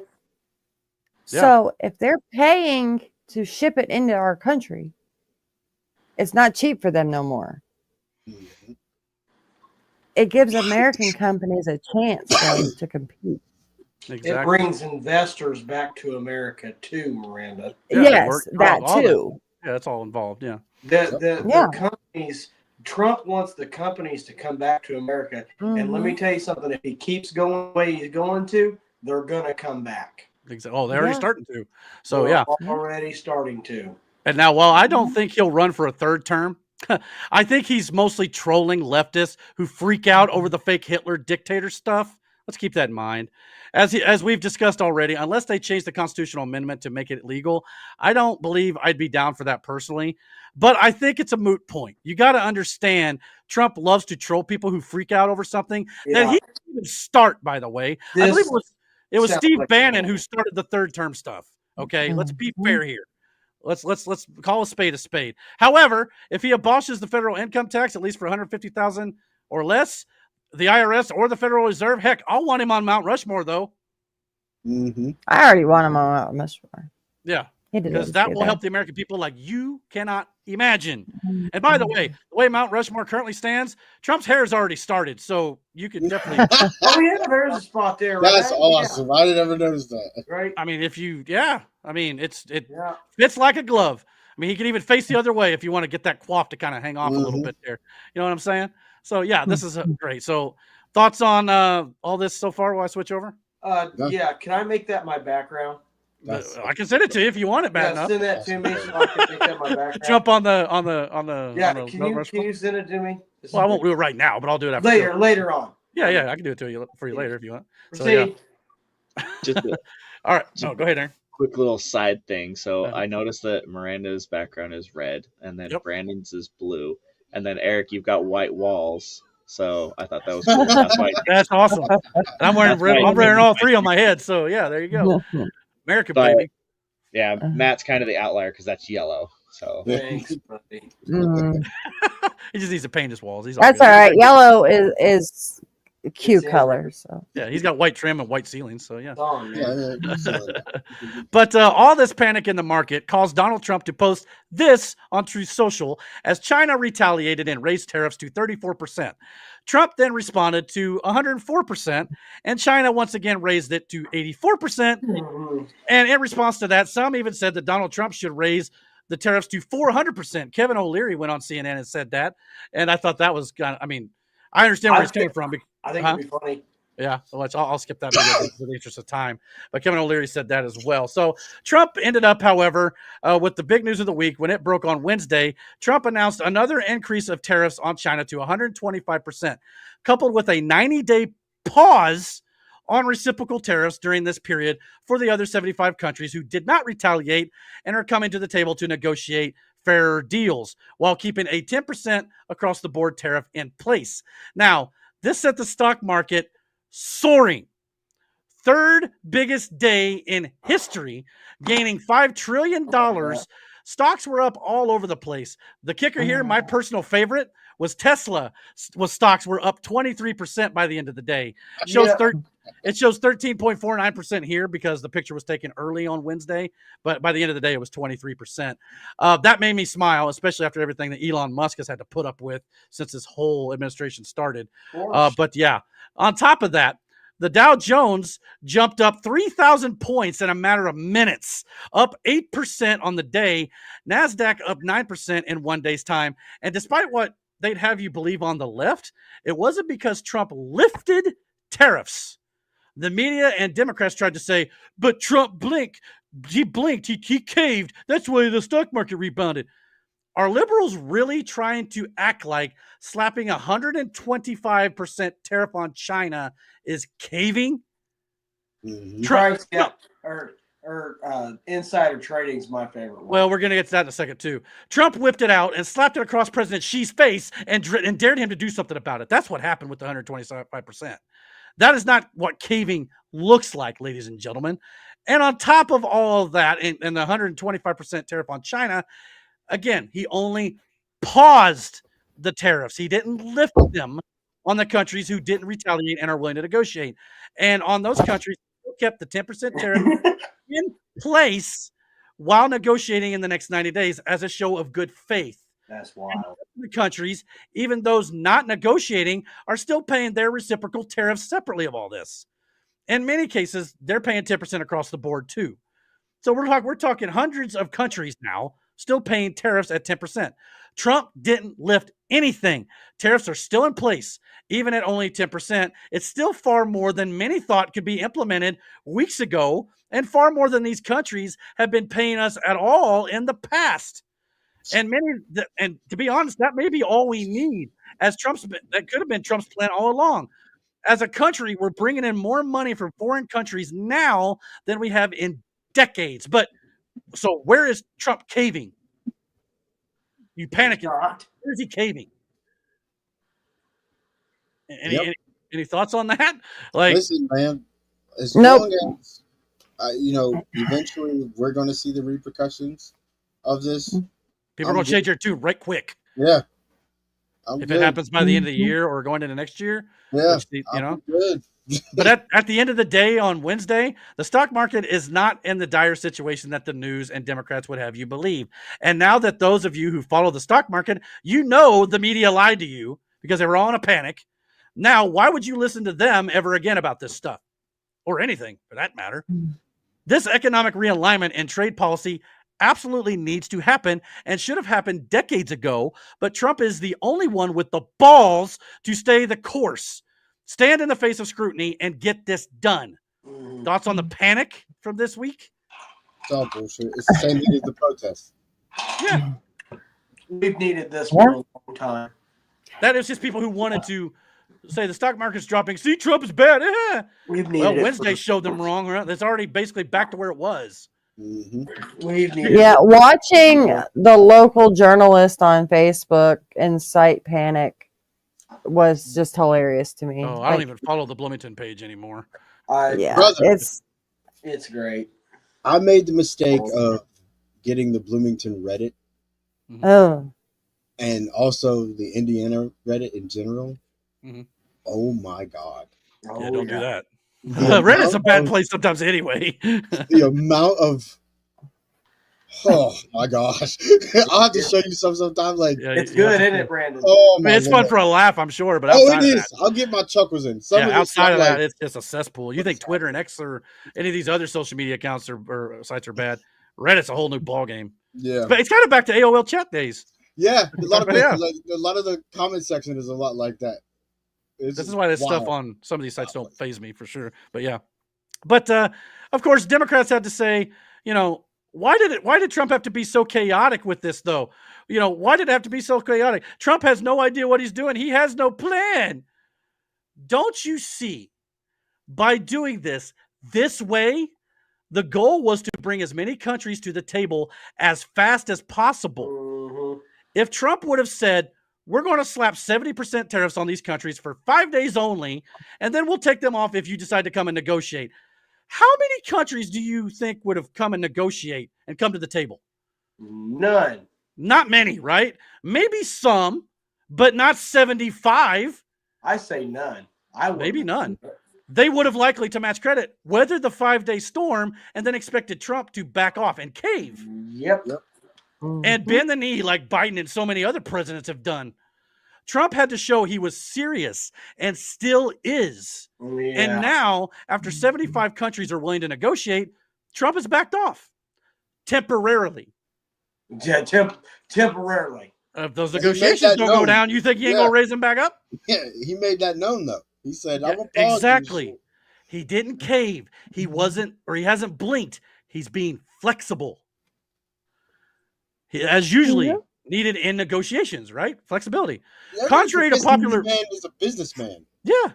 Contrary to popular belief on the left, Trump knows exactly what he's doing, and he's forcing the world to rethink its game. He's executing the plan brilliantly. That's what people don't realize is we've needed a business president for a long time. Yeah. We needed it for a long time. So, again, calm your boobs, or whatever you want to calm your tits. Or no, I'm okay. I'm okay with what you said. Whatever. But it's like these people. But anyway. Almost died. It's going to be a good one from. But anyway. That said boobs. Hey, if Tony Storm on AEW could say it, something like that. Oh, all right. God. So Trump, you got to remember too, Trump also tested the loyalties of every country as well to see who will work with us and who can't be trusted. And the only two countries who retaliated against these tariffs were China and Canada. Yep. Now he knows who to trust and who not to.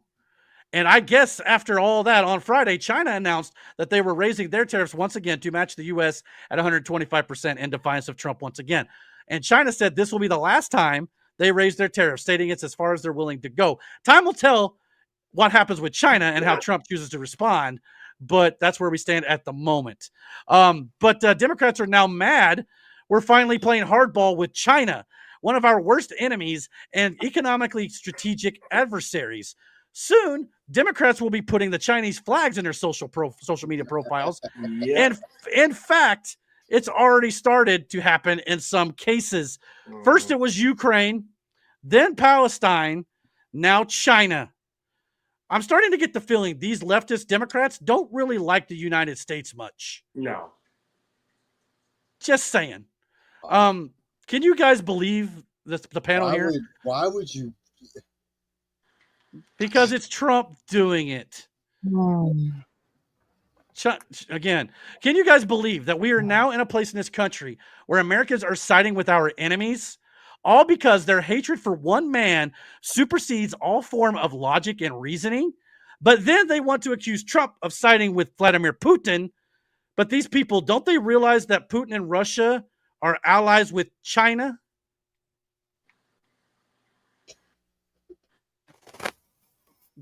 Does any of this compute to these folks? They don't know. They don't know shit. Literally allies. They don't know. Again, this is what I said earlier. This is the definition of fighting for a cause that you know nothing about. You're just doing it because it's what's popular. It's the same thing with the whole thing at the movies with the kids throwing the popcorn and all this yelling and shit. You're doing it to gotta be. You want to feel fucking included. You have no idea what you're doing. Yeah, you're like, again, you want to collect a China pin to go along with the rest of these years that these people have fallen for. That's COVID, basically. This is one of the downsides of social media right here, is because then you have people in these prominent positions who do shit like this and get the masses to follow them. And it makes no sense to the masses. They're just doing it because this person's fucking popular and they're doing it. You know so what, now Brandon? you got to take talking points, and that is. I love what Brandon just said. Dumb. Here's the odd conspiracy. What if all these protests against Trump and his tariffs, what if those are funded by China? Oh yeah. Maybe. You think there's not some of that in there? Yeah, that's definitely. So all the evil is kind of funded together. It's all interwoven. Mm-hmm. It's a globalist agenda. So yeah, China's involved. Yeah. No doubt about it. I'm sure Russia is too to some level. Yeah. But it was all funded by us, the USAID and all that bullshit. We got a hand in it as well. Yeah. I guarantee that's where all that money went. When I say us, I don't mean the World Economic Forum has multiple leaders money. from multiple countries involved. Yeah, we're funding it too. Yeah. That's what Trump's trying to put a stop to. You know, but Doge bad, right? Anyhow, so according to the Democrats, before the stock market dipped this week, it was eat the rich. By the way, before I go too much further, this is a Grok created image of the word Panican, and Grok put together the donkey from the Democratic Party for the Panican Party. So yeah, this is hilarious. Yeah. So before the stock market dipped this week, Democrats were all about eat the rich, tax the rich, down with the rich. Then when the stock market temporarily dipped, it was a purposeful attack to hurt the middle class and small businesses. Our 401ks and our pensions are under assault. Then the stock market went back up, regaining almost all that was lost. And now it's insider trading and market manipulation to benefit the richest of the rich, Trump's billionaire buddies. I don't want to hear that bullshit. So let me get this straight. To Democrats, if the market being down hurts the poor people, then shouldn't the market going up also help the poor people? How much insider trading did Nancy Pelosi do? Oh, yeah. Hold on. So do you crying, whining Democrats understand how stupid this sort of flip-flopping makes you sound? Oh, that's right. The Democratic narrative shifts at any given time, depending on how the wind blows, as long as it means Trump looks bad, right? The complete lack of consistency within the Democratic Party is astounding. This is why most people do not take Democrats seriously, and this is why you lost. Simple as that. But with the stock market, we're about ready to get into your favorite part of it, the insider trading part. Stock market surging, alongside a Truth Social post from Trump stating to the general public that now is a good time to buy stocks.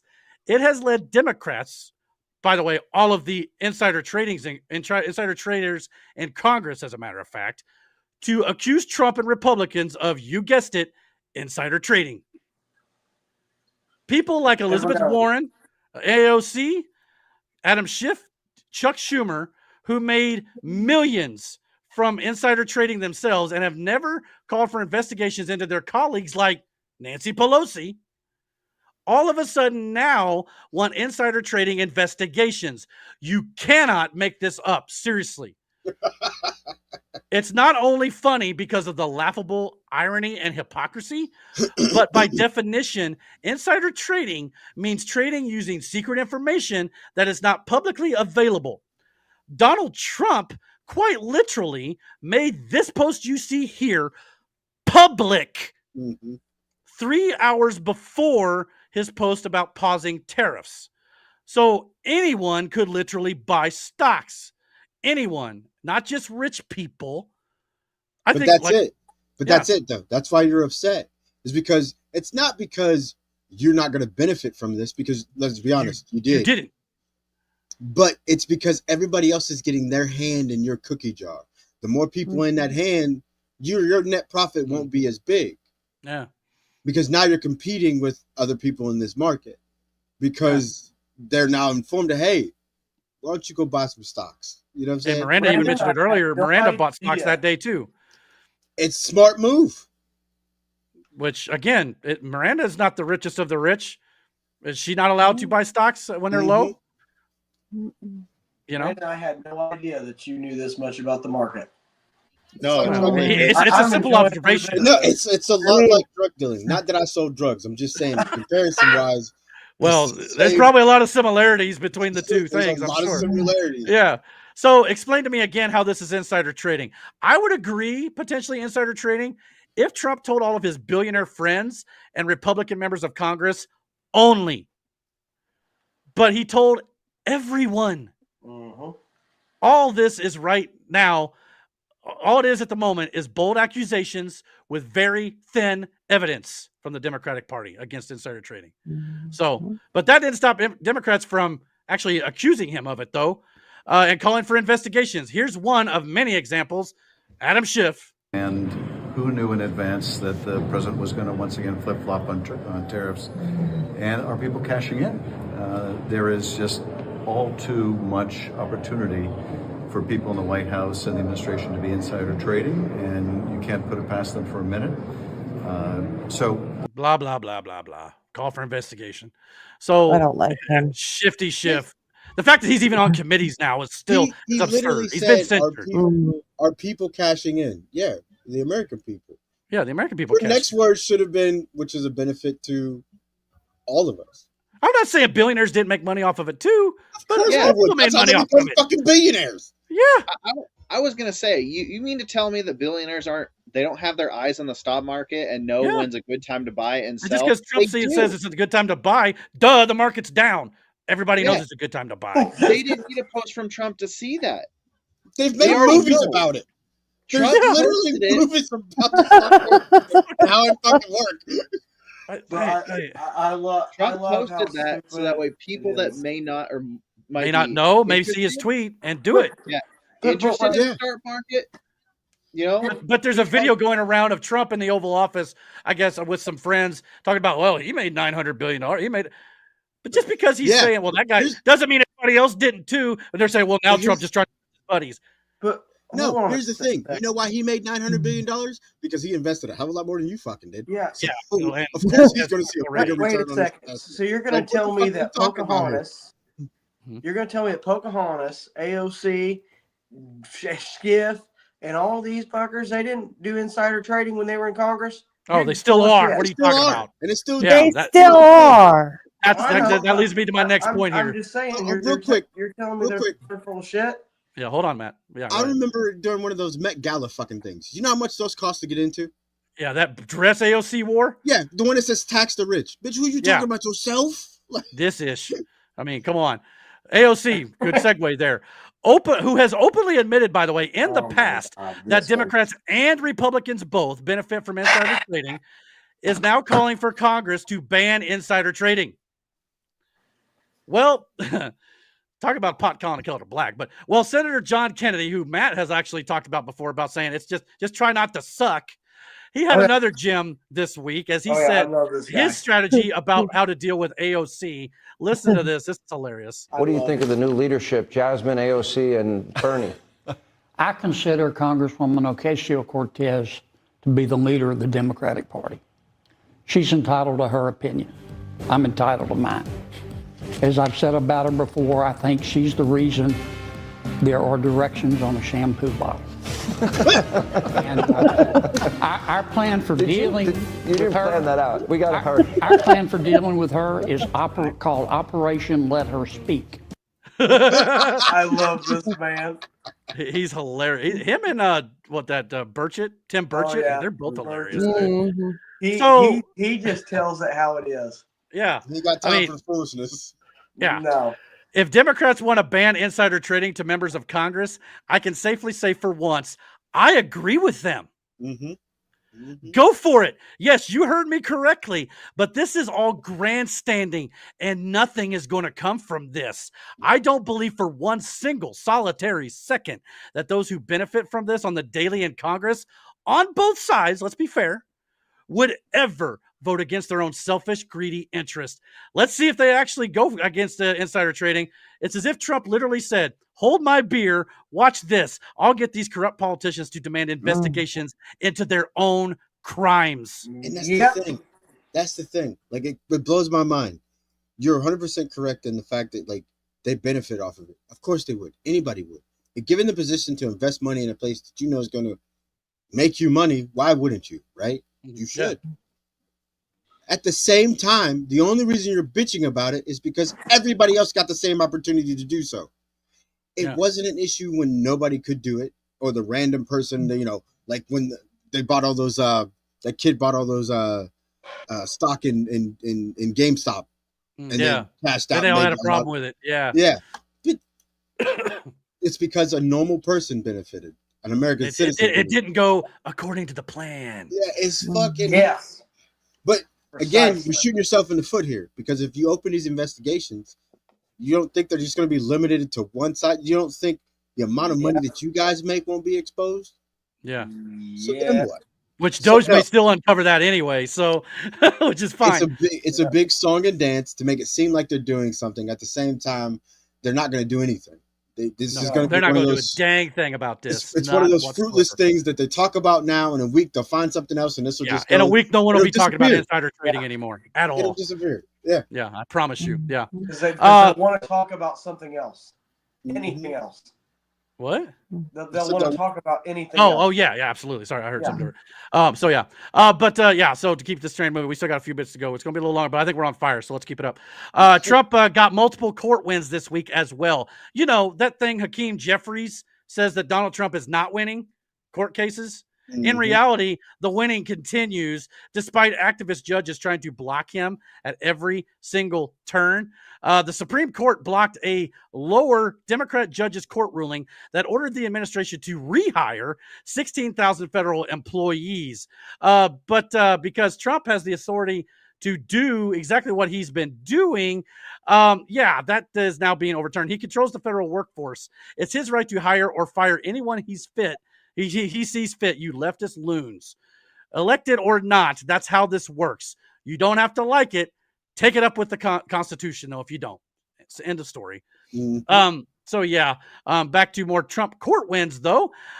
This week, the United States Supreme Court ruled 5-4 and sided with Trump, allowing deportation of violent Tren de Aragua gang members to resume under the Alien Enemies Act following another ridiculous attempt to block it by these liberal judges.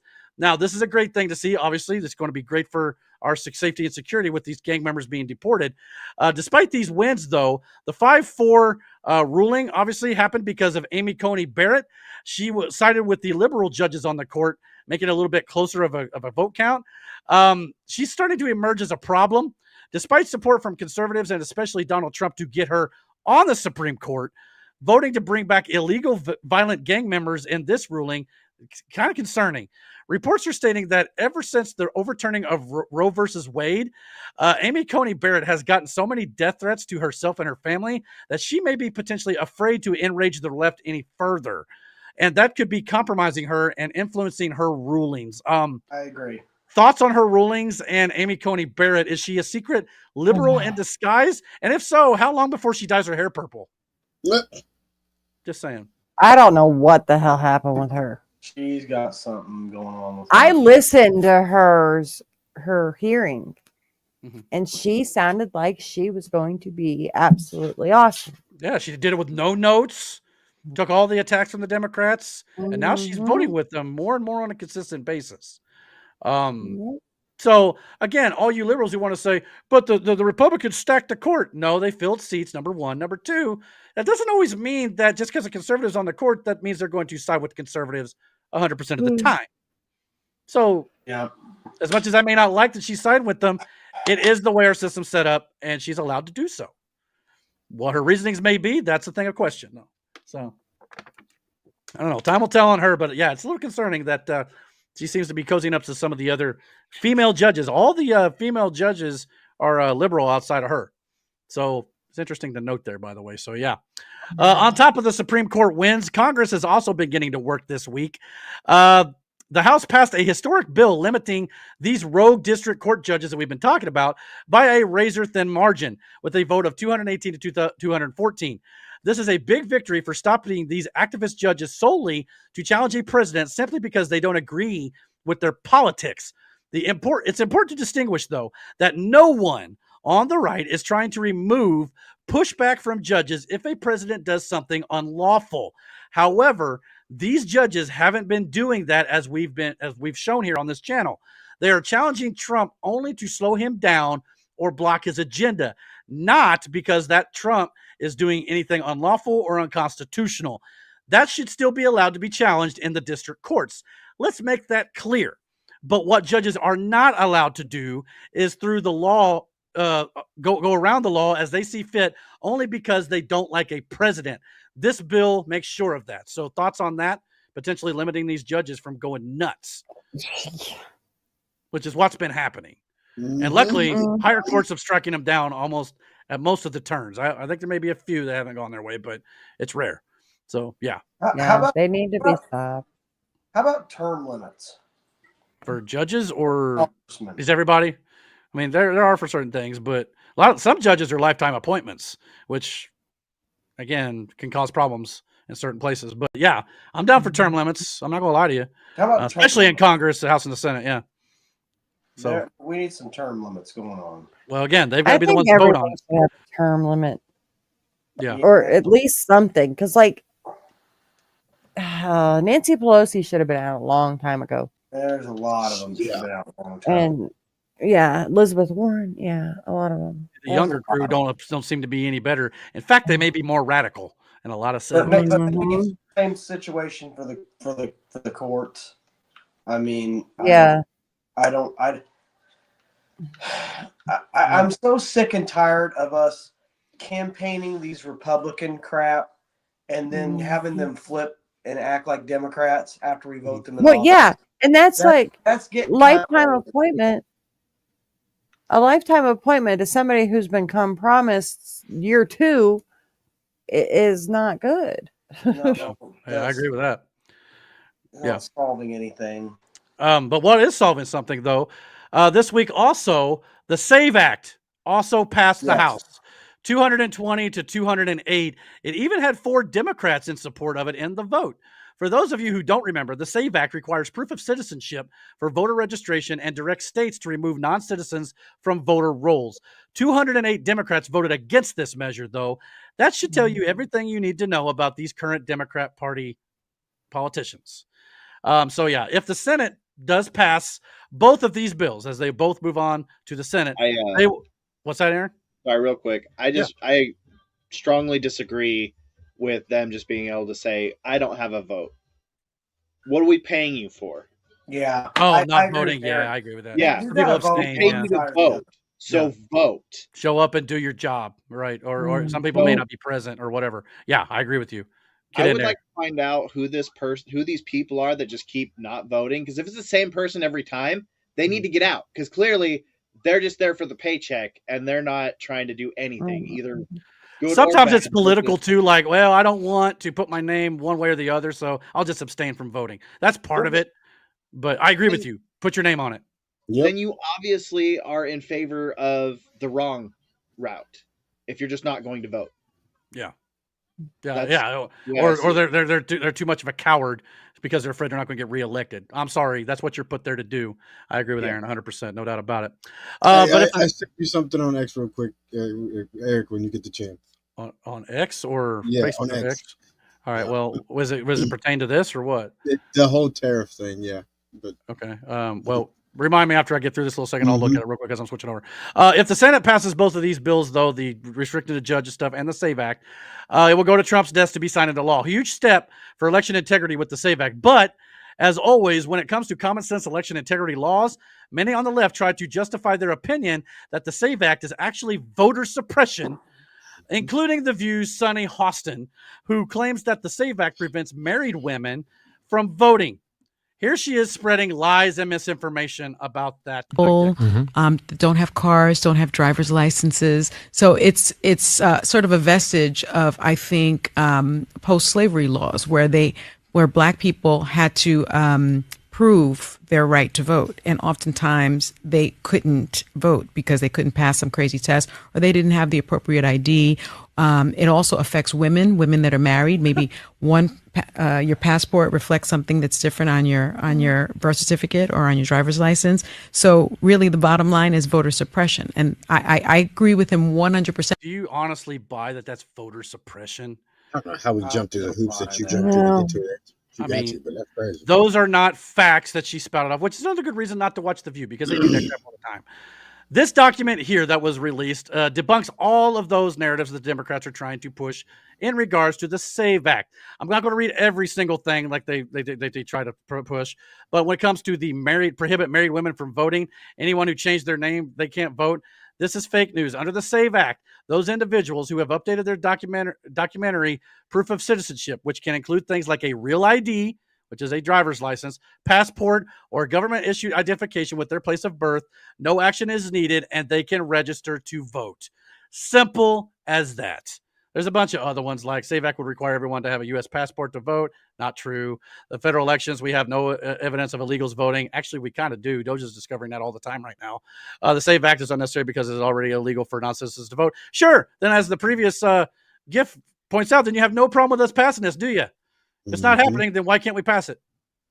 Oh, that's right. It's solely there to stop Democrats from cheating. That's the whole point, that the Democrats are against the SAVE Act. Otherwise, they wouldn't be against it at all. Use your brains. But I'm going to bombard you with these facts. So, yeah. I hated their argument that, they say, well, minorities, they have a hard time getting IDs and stuff like that. I hated that. Because it's like, you're basically calling all minorities stupid. Yes. Yeah. Even though I'm pretty sure to get your documentation, it's not super expensive, if not like $5 to $20. No. I'm going to get a real ID before too much longer just to make sure I have it. It's only going to cost me $20. Now, I had to pay a little bit to get my birth certificate to prove my citizenship, but I needed to have that on file anyway. I didn't have a copy of it, so I'm glad I did. You need to have your birth certificate regardless. Yeah, I know. I for whatever reason, I'm not needing it really, but I got one now. So, but yeah, I mean. I remember when you used to have your you used to need your birth certificate to even get your ID and anything else. Like when you used to move and shit back in the day, like 2 forms of ID. One of them was your birth certificate and your social security card, or your ID and your birth certificate. Yeah.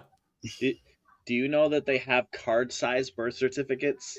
Yes, they do. In states. Yeah, I think so. Mine's a little. I mean, it's obviously mine's card-sized. I thought they were pretty cool.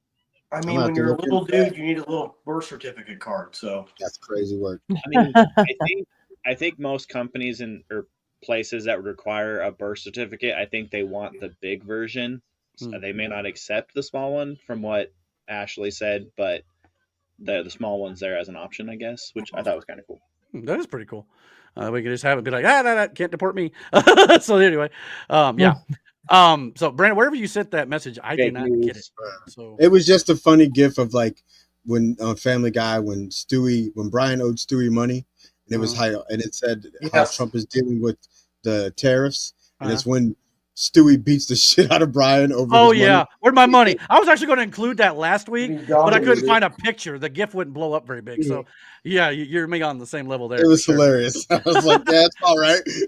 You and mine are thinking alike. Where's right my money, man? Where's my money? Yeah, it's kind of what's going on. But anyway, here's something you don't see every day, kind of going along with the bills being passed. A congressional unanimous vote with 100% bipartisan support for the Prioritizing Veteran Survivors Act. I'm legitimately stunned. This was a 424-0 vote by the House. So the fact that they actually came together on something is shocking to me. Anybody else? No, it's not that Hold on, Eric. We still had 9 people that didn't vote. Fair enough. Apparently, it was too controversial for them to throw their hat in the ring. Why? I know. Why? Who's How against? much you want to bet those 9 people were AOC, Schumer? Well, it looks like most of them were. No, it says 8 of them are Republican. 1 Democrat didn't vote. So that's even more sus. Why? I know. I don't agree with that either. Wait, doesn't the one in the middle that says press?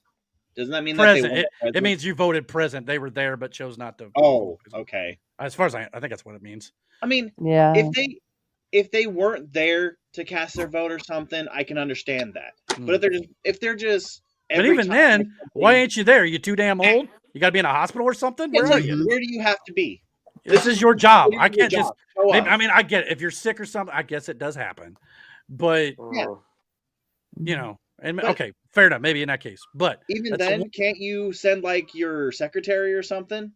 Yeah, I mean, I don't know if they're allowed to do that or not. They're trying to get vote by proxy for new mothers, but they don't have it. I think didn't they vote around something like says that you can vote, then you don't have to be there to do it. I don't know, maybe that's something too. Which is kind of I'm surprised it doesn't happen already. Where it can be done over a cell phone, but that stuff can be hacked, that sort of thing. So yeah, we'll see. But yeah, this was a great thing, helping veterans, obviously. And then, of course, apparently this bill will cut bureaucratic layers that delayed benefits for veteran families. Why can't we work together like this to get common sense like this to pass more often? I couldn't tell you the last time I've seen something with 100% support on both sides on anything. So not 100%. No, not of those who voted, at least. So yeah, get it together, legitimately, as Brandon would put it, no doubt. But the last thing that passed this week, the House on Thursday also voted to pass a budget blueprint known as the, quote, Big Beautiful Bill, or as Trump would say, the Big Beautiful Bill, 216 to 214, clearing the way for Republicans in the House and Senate to work on specific tax cut and spending cut legislation. And I don't know about you, but I'm getting so sick of the fear-mongering about how these bills and legislations are going to cut Social Security, Medicaid, SNAP, etc. It's like everything Trump tries to do is always something and always somehow bad for the American people and only benefits the rich. I mean, get some new material, for crying out freaking loud. But yet somehow that narrative falls completely apart when, this actual bill would pave the way for making progress, like by cutting regulations, as well as no tax on tips, no tax on overtime, no tax on Social Security. That thing that you say that Trump is trying to cut from senior citizens, but by not actually taxing it would actually put more money in their pockets. So again, somehow that benefits the rich, huh? It's exhausting. Get a new talking point, legitimately. And some assistance is always getting cut, according to these people on the left. No one is not getting their Social Security checks, by the way. Everybody's still getting them, including this guy who had to celebrate that he's still getting them. I'm still getting my Social Security check. Oh, I'm still getting my Social Security check. Oh, I'm still getting my Social Security check. My Medicaid ain't been canceled yet. I'm still getting my Social Security check. So yeah, if anything, That this bill. Too old to have TikTok. Hey man, don't judge. You're gonna be old like that one day. I will, but I won't have TikTok. If anything, after this bill, those on Social Security will be getting more because there won't be taxes taken out of it. You freaking idiots. But because the news tells them Trump is cutting this or that and only doing things to benefit the rich buddies, these uneducated morons clap like retarded seals. I mean, seriously. They'll actually probably get a raise because they're going to find so much extra money. Yeah, exactly. Yep. So, last two bits of news here. What this big, beautiful bill does allow for, though, among other things, is the parameters to be set to get the potential $5,000 Doge dividend refund checks based upon the portion of total savings to pass, with the rest of the savings going towards the national debt. As of this week, Doge has officially estimated that they have saved $150 billion as of now, after only 3 months in office, and based on their initial estimates to save $2 trillion in order to get the $5,000 refund checks, we still have a ways to go. But the Doge initiative still has 450 days left until July of 2026. So they could still get to their goal of $1 or $2 trillion in another year or so. Time will tell. But here's how this breaks down. If Doge saves $2 trillion, the dividend refund check per household that you will receive is $5,000. If Doge saves $1 trillion, the checks you'll get is obviously half of that, $2,500. If Doge saves $500 billion, which is definitely in reach because they're already 150, the check would be $1,250. And as of right now, if Doge were to stop today, which they're not stopping, by the way, but with Doge saving $150 billion thus far, your dividend refund check would be only about $375. But there's still 450 days left in this Doge initiative. But they do need to pick up the pace if they're going to hit the $2 trillion goal by July of 2026. Right now, they're not quite on pace to even hit $1 trillion. Even Elon Musk has been on record stating the process isn't moving as fast as he would like for his liking. So let's hope that this big, beautiful bill gets through and Doge continues to make better headway in removing fraud, waste, and abuse. Thoughts on the dividend check and where Doge is currently? I like making money off of people that don't know how to use money. What's I got? This is your money that'd be coming back to you. Your What are you money. talking about? Yeah, I know. your money. I know. There's other people. There's other people that don't know how to use their money. I'd be real happy. Yeah, I'd be Doge is finding a lot of things, and Trump hinted at something really bad. I did hear and about I don't that. think Yeah, we've big. heard. Yeah. Yeah, we don't. I don't think we found out what that was yet, even though we found out some things. So just prepare yourselves for the worst at this Exactly. point. You never know. And hopefully they'll actually release it and all that good nonsense too. So, but yeah, so right now that's where we stand, but still a lot of time left. It's been about 80 some days. It's not quite 90 days yet. But this initiative has still got a long way to go. And hopefully we can pick up the pace and get to this point. And you give us refund checks that are our money back in our pockets, plus take away income tax. I'll be a happy camper. I'll tell you that right now. Yeah. So, okay. So finishing off the show tonight is the last topic I want to get into. Bill Maher finally came out on his show Real Time last night and gave what he called a, quote, book report on his dinner at the White House with Donald Trump, along with Dana White, Kid Rock. And I don't know who this guy is sitting next to Bill. It must be one of Bill's friends or something. I'm not positive. But either way, let's listen to what Bill had to say about it in its entirety. I believe it's important to hear from him in full context, not clipped out, to hear what he has to say. And we'll discuss it afterwards. I'll give you what I think what he says here, what I think about his response. Then I'll let everybody else talk about it too. What, Matt? You go ahead and talk because I have things to say. Well, let me give you my piece first, and I'm going to let you guys respond, okay? For the most part, I appreciate his honesty. But he was being disingenuous about a few things. First of all, it shouldn't be surprising unless all you do is consume leftist media in regards to the humble, down-to-earth guy that Bill Maher experienced during his White House visit. Conservatives see that from Trump all the time because they also consume media that shows that side of Donald Trump. The leftist media and Democrats love to only show select clips that Maher even referenced of Trump showing his tougher side and try to act as if that's Trump at all times, when in reality, that couldn't be further from the truth. That's Trump showing that sometimes you have to be tough with people, otherwise they walk all over you, especially when the media constantly lies about him and his family. Trump tends to blow up at them, as he should. When you're the president, you have to stand up for the country you represent, and part of that is calling out the provable lies. Bill Maher appeared to have been taken aback by his calm demeanor, but if he took his head out of his echo chamber every once in a while, perhaps he'd know that. Because a lot of what Bill says Trump is currently doing, like disappearing people and ruling by executive rule or unconstitutional fiat, they're not happening like he claims. And even the Truth Social post be quiet, Bill. And even the Truth Social post that Bill was referencing, where Donald Trump was expressing trepidation over the dinner, Bill saw that as an attack on him, calling it a shit post. Now, let's read that post real fast, just for context. I got a call from a very good friend, a friend of mine, Kid Rock, asking me whether or not it would be possible for me to meet in the White House with Bill Maher, a man who has been unjustifiably critical of anything or anyone Trump. I really didn't like the idea much and don't like it much now, but thought it would be interesting. The problem is, no matter how much he likes your favorite president, me, he will publicly proclaim what a terrible guy I am. Very much like the Democrats at my recent address to the joint session of Congress, where I stated correctly that no matter what I said or did, they wouldn't stand, they wouldn't applaud, they wouldn't smile or laugh, and certainly they wouldn't be in any way nice. Who knows, though? Maybe I'll be proven wrong. In any event, I'm doing a favor for a friend.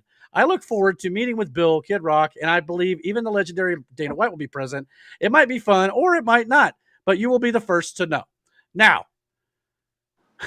I don't know about you, but I didn't get any personal attacks out of that at all. So he highlighting I really didn't like the idea much and I don't like it now feels a little disingenuous to me. First of all, any normal human being would have been the same and had the same feelings Trump posted about, considering the many shit things that Bill Maher has said about Trump on his show. Bill had a list of 60 things that Trump said about him over the years. I've seen Bill Maher's show. he does his fair share of crapping on Trump. And not just when Maher isn't, quote, pulling his punches or not pulling his punches. Some of that may be because Bill is unaware of the truth on some of the things he criticizes Trump for, which makes Bill Maher uninformed. But again, that's on him for not researching these things further and relying on his writers for his material and only reading skewed headlines. Even Maher himself must have wondered how this dinner was going to turn out, but he had to get that dig in about the Truth Social post. But that's Bill Maher's Trump derangement syndrome showing through in spades. But if you read Trump's post in its entirety and in full context like we just did, there was nothing malicious there. None whatsoever. Another moment I thought was disingenuous was when he said he didn't remember that Trump said what Trump said about scaring people, which Trump isn't actually doing, by the way. The media is the one twisting what Trump says and scaring people. Number one. Number two, Bill Maher paused and said he doesn't remember what Trump said, but it wasn't that he was going to stop. So I don't buy it. Bill Maher literally choked up and knows full well what Trump answered and said to this question. And likely Bill Maher can't say because it ruins the narrative of his overrated show at times, and his audience may tune out. Agreed? Yep. Agreed. If you really want to scare people, you show them this image that was made by AI. Like we've said for weeks, no one expected him to go MAGA, but it was nice to at least see him admit that Trump isn't the crazy lunatic that the left and the media would have you believe. Hopefully, that means Bill Maher himself and his audience at least will stop with the Hitler nonsense, and it leads to them seeing Trump in a different light moving forward. But even if this report of his, even in it, he was already suddenly defaulting to the crazy left-wing lies of authoritarianism, perhaps afraid his audience would abandon him if he said what he really thought, that maybe he, I don't know, liked Trump. Maher has already taken some flack from his own party over this, even the way he put it. Many online, and even one of his guests last night on his show, said Bill Maher was falling for Trump's trap, and there's no way Trump approached this with good intentions. It's exhausting, the lies these people spread, especially on Maher's TV show. My opinion on Bill Maher has not changed, but kudos to Maher for standing up, if only maybe half-heartedly, and saying that the guy we all voted for isn't as crazy as he once thought. Maher was right on a lot of things, and is right on a lot of things. He even laid out a few of them that he and Trump agreed on. But in my opinion, he doesn't know half of what he thinks he does, hence why he thinks Trump is scaring people and ruling by fiat. I'm afraid that when it comes to Trump, Bill Maher will always have that terminal case of Trump derangement syndrome that skews his opinions on what Trump does. Time will tell if anything was actually accomplished here. That's my thoughts on the matter. What's your guys' as we wrap the show up tonight? Go ahead, man. Yeah, go ahead, Miranda. Bill Maher is now he's playing his part. I don't know if he submitted or what, because I know he wasn't a good person. Like, he was involved with Podesta and all them. Maybe he's going to be used to help wake these other idiots up slowly. I don't think Trump would have agreed to have a meeting with him if he wasn't going to be used as an asset in helping, just like Joe Rogan. Trump waited so long to go on his show. He did it at the right time. Bill Maher is the same way. That'd be interesting. I mean, the fact that he calls himself a centrist, though, look, he's more center left than most, but he's still left. Yes, definitely. And don't want to say Trump is far right. No, Trump and is center right at the moment. He's still at his job. He is still a comedian right now, telling you this story. I mean, he's kind of a political analyst too, but yeah. Yeah, but he's not going to tell you the full story. No. There's parts that he clearly left out saying, I don't quite remember. No, yeah, you do. Come on, man. Yeah. Unless you were high, like you said you weren't, which with Bill, I'm not going to be surprised because he gets high often. But yeah. And you know what? There's there's probably some things that Trump told him just to see how he would interpret it to his audience. Yeah, that's very possible too. You know? Yeah. Like again, and talking about the, suing him over the orangutan joke. Trump clearly has a deep love for his father. So to him, that was stepping over the line. Yeah. Now, Bill Maher said he did that due to the Barack Obama, birth certificate thing, which, Yeah. depending on who you are, some believe that is completely legitimate. If you didn't know, Laura Loomer's suing Bill Maher right now for defamation too, because he said that she had sex with Donald Trump. Yeah, he was trying to push that fake narrative. Yeah, she was just out in LA last week for the Again, case. don't say stupid crap. Maybe Trump wouldn't badmouth you. Yeah. Talking about, all the stuff he said, 60 things. Okay, great. But I've seen your show. You said far more than 60 things since Trump's first term and still do to this day. Don't act like you're innocent in the matter. You're not. No. Completely not. I think Bill Maher just I think he's going to be one of those ones that's just going to permanently be left. Yeah, and I'm sure. He is old Democrat more than today's Democrat. And that's his right. If he wants to be like that, that's great. I do applaud him, Eric, like you said, for at least going to the dinner, because a lot of leftists probably wouldn't. Here's the thing. At least they had a conversation. Regardless of what that conversation was, none of us were there, but at least they had a conversation. Trump could have said no. As far as his opinions go. And would have been well in his right to say no. But as far as his opinions go, I really don't care what your opinion is, because most of us have already made up our minds on what he would want. Now, as far as like him going on about how I forgot what Trump's, no, you really didn't forget it. You just can't say it. Yeah, I would be interested to hear what the response was, because again, as I pointed out, Trump's not scaring people. It's the media taking what Trump says out of context, spinning it, and then scaring people. If I was to know what Donald Trump said, I'm pretty sure it was along the lines of, well, the media twists what a lot of what I say would probably come out of his mouth, or something like that along those lines. Well, you got to remember too, Bill Maher's got a show. If he says something too far one way, people may quit watching. He may get canceled. So he's trying to ride a line too. He can't come out and say I like Donald Trump. Why not? I will say he should, if that's the case. Yeah. But at least he went so far as to say he's not as crazy as he gave him credit for. That's a he step. Because Brandon, part of his show is an act, because he can't necessarily believe everything the party says he should believe. He just said DEI went too far, this went too far, and he's been consistent on those points. Yeah, I get what you're saying. I understand what you're saying. Like, I get it. I get it. I'm just saying, like, but that shouldn't be a reason. You get what I'm saying? Like, yeah, that in the grand scheme of things, it shouldn't fucking matter. That's my whole point. Yeah, it shouldn't at all. But at least they had a conversation. Yeah, and that's what I feel like it should be about. And the fact that he got to see a side, and I said this too, the fact that you got to see a side that we've seen, because at the end of the day, no matter what, that's still a human being. He's still a father. He's still a brother. He's still a dad. He's still a grandfather. Yeah. Like, you just got to see what everybody else saw, and you refused to. Yeah. So, and again, as if he watches other things besides his left-wing media that he claims is full of truth, which is why a lot of his shows sometimes has a lot of BS in it. If he had actually watched a Trump rally or something, he would have seen this a long time ago, like we have.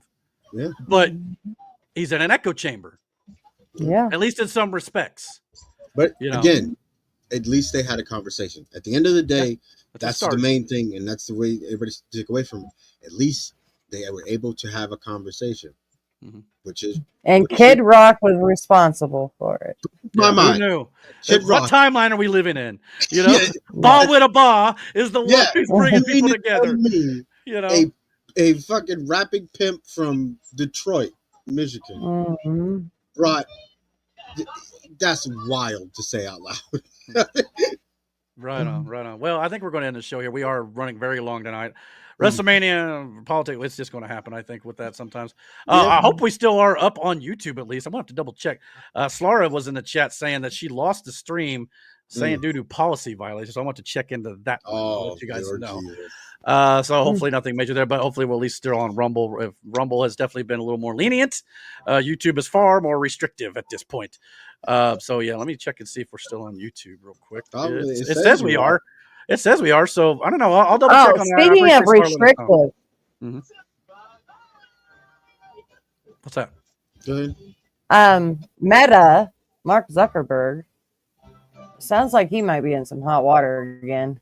Oh, boy. There was a whistleblower testifying in the Congress the other day. He was selling. It involves China and selling our data to China. Just outright. So you mean you tell me we should have been looking at Facebook instead of TikTok, huh? And it was more or less the Chinese government saying we want the data on our citizens, the way I understood it. But in doing so, he would be getting, or they would be getting our data too. Interesting. Well, we'll keep an eye on that one. If anything turns up from that, we'll definitely try to add it to the show and talk about it as well. But thank you guys so much for watching. I know it's a long stream. Some people enjoy that sort of thing, so hopefully you guys will get a kick out of it. I will try to cut these up a little bit because we're going to have 2 weeks off. What's that? The people tune in and hang out for the time being. Yeah, we've been like this week alone. We had over 400 views if you count YouTube, X, Facebook, and Twitter. Wait. Rumble as well. Yeah, sorry, I missed one there. But yeah, so thank you guys so much for watching. Like I said, we'll try to get these clips done too, kind of add them to the channel, kind of fill the gaps in between big podcasts and things like that. And we'll be back in 2 weeks' time after the Easter holiday, after the NFL draft and WrestleMania. We all have a lot to talk about already. If that Superman trailer drops, we'll also be doing the same thing there. So thank you guys so much for watching. Please like, subscribe, comment, all that good jazz. We're out of here, guys. Take care and God bless. Later. Good night.